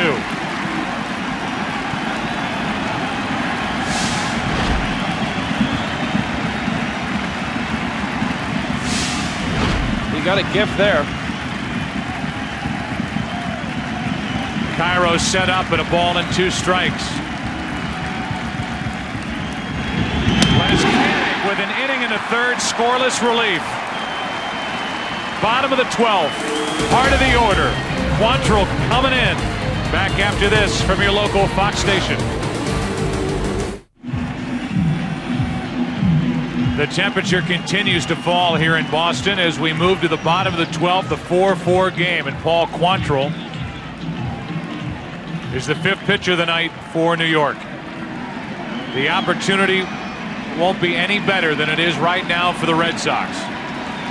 Ramirez, Ortiz, and Varitek, if anybody gets on Nixon, trying to force a Game 5 tomorrow.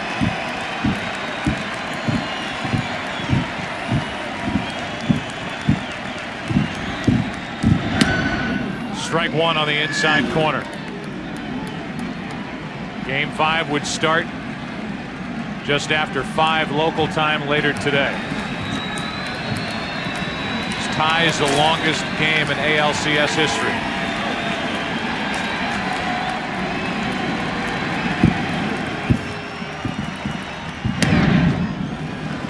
One ball, one strike. Mike Timlin like a middle linebacker trying to get the crowd into it.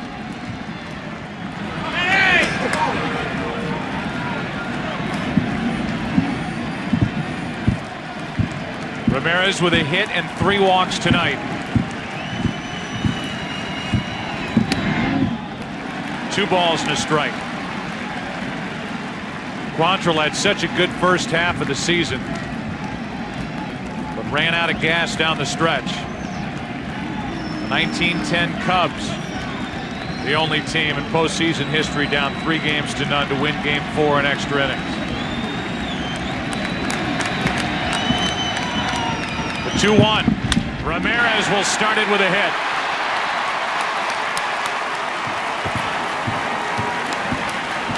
And the Red Sox put their leadoff man on for the first time since the 9th inning when they tied it against Rivera.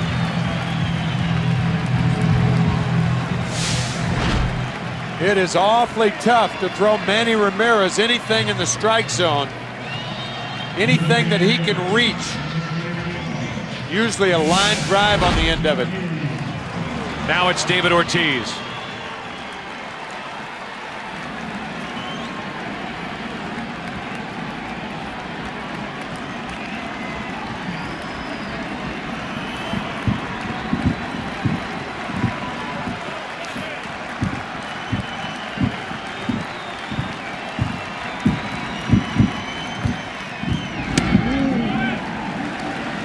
Ball 1. Ortiz popped up with the bases loaded, 2 out against Rivera in the 9th.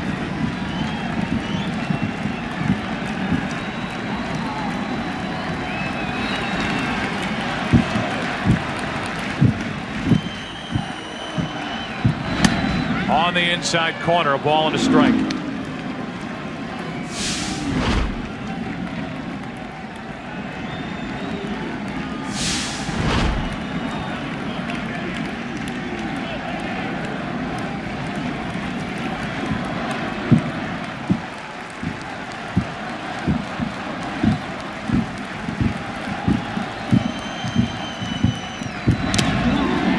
Picked up by Posada.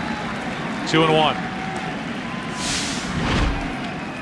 Nice play by Posada, backhanding that fastball that actually hit in front of the plate. Good play.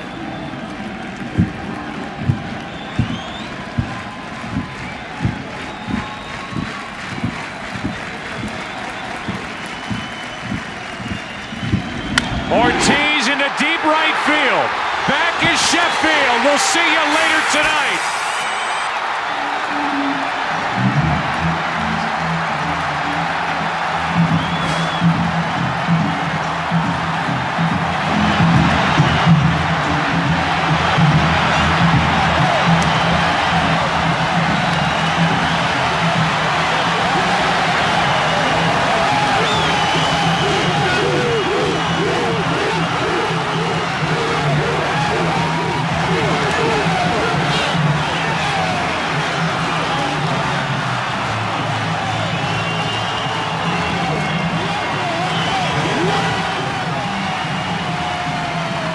A 5-hour, 2-minute game, and worth every second of it for the Boston Red Sox.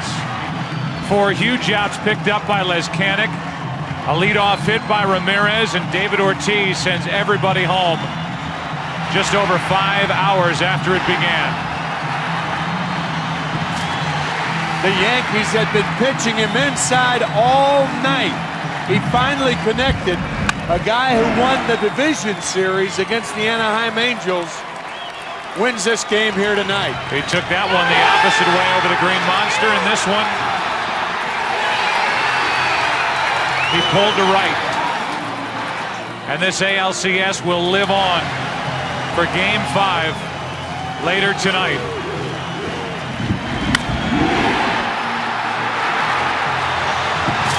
A final of 6-4 Boston in 12 innings.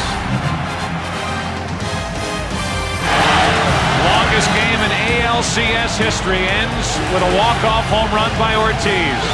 For Tim McCarver, outliner Chris Myers, I'm Joe Buck. So long from Boston. Genie's coming up right after this.